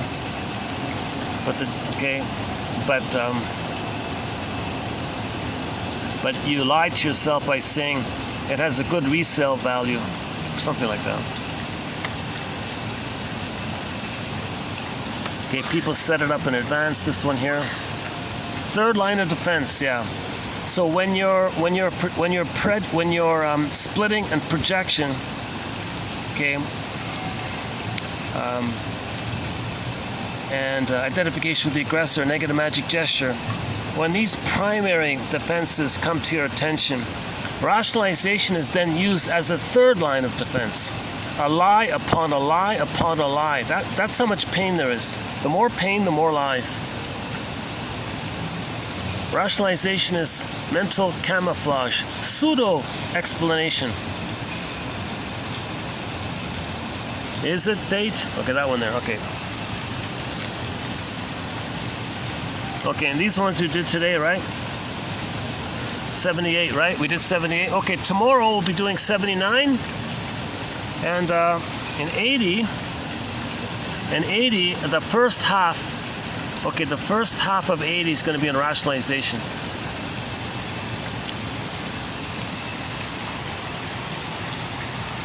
Yeah, okay. And then 81, this is some self-help quotes. And 82 was mainly today, I covered today.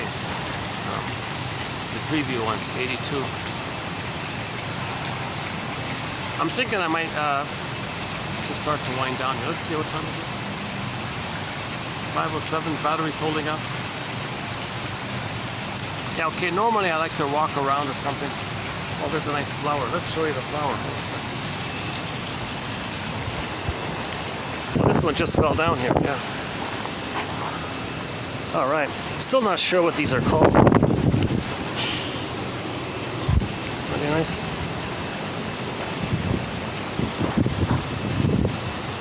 Oh, here's another one. Oh, another one came down. All right. Oh, that's an older one, huh? All right.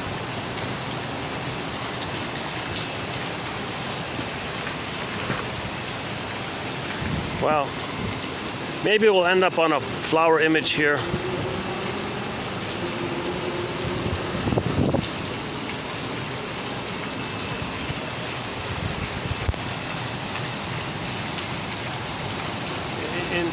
In the last video, I walked around, went to the mall, and had an extended discussion there.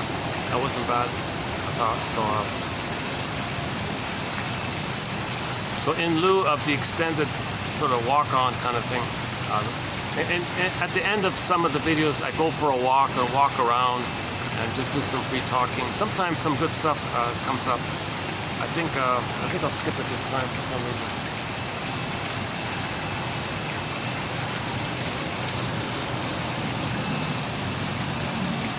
Hold on a second. I'll make it just do a partial walk. Truth is, these chairs aren't the most comfortable. Well, they're okay, but they're not that comfortable.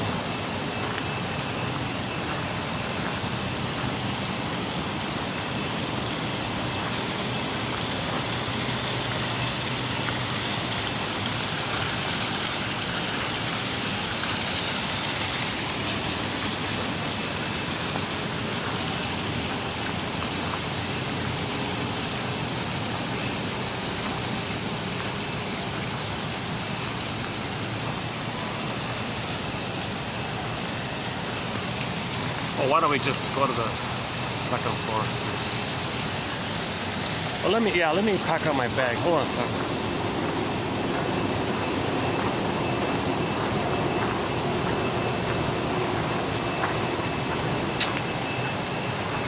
Let's turn this off.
Oh, nice and quiet in here.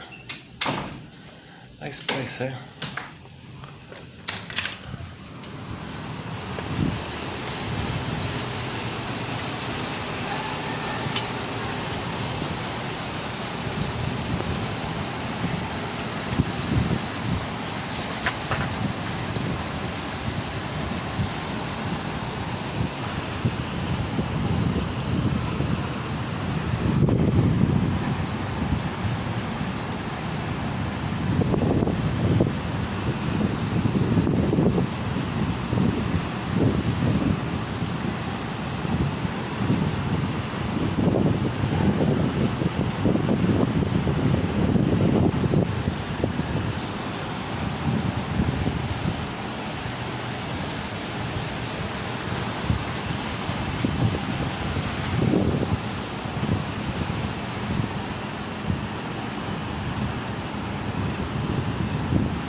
Still recording?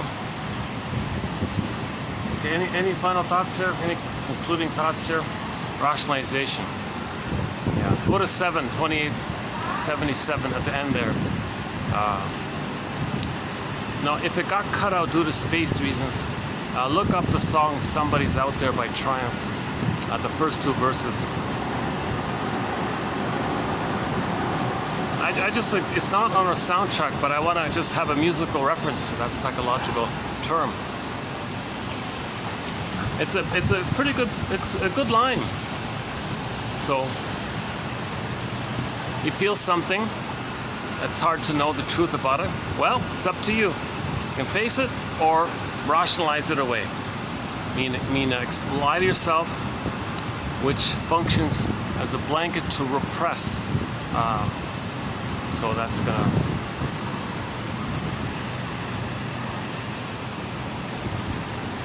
And then you gotta keep on doing it again and again and again.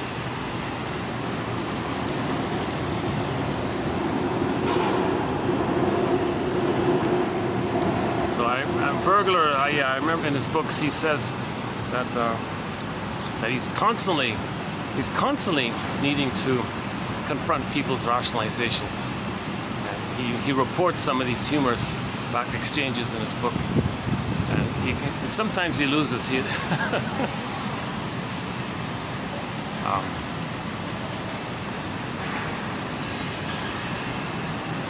That's the, yeah. It shows the stubbornness and the aggressive passion people use to believe their lies. Because if you believe your lie, then you don't have to face the pain of the truth that the mother hurt you. Okay? That's hard to face that truth. So that's why these lies are aggressive and passionate, because it preserves your identity of being a little king. You're doing it yourself, you feel important, and you've made a deal with the mother who did that. So there's a lot of an intense trauma bond with the mother like that. And to face the truth, it's like being disloyal to her, i.e. having your own authenticity.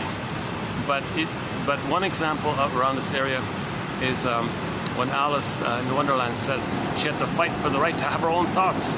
Because some mothers say to their child, oh yeah, child, you want to be independent? You want to be yourself? With me or against me? Baby freaks out. No, mother, I'll sacrifice myself. I'll be you. I'll mimic you. Good baby, good baby. She rewards the symbiotic regression because she takes pleasure in having somebody there she can control. It inflates her esteem. She's the aggressor now. The baby is her as the victim. So that's her repetition. So that mother in this example didn't want to be alone. So she fixed it by threatening to abandon her own baby if he were to leave her. No, mother, I won't leave you. She rewards the symbiotic regression for her need to not feel alone. So ironically, she uses the threat that she's afraid of, right? So later on, if you're going to be authentic, it's going to bring up that pain from the past. Now, in the past, as a baby, we couldn't feel that kind of pain. We couldn't know that kind of pain. That's the scarecrow with no brain, right? The unthought known. You can't think it because there's no brain, sorry. And then the Tin Man, you lose your feelings, your heart. And Cowardly Lion, you lose your sense of embodiment like that. So Dorothy's like part of the nature's healing energy system to line things up. Mind, heart, body get aligned up on the golden feeling, golden road.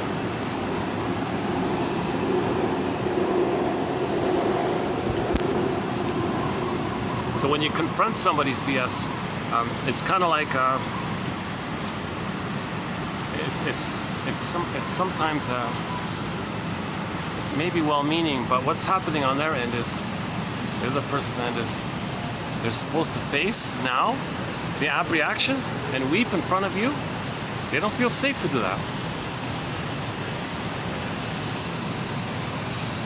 So you might say something mild or playful and they can think about it on their own time, or they might have a dream about it or something.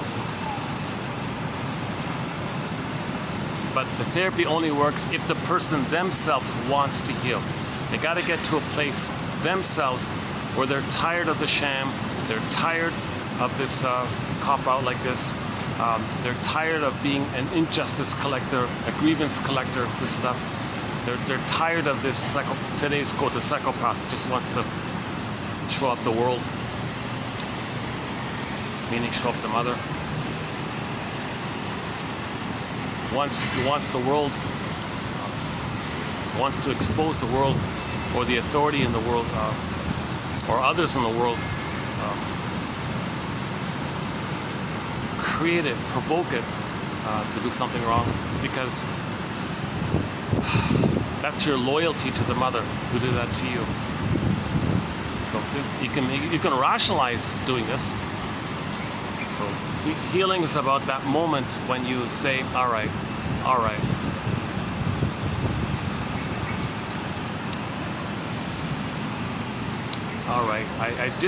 I'm not a victim of this trauma. I did manage to survive it, and I have a lot of feelings around it. I need help to identify this script.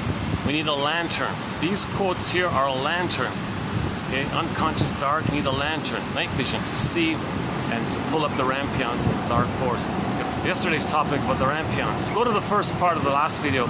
We talked about Rapunzel a little bit.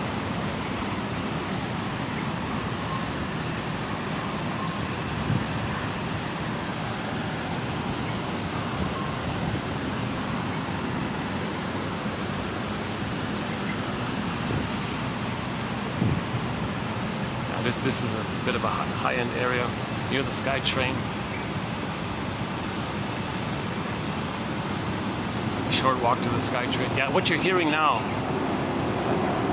that's the SkyTrain. That's subway sound. The tracks. That's the SkyTrain.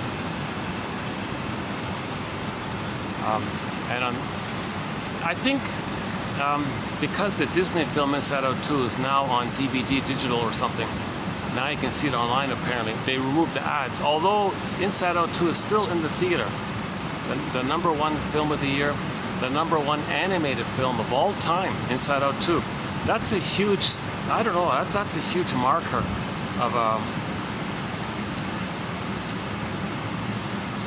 now finally we have a major image that there is such a thing as healing, that there is such a thing as splitting, repression, free association, abreaction, psychosynthesis, getting back the sense of self, meaning you admit that you're both good and in pain, but you're both. The mother is loving and hurtful, both. You can do that. Babies can't do this ambivalence. They split it. God esteem him. You know, me, perfect or no good, like this splitting stuff. So people with prejudice do a lot of splitting, right?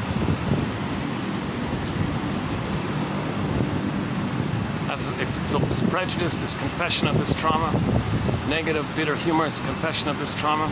Okay, this trans logic stuff, where you're doing hurtful things, but want to scare people to trick you to believe they're good, because that's a defense against the pain of the truth. So once again, this awareness by Lloyd DeMoss and Alice Miller and the prenatal community, the perinatal community, okay, about the importance of lotus birth. Maybe another important image we need is the lotus flower. The lotus flower, the beautiful flower on the water, stem, pod. Keep it like that. When you have a baby, keep it like that. Baby, cord, placenta. Keep it like the flower, stem, pod. Keep it like that. Leave the cord, leave the placenta. Somebody said the only time you can ever remove the cord from the baby is after a couple of days when the blood flow has done its thing and the cord is no longer reddish, bluish, purplish.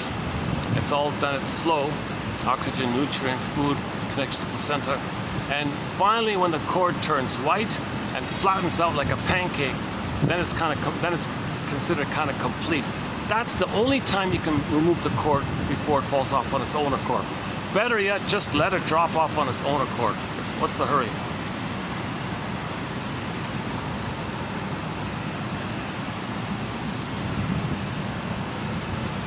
Okay, disclaimer, I'm not a doctor. There are exceptions, I'm sure, but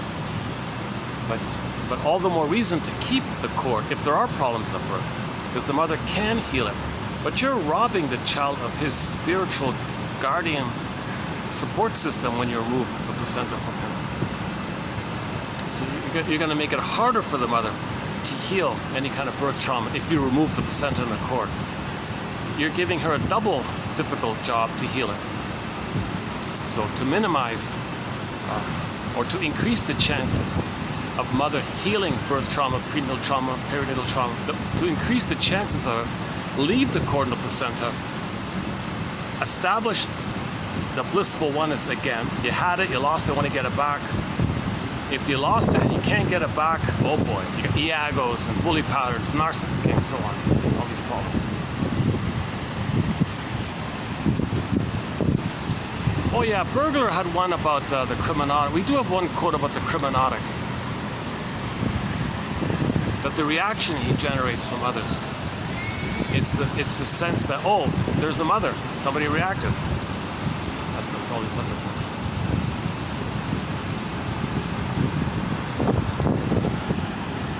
My mother didn't react. I got others to react. Something like that. That's not that's not too convincing, that one. But today's one wasn't too bad. Or what do you think about today's one about the psychopath? Jesus Christ, dude.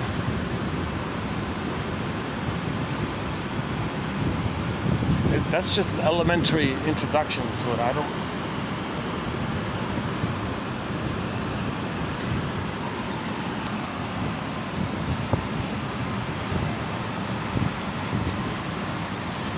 I think the closest familiar one is the one I talked about, A Judge for the Defense.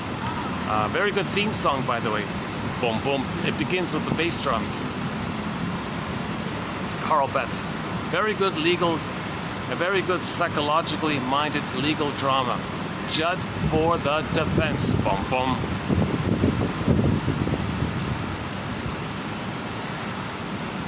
And yeah, so 2 seasons, 50 episodes, 1971 and 2. No DVD, but they're all on YouTube. The quality is a little choppy. That's okay. I think all of the episodes are there, if I'm not mistaken.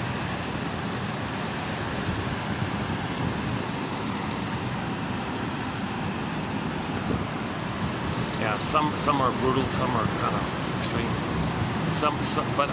But many of the episodes have are a vehicle to teach psychoanalysis. They slip in a little bit of psychoanalysis.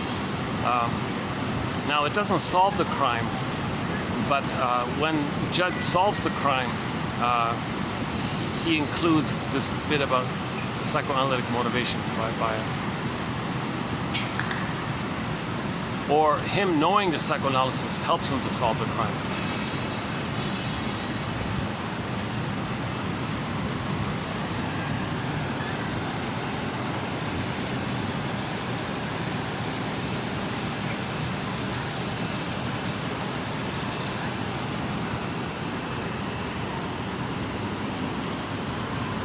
So no baby's born guilty, in debt, sin, nothing like that. He didn't do anything wrong. He's born with original virtue, original blessing, original set up to be loved so he can be himself. He's not born guilty or bad. But the child's trying to make sense of the pain he feels when the mother rejects him. And from that pain, he concludes that he's being rejected, his needs are not being met, maybe he's defective, he couldn't save the mother, did he do something wrong if he's being punished? So he concludes that he's guilty by the pain he feels. He's trying to make sense of the situation. Now, once again, he's got to believe that the mother's good. Even though she is immoral to the baby, no, mother's moral, but she was immoral. Child abuse is immoral, but the baby, no, she's moral. Baby's got to do that. This mechanism later on, okay, today, go to 2882, about the legalese one. The trans logic. So when people do immoral things, they can click it in you to think they're moral.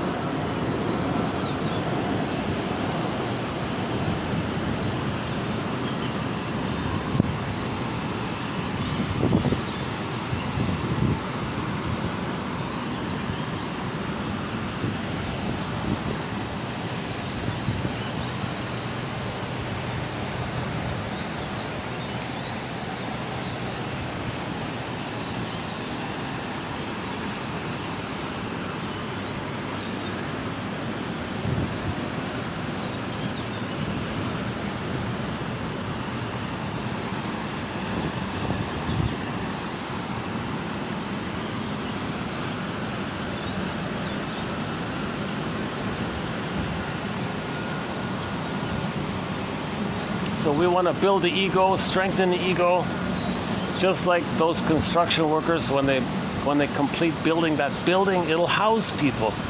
But first you need the building, then there'll be people in it.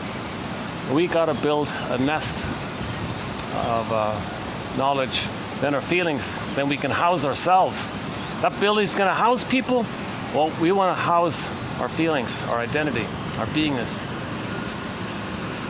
So the building will be Ithaca, and then the people coming in will be Penelope, basically.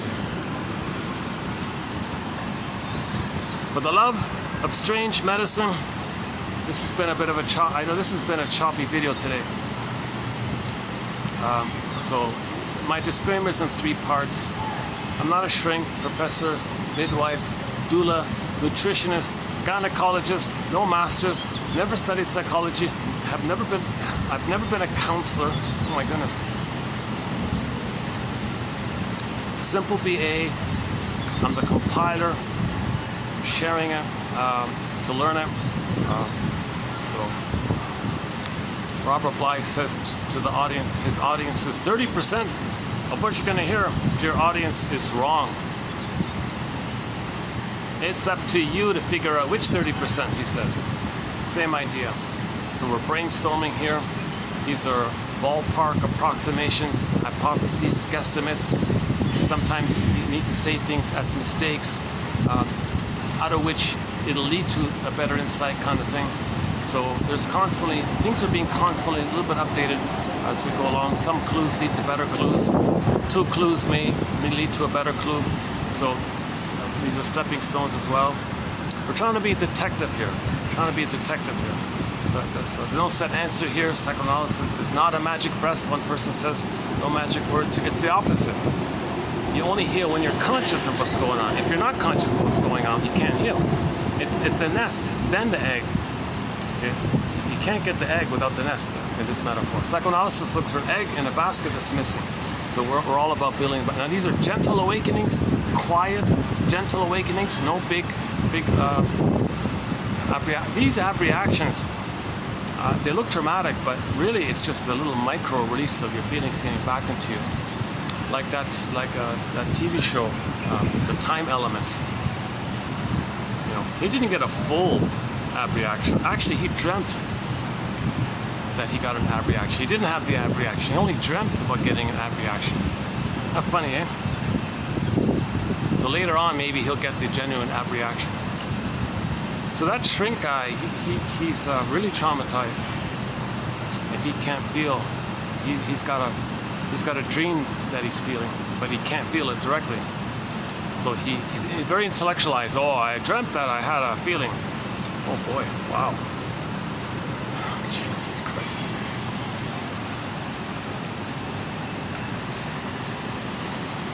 I think the clue is all the drinking and smoking he does. Let me sit here for a minute. How's the lighting here? Let's sit here for a minute. Oh, look at these.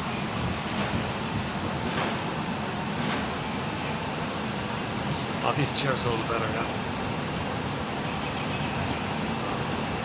That's a thought. Why don't I just bring my own lawn chair or something? That's a thought. Maybe I should just bring over I have my own lawn chair.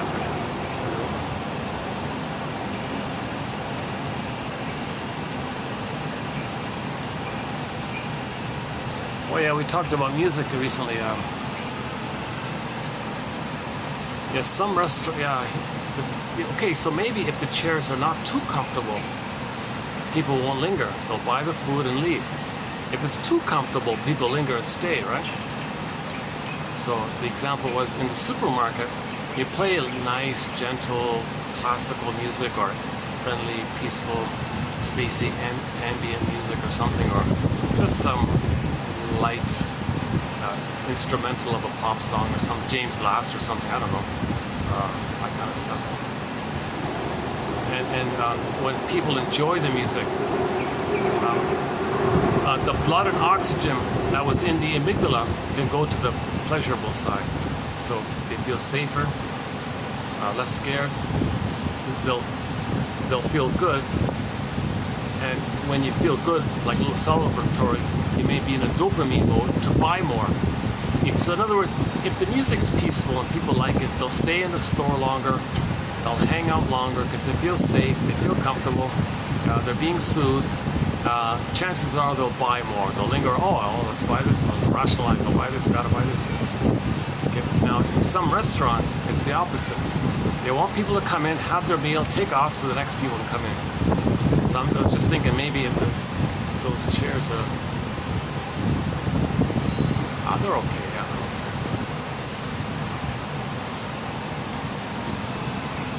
So I think he said if the restaurant is very popular, they don't want people to hang out too long. So they'll play music that's a little grating, a little annoying. And if you listen to it too long, you want to get away, right? So that's what they want. That's not a major point, yeah. That's not a major topic. We just have one quote like that in that area.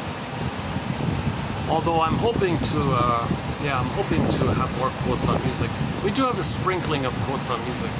A few by mainly by Grassy and Gilbert Rose. Is that right?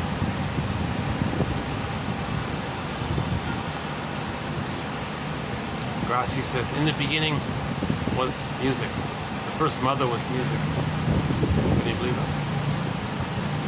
And the idea is that if the baby thinks the mother's him, what might not be him? What might be the other, the mother, for the baby? Well, he hears the heartbeat, pulsating of the cord, the blood flow, the three veins, the blood veins, one down, two up. A little melodic like that. Heartbeat, pulsating, okay, drum, bass, melody, blood flow. So maybe the child might sense that there's a musical thing going on. Oh, is that mother? Is that, is that mother? He calls music the master emotion, because later when you hear music, it reminds you of the time when you had your golden ball, you were in heaven, you were in paradise, Nirvana, Avalon, okay, Shangri-La, Shambhala. So you were in heaven, you were blissed out, blissful oneness, oceanic feeling, oceanic oneness. You were happy like that. So if later on you hear some kind of music, it might remind you of the time when you heard the prototype of music in the uterus, when you felt this blissful oneness feeling. So she calls music the master emotion because it triggers the time when you had all of your emotions, i.e. your golden ball. Now later on you lose your feelings, but you hear music, it reminds you to when you had your feelings. But what about if the baby is in an unwelcoming womb? What if there's prenatal distress in her? Then who's the first mother now? So Mott, a guy named Francis Mott says, well, in that case, forget about the music. The baby's enraged. Well, who is he going to be enraged at? If the mother's him, he's the mother, but he's enraged. Something's causing his rage. Something's disappointing him. Oh, wait a minute. Placenta, he senses the placenta, the cord, the three veins. Sees that as enraged. Now he's got a sea monster. The first mother's a sea monster. So in the Odyssey, the Jim Henson people, they created the sea monster like that, in reference to this. So babies need paradise in uterus, gentle birth, Laboyer, okay, Klaus and Kennel's material about the time sensitivity of the hormones, lotus birth, the pelvic thing somebody talked about on YouTube, the positions, the pelvic and the tilt, maximum space like that, the mother being in a flow with the baby and let the baby come out. He does all the work kind of thing. Give the baby credit. But if there are complications, then absolutely the mother, you gotta leave the cord, leave the placenta. Baby, I'm sorry you're hurt, we'll fix it. Let me make this right here. Let's create this blissful oneness that you lost. Let's get back to paradise. Then she's okay, she can heal it. The mother can heal this early trauma because the baby's brain is very, very malleable. Things can still rewire itself. If the mother provides that blissful oneness for the first 4 to 5 months, she can heal birth trauma, prenatal trauma. But some people say, no, we don't want that. We remove the cord to traumatize the baby. We don't want you to heal it. So we'll wash up the baby, put a towel, or you're preventing it. You're breaking the attachment. The attachment from the baby to the mother was created, okay, to pillage and plunder. This is a confusion that took place 10,000 years ago. And then we've been in this kind of negative loop for this time. And things accelerate. In the past 50 years, oh my God, the food's mostly gone. Now they're talking about food replicators, 3D printing machines that print cells to heat up, maybe some concoction that tastes like food. Like very quickly, it's accelerating, right? This negative spiraling. So we gotta stop the presses, kind of thing.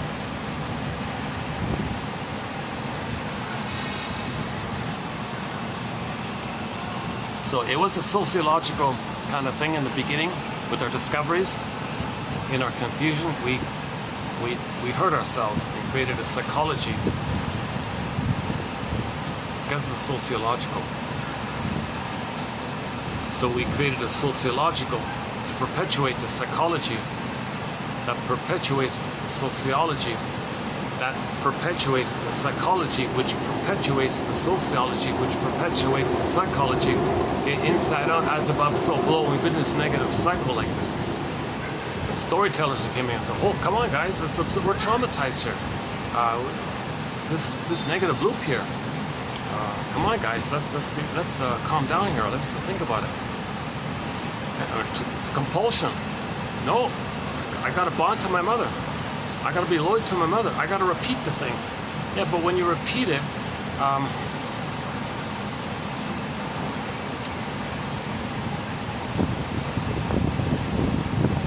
you're becoming addicted to it, and the addiction is increasing, kind of.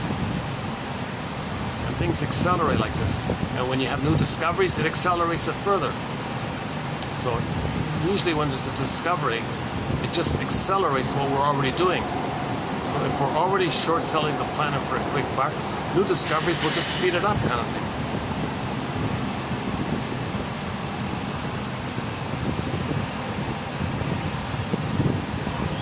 So somebody said that all this AI is going to be technology's unconscious.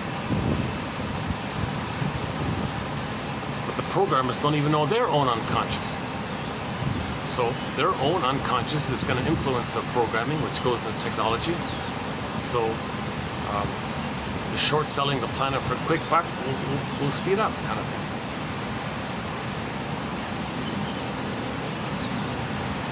Michael Jackson, play Michael Jackson. You want to heal the people? Start with the man in the mirror.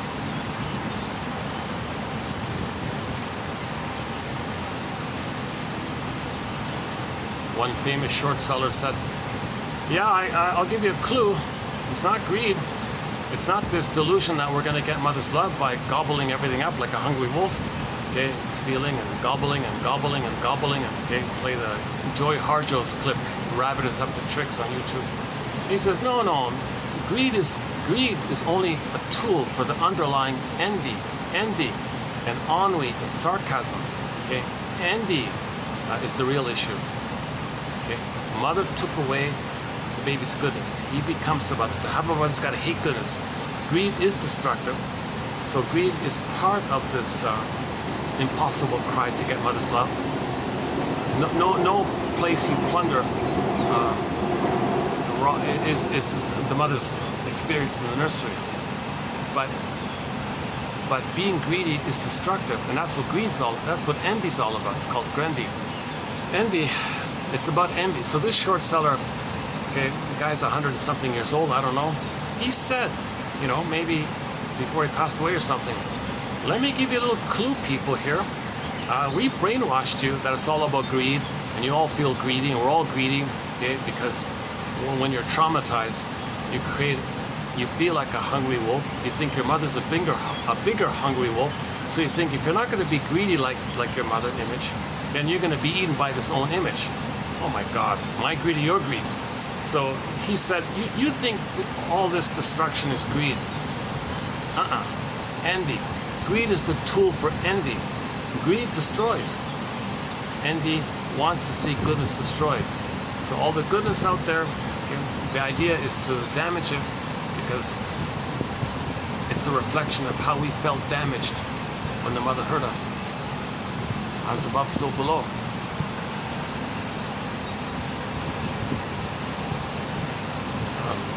Now, it might be what they call narcissistic gift.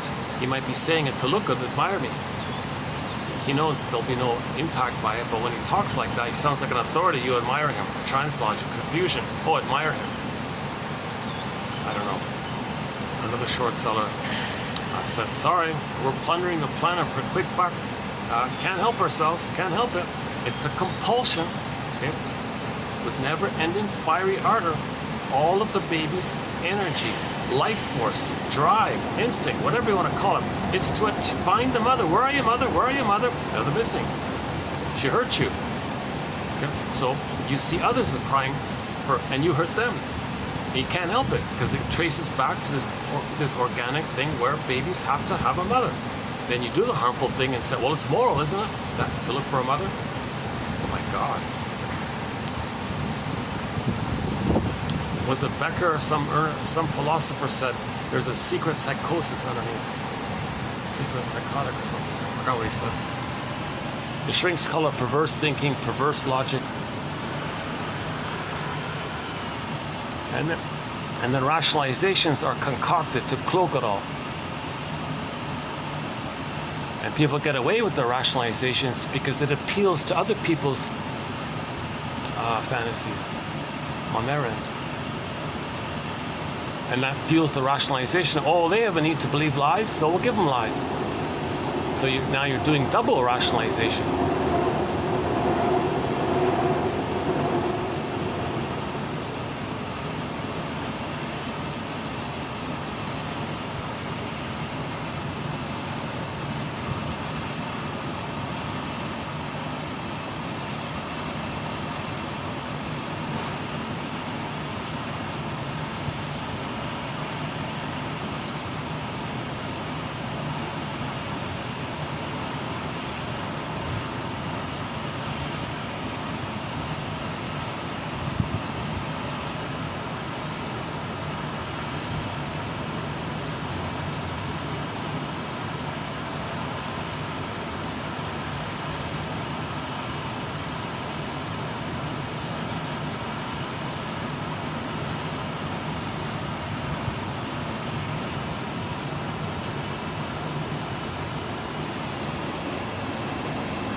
The more trauma is, the more you operate out of the amygdala. That's considered like an instinctual kind of thing.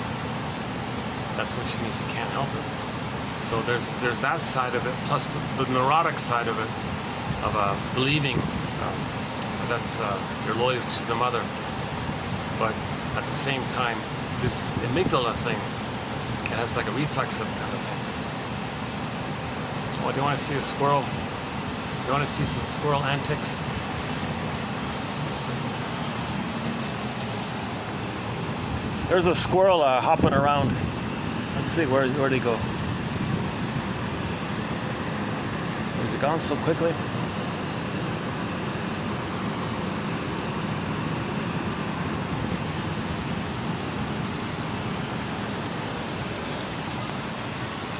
Dun dun dun dun dun dun dun dun. Dun, dun, dun, dun, dun, dun, dun. White bird in the golden cage, in the winter time, in the rain, white bird. So that lyric about needing to let the white bird free or he'll die, right?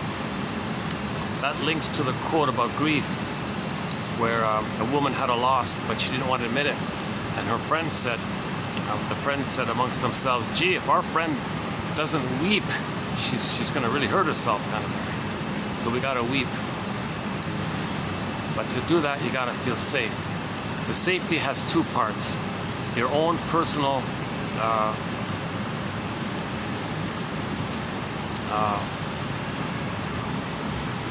curiosity about developmental theory, object relations theory, repetition, compulsion, repeating, trans logic,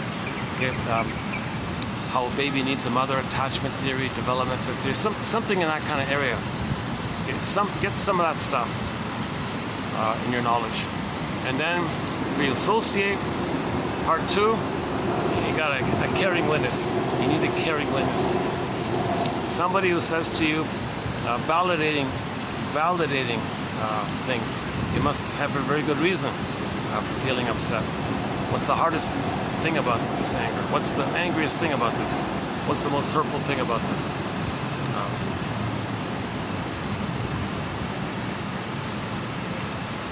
What's the most difficult thing about talking about this? What's the hardest aspect of this? must have a very good reason for feeling blocked right now. That's right, I'm blocked.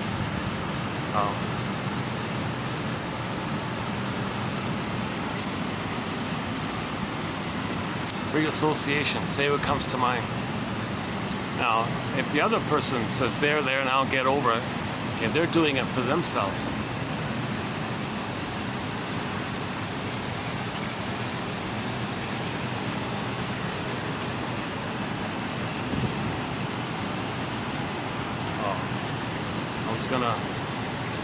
Oh, the waitress took the cup. I was gonna return it when I finished the video.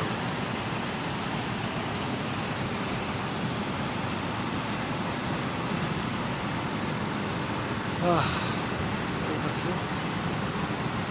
What time is it? 5:50. Battery's holding up. Another 5-hour video. Yeah, yesterday was a 5-hour plus video. This one will be just shy of 5 hours, eh? Yeah, look at that.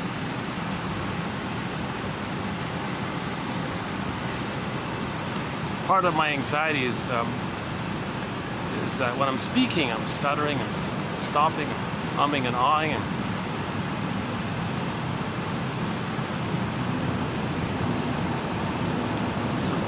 so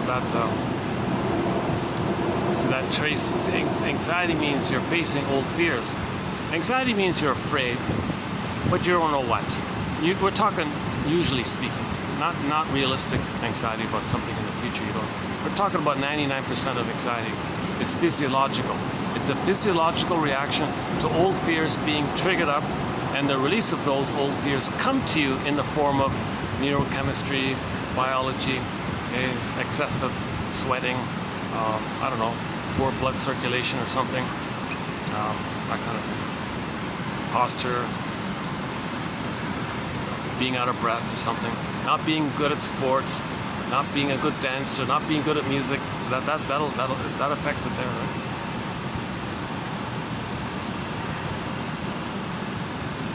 I've stopped, like what I'm doing with these ums and ahs and stops and starts, all these self-corrections.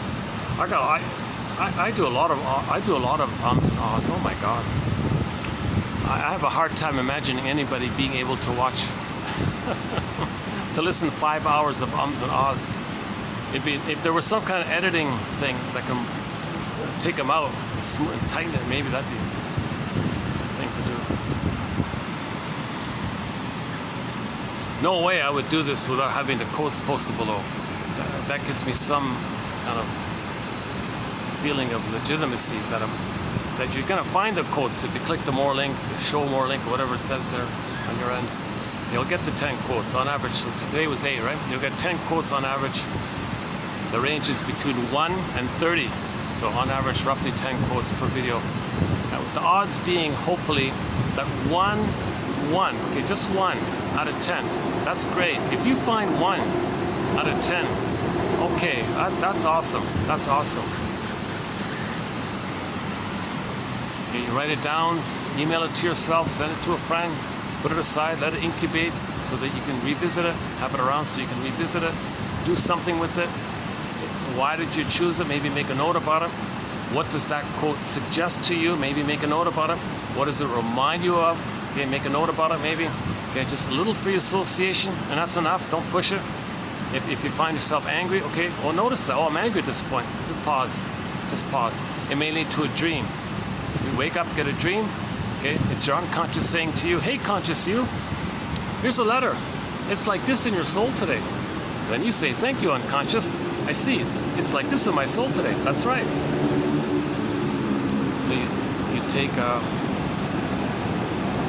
so TTAQ, give the dream a title, T for theme, A for affect, emotion, like in the show Westinghouse, Desilu, Playhouse episode entitled The Time Element. That emotion for him was terror, like immense fear, shock, fear, and he woke up, right? So A for affect, and then Q for question. So imagine if your unconscious were asking you a question, what do you think might it be? Just like that. TTAQ, title, theme, affect, question. It's like, and then you take a sequence, take any one of the sequences you want. Like in that TV show episode, there were a whole bunch of sequences. He had a lot of scenes in there. Like he had like I don't know, a good dozen scenes in there at least. Just pick one. Just pick one. And free associate by that, from there. What does this sequence remind me of? Remember, it's mostly symbolic, but if you talk about it, it may bring up the underlying latent issue, the real issue.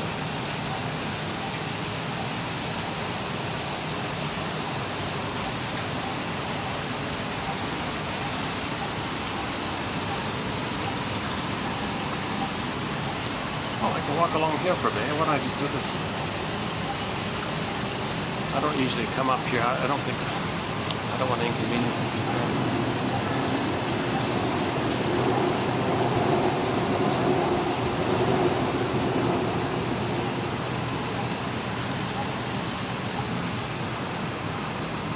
Well, my rationalization for hanging out here for 3, 4, 5 hours is the tip thing. I think, well, I'll give him a nice tip. Maybe that'll rush. Oh boy.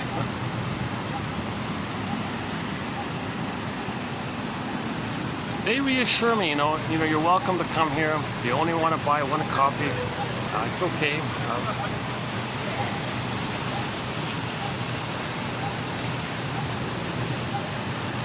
On the other side, it's better than nothing, because in this heat, you see, you don't see people out here in the heat, right? But at night, actually at night, it fills up at night here. It's cooler at night here. I've been told they have the best tiramisu here. I thought, oh my God, really? So maybe on my birthday, group's just leaving. Oh.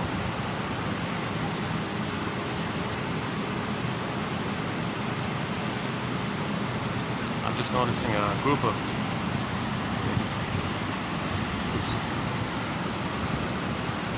maybe like an extended family kind of thing.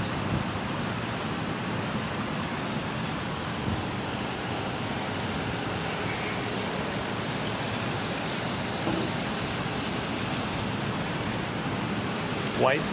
Dun dun dun. Check out the band It's a Beautiful Day. Their song called White Dove. And link it to the quote from the poem called The Princess. And the line in there, she must weep or she'll die. White bird in the golden cage, in the winter, in the rain.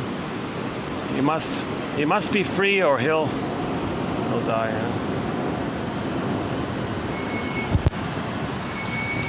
So that poetic line, you can use that as validation that it is okay to feel sad. Identify a loss and remember that it's okay to grieve.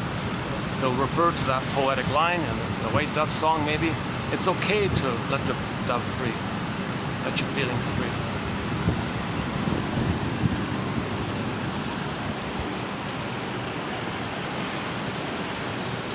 Release your feelings.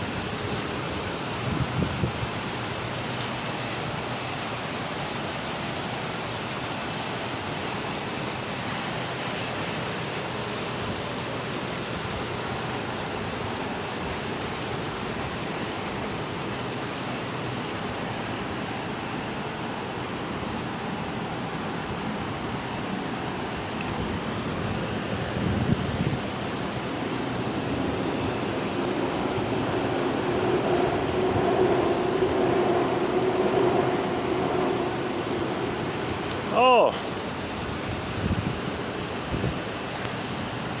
I think there's a little, what's that?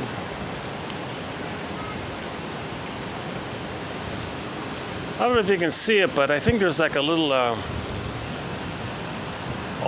just a bird. Oh, the birds, yeah. The birds, yeah. So the blue jay is one of our companion birds. The bluebird. Shirley Temple about the bluebird. The pigeon, the crow, loon, heron, spotted dove, question mark about that one, and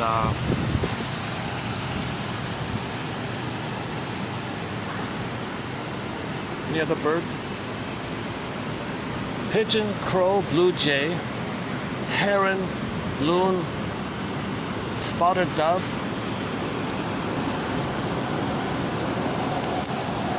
So those are the main birds we've seen during these videos.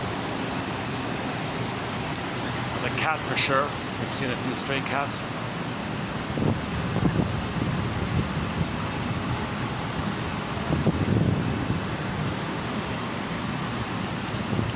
Okay, so I'll just wrap it up with an FYI here. FYI, for your information, for your reference,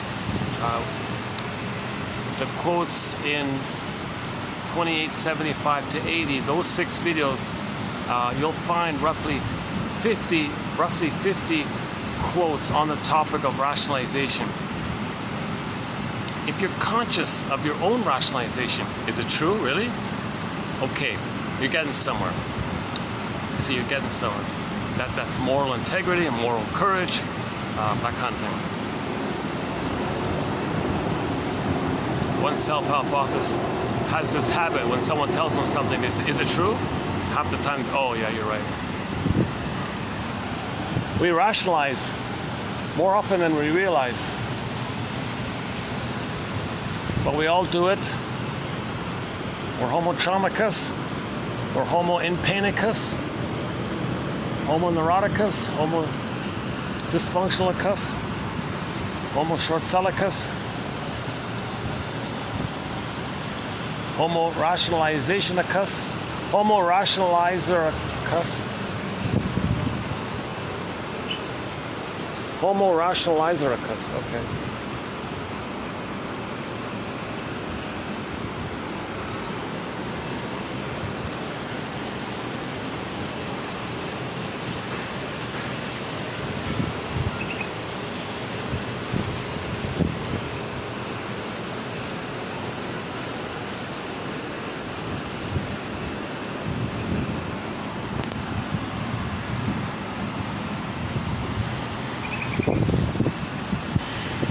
Oh yeah, so, okay, sorry. So from 75 to 80, those 6 videos, see if you can find 6, like 1 out of 10, right? Well, we said 50, right? Well, 6 videos, right? Actually, we have some quotes in other topics. So yeah, fair enough. See if you can identify 5 quotes on this topic of rationalization in these 6 videos. Okay, 2075 to 80. In these 6 videos, you'll get roughly 50 quotes on rationalization. Your mission, back to the mission. Should you choose to accept it. It all comes down to you, sings Rick Emmett. Rick Emmett, one of our musical voices. It all comes down to you. Oh wow, hold a second. Let me take a peek at this high-end, luxurious van. Oh my goodness. There's a van, people popping out. A whole bunch of people. Oh my god, oh my goodness. How'd you get all those people in there?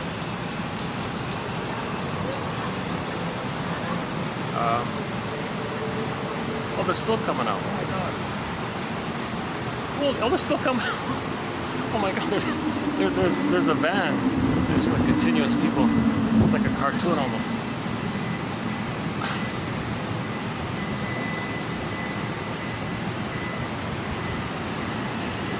Good time.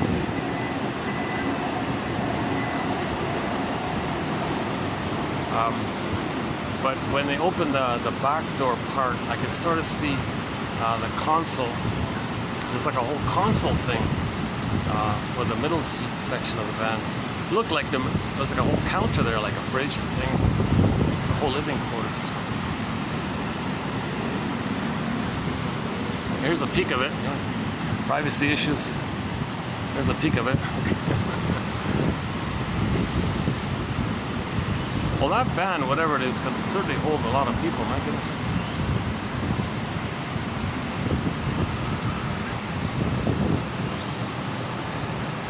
maybe there's 3 rows. Yeah, okay, there's probably 3 rows of seats. It's pretty wide. It does look pretty wide.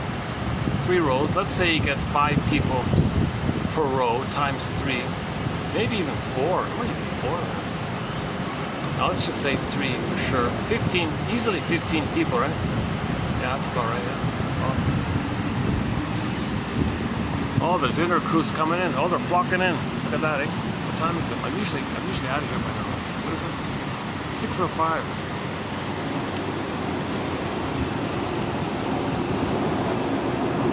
I don't want to freak out anybody here filming. Just there's a fancy car I don't recognize.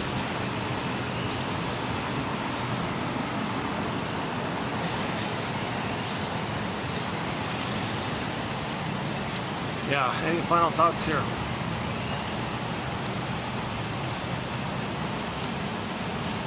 I think it's a worth. I hope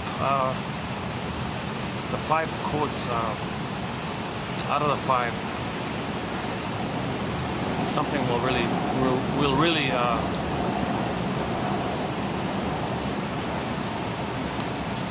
make you more aware that we're lying to ourselves.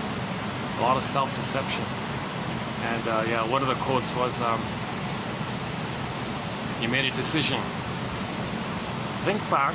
What did you tell yourself as you were making that decision about why you were going to do that thing that you did or say that thing? What did you tell yourself?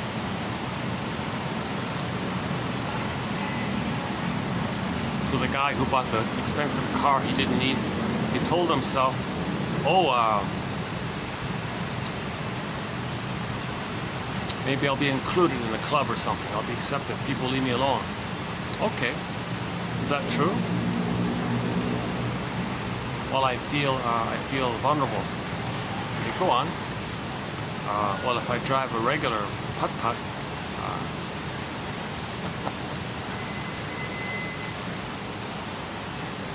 okay, go on. So, okay, you said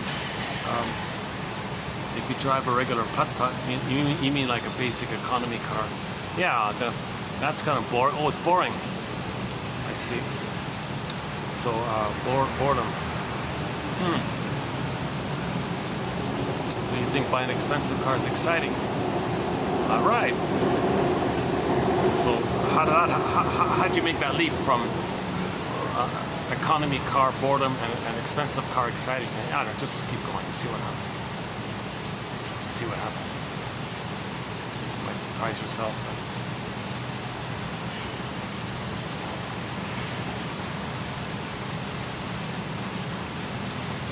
You know, another thing to keep in mind is, since I'm not talking to any human face-to-face person, I cannot internalize another person's empathy so I can empathize myself, right? I'm talking to a fantasy audience, I'm talking to an iPhone here. I don't know who's watching, or friendly or not friendly, I don't know.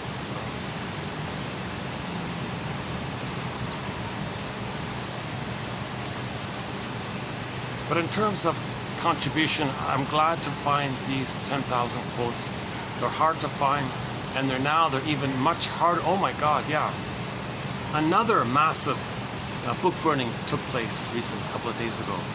So in the past year, there's been a continuous library burning. Digital. So the digital libraries out there are being wiped out, left, right, and center. Yes, you can get some old, basic books from long ago, for the most part. But psychology, like psychoanalytic material, that's really hard to find now. Luckily, I think I've saved most of the best before that took place. So you'll find it here. Oh my God. For the price of a coffee, I hope enough people can request it. Jesus. So you'll get quotes by Burglar and Masterson, which are hard to find now. Karen Horney, her books, I think are still around, or I'm not sure, maybe they're withdrawn. Oh my God.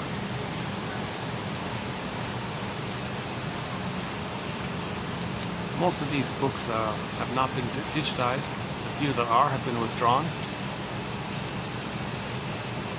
lot of the quotes that we have here come from printed books, which I found, paid for shipping and all this, second-hand copy like this, and I found them.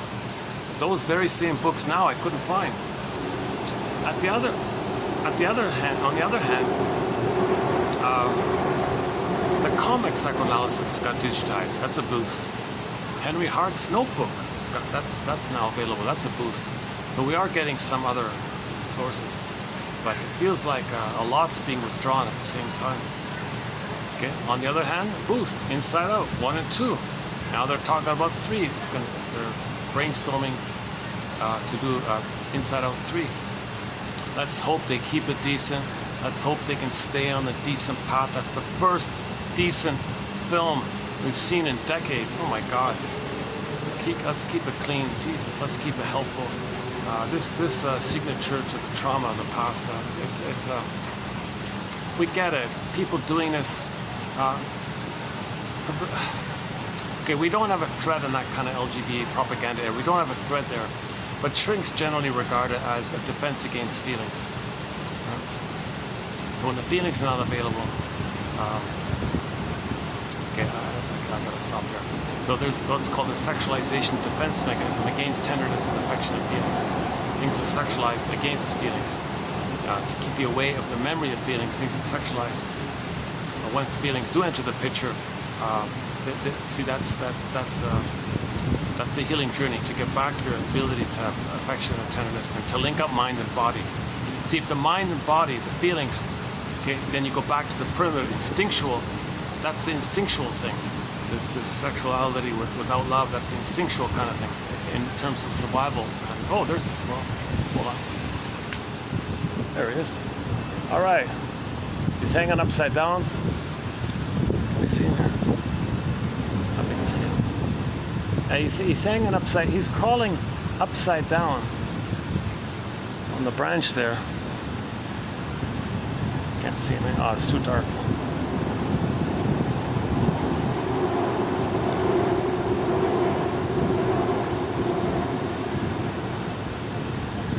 Well, for some strange reason, he's hanging up. He's hanging upside down, and he's picking. He's sort of pecking. Okay, he's either on your end it's the left or on the right branch. Not at the top. Not maybe like the third one down. If you start at the top, maybe count down 3 branches, and at the edge of it, if you see something moving at the underside of the outstretched branch, now he's crawling. Now he's on the move. Now he's crawling down the center trunk. Okay, you can't see him. Right? Now he's on another branch. Now he's facing the camera.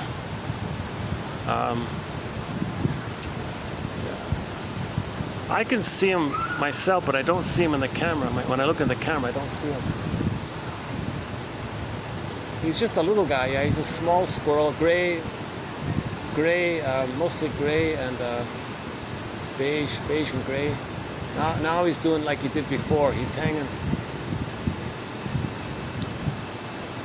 All right, enough with the squirrel antics.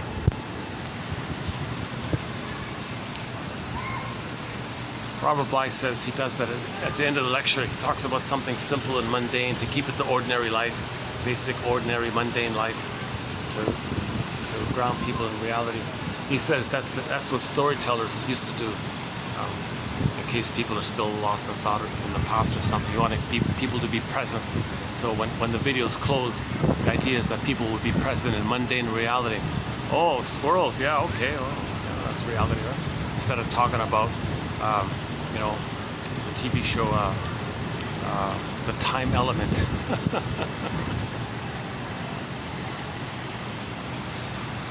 That's quite a compliment to the comedy couple, right? The Lucy and Desi refrigerator. They made a special, oh, there he goes.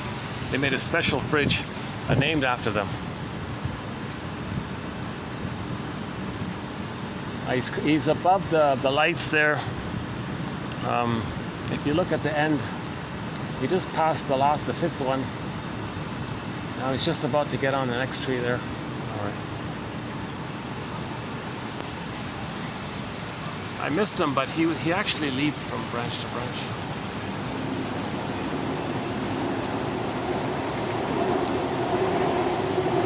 Okay, any final thoughts here? Rationalization. So another key point about rationalization is the thing you say around why you did what you did. That's automatic, it's unconscious. The pain created it to make you unaware of the pain, and you want to believe it for that purpose, but the pain created it. That's another point. Another point, it's considered the third line of defense. So you got the major defenses: splitting projection, emotional eating, manic behavior, all the things you're normally doing. And then when someone calls you out on any of it, oh, whatever you say to fool yourself and others, okay, that's rationalization. Now if they question you, oh boy, the sign that you might get angry, that's a sign that it's a rationalization. You don't want to hear the other side of the argument and be open to discussing the other side. That's the sign of it all. Okay, this rigid, narrow, aggressive side.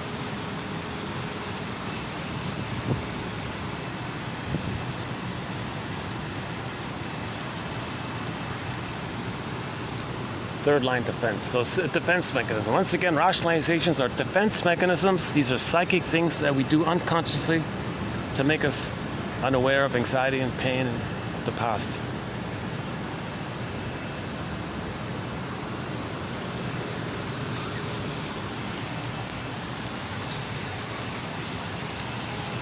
So the defense that the shrink used in that show, 1958 show entitled The Time Element, from the TV show Westinghouse. I hate to name the company, but anyways, that's the name of the TV show Westinghouse. Desilu, that's Lucille Ball's husband's last name, right? Arnaz? Desilu. Playhouse. Season 1, episode 6, I think. 5 or 6, something like that. So that shrink, as a defense against feeling his trauma, he would just dream about feeling the trauma, but not actually feel the trauma. So he had at the same time, he's moving towards feeling the trauma, but he couldn't quite yet feel the trauma. So his knowledge about therapy, the therapy process, helps him appreciate time. When you appreciate time, more feelings come up to you. If you deny time, those feelings won't come up to you.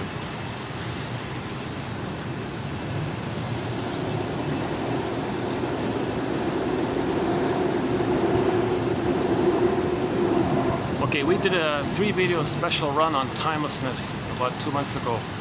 Check those out, timelessness. Very interesting material. 3 videos, roughly, I don't know, maybe 50, 60 quotes just on that topic called timelessness. Again, the unconscious does not know time. So the images, the myths, they live forever. They're immortal, they search for immortality. That's code for this psychological phenomena that part of the brain does not know time. So anything related to timelessness, immortality, okay, no contradiction, everything's true, this stuff, okay, because survival anxiety.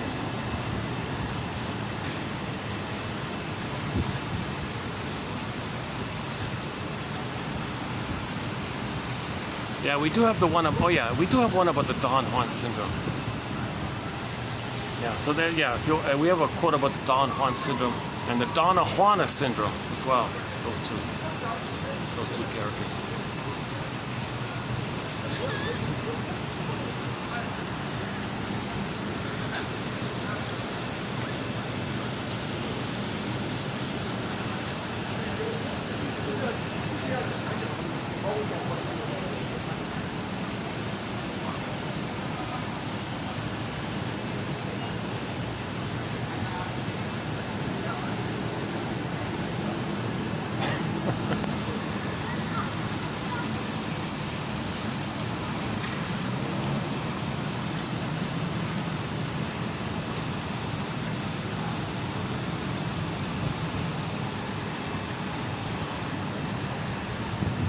White.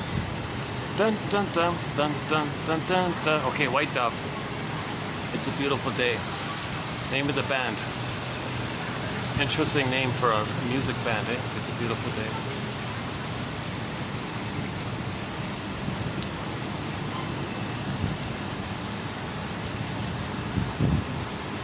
In the sitcom, it's always Jan or something. The main lady there, I forgot her name already. She sings a song called "I Feel Like a Feather in the Breeze," and that actress who played in that sitcom also played the waitress in episode 11. No, season 11, episode 14 of The Happy Days, entitled "The Spirit is Willing." About the oh no, that's okay. That one there, season 11, episode 14 of The Happy Days, "The Spirit is Willing." That's our linked episode to Pathological Nostalgia. The Fonz buys a haunted car. That one. Another Happy Days episode, season 8, 11, episode 21, Mother-Child Reunion. The Fonz is looking for his lost mother. He's in a restaurant one day and sees the waitress, thinks it's his mother. And that actress who played her also played her own sitcom called "It's Always Jan." And in that sitcom, only one season, episode 4, she played a song called "I Feel Like a Feather in the Breeze." Funny episode. That's a newly added song to our soundtrack. Deli Rizdick's cover of "Carry On Wayward Son," Kansas's song, "Carry On Wayward Son." Yeah, one way to talk about the two worlds is the Kansas world, it's the land, under is the Oz, so we live in these two worlds, right? So you want to go to the Oz, fix your soul, and come back to the reality, come back to the present.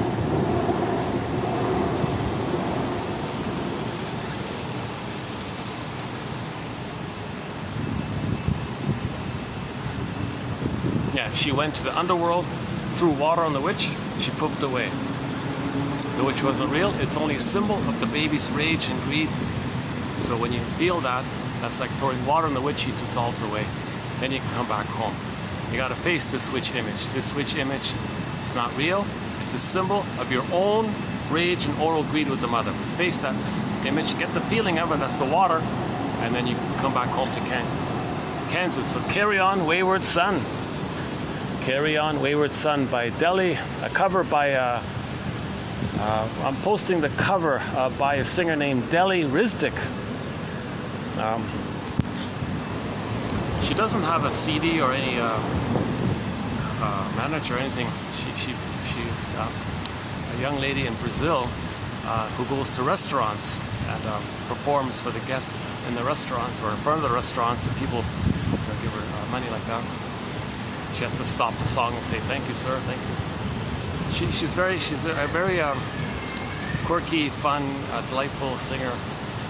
So check out Deli Rizdick, 2 I's, "Carry On Wayward Son," another newly added song to our soundtrack. Oma Wumi, a Nigerian pop diva, a pop diva singer from Nigeria named Oma Wumi. We posted her song called "When the Boss Is Coming," and that's off her album called "Lasso of Truth." These quotes that we're posting here, if you identify 5 that you like, it's like a little bit of a lasso. You make it some truth for yourself. Lasso of Truth. Pavlov's Dog, we talked about the classic rock band Pavlov's Dog. Julia, Late November episode, theme from Subway Sue, great songs. We mentioned Ann Shell. I haven't mentioned Ann Shell in a while. We've got a lot of songs by the singer Ann Shell. Borderline, Castle by the Sea, and Turn On, is that in there? Hang on. She's got an album, a very good, Hayfield. Hayfield's in there. Hayfield. My favorite album of her is the Betty's Garden one, with the green flower on the front cover of the CD. A lot of good songs on that album.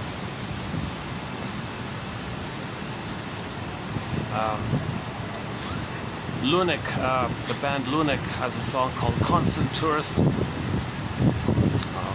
so she feels like a constant tourist in his world.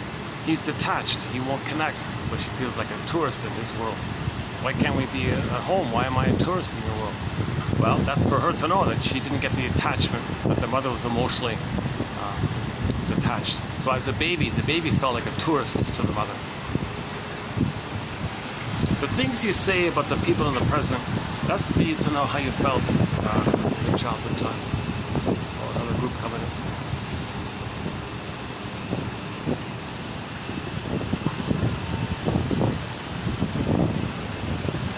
Older, a couple in their 60s, I guess. The guy's balding, has glasses, playing with his phone. He's henpecked. He does what the wife wants. He follows her like a puppy kind of thing.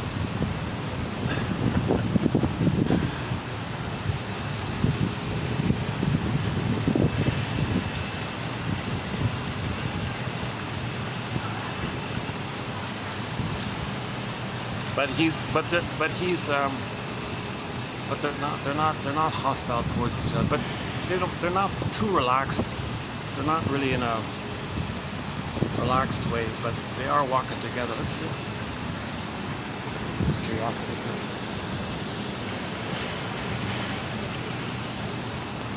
I can't tell.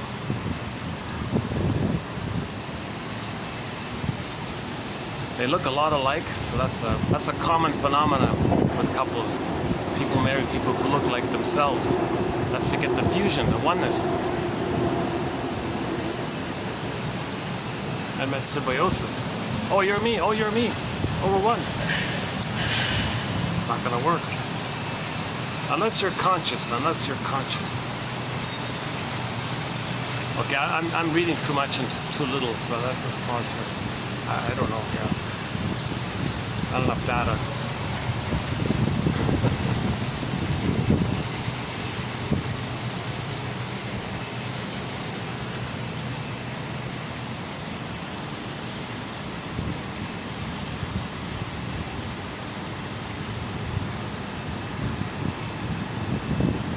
It might be what they call a neurotic marriage made in heaven.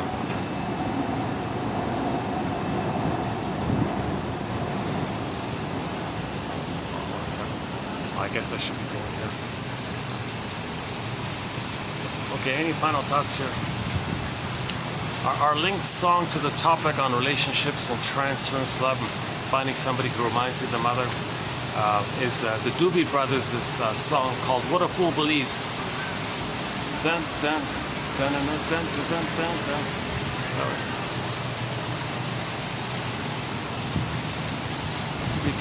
Yet to be created, what had yet to be created. He was looking for something what had yet to be created. What a fool believes.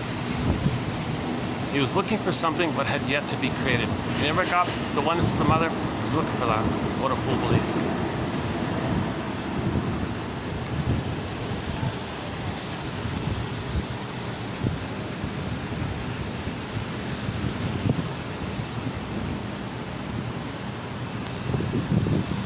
I think it's fair to say that we are our own fools when we believe our self-deceptions. But that'll lead to mourning when you realize the use of these rationalizations. All the time lost, betraying yourself because you were betrayed, and you betray yourself, you encrypt the truth like this. So recognizing the use of rationalizations can be a healing experience. If you identify your rationalizations and it makes you realize that you've been lying to yourself the whole time, there's a huge sadness in that. There's a huge sadness in that. That not only were you betrayed by the mother, but you betrayed yourself continuously. That can be an abreaction. That can be like the truth will upset you free. The truth will upset you free. Play Jim Carrey. Play Jim Carrey's clip on YouTube entitled "The Truth Will Upset You Free." The legal comedy. The client was a pathological liar, but she was compelled to tell the truth for the change. But she won the case by doing so. So he transferred that to the personhood. If a person tells the truth, they're set free. Kind of like how she told the truth and won the case. And the truth shall... You can see him jumping around. And the truth will set you free.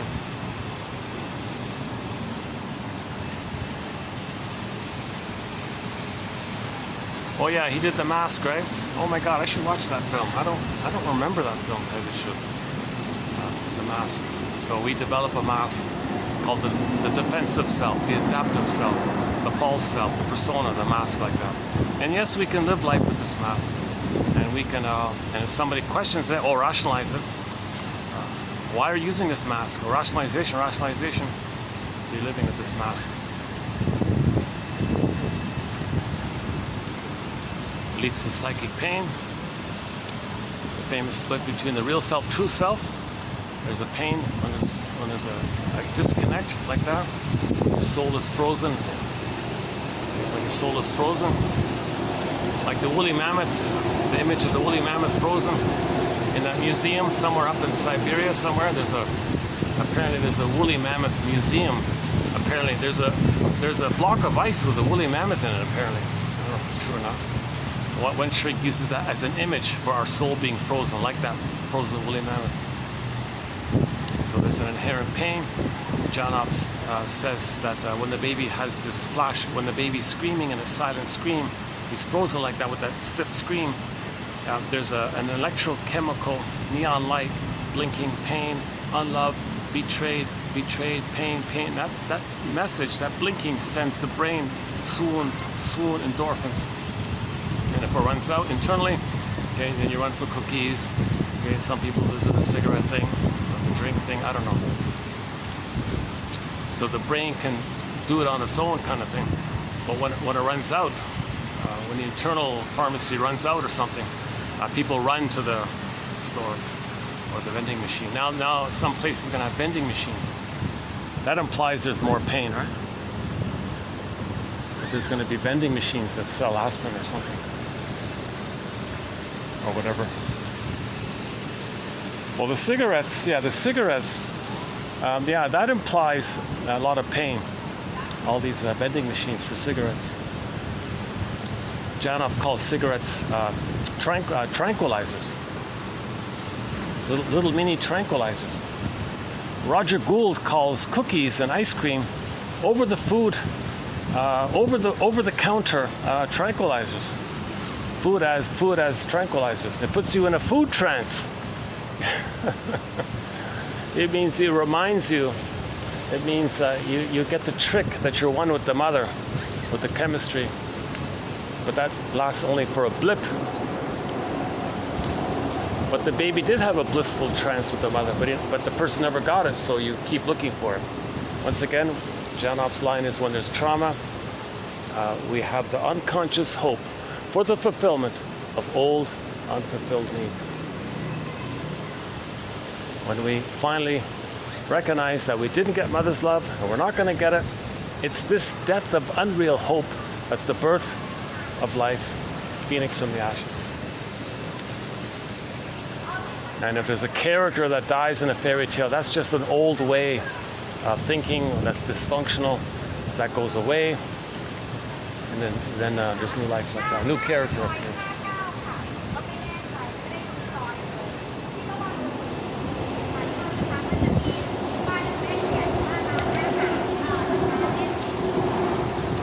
See, now there's a breeze, but it's getting darker on here. Well, I hope somebody will check it out.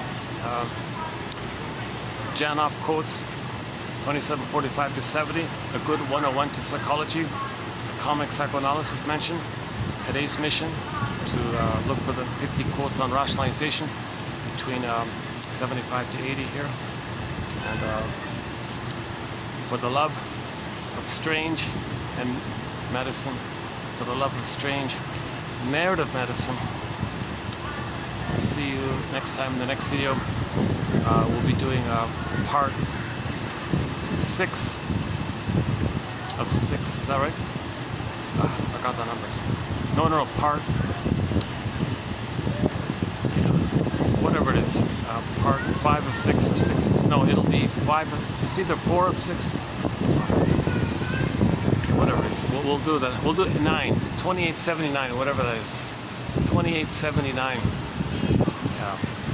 I keep all my bloopers and mistakes, part of my anxiety. I rationalize it. I rationalize not making the effort to find an editor and all this by, well, the quotes are posted below. Come on. I rationalize it. So is that true? Is that the real reason you don't do any editing? Maybe the real reason is this childlike desire to be seen and speak, and even with my mistakes, something like that. So when you identify rationalization, just have the immediate question to yourself: is it true? Or really? If it weren't that, what might it be? I don't know. If it weren't that, what might it be? If that's a rationalization, and you know that rationalizations are there to make you unaware of the true reason, then there's got to be a true reason if you know that that's a rationalization. Oh, okay, you got me there. If that's a rationalization, and I know that rationalizations are self-deceptions created by the pain of something deeper that I don't want to know. Okay, fair enough that I got to go under that. Okay, you got me there. So yeah, so you go further a little bit. So what does this rationalization suggest to you? You must have a very good reason for using this rationalization. I have a very good reason for using this rationalization. Yeah, because I want to hide the fill in the blank underneath. So yeah, that's not a bad one. Okay, for the love of strange medicine, for the love of narrative medicine, strange narrative medicine, I'll see you at 2879. Our theme song here is Ketcha, K-A-T as in Tom, J-A, Ketcha. That's her first name. E-B as in Epstein. Okay, she's a German pop singer. She does our theme song. It's a German cover of the song Windmills of the Mind. It begins with those bass tubas. Great song. I wish I could play it now. Ended up with the bass tubas. Cue the bass tubas. Play the bass tubas, and I'll see you. Thanks very much. See you. See you in the next video. Thanks again. See you next time.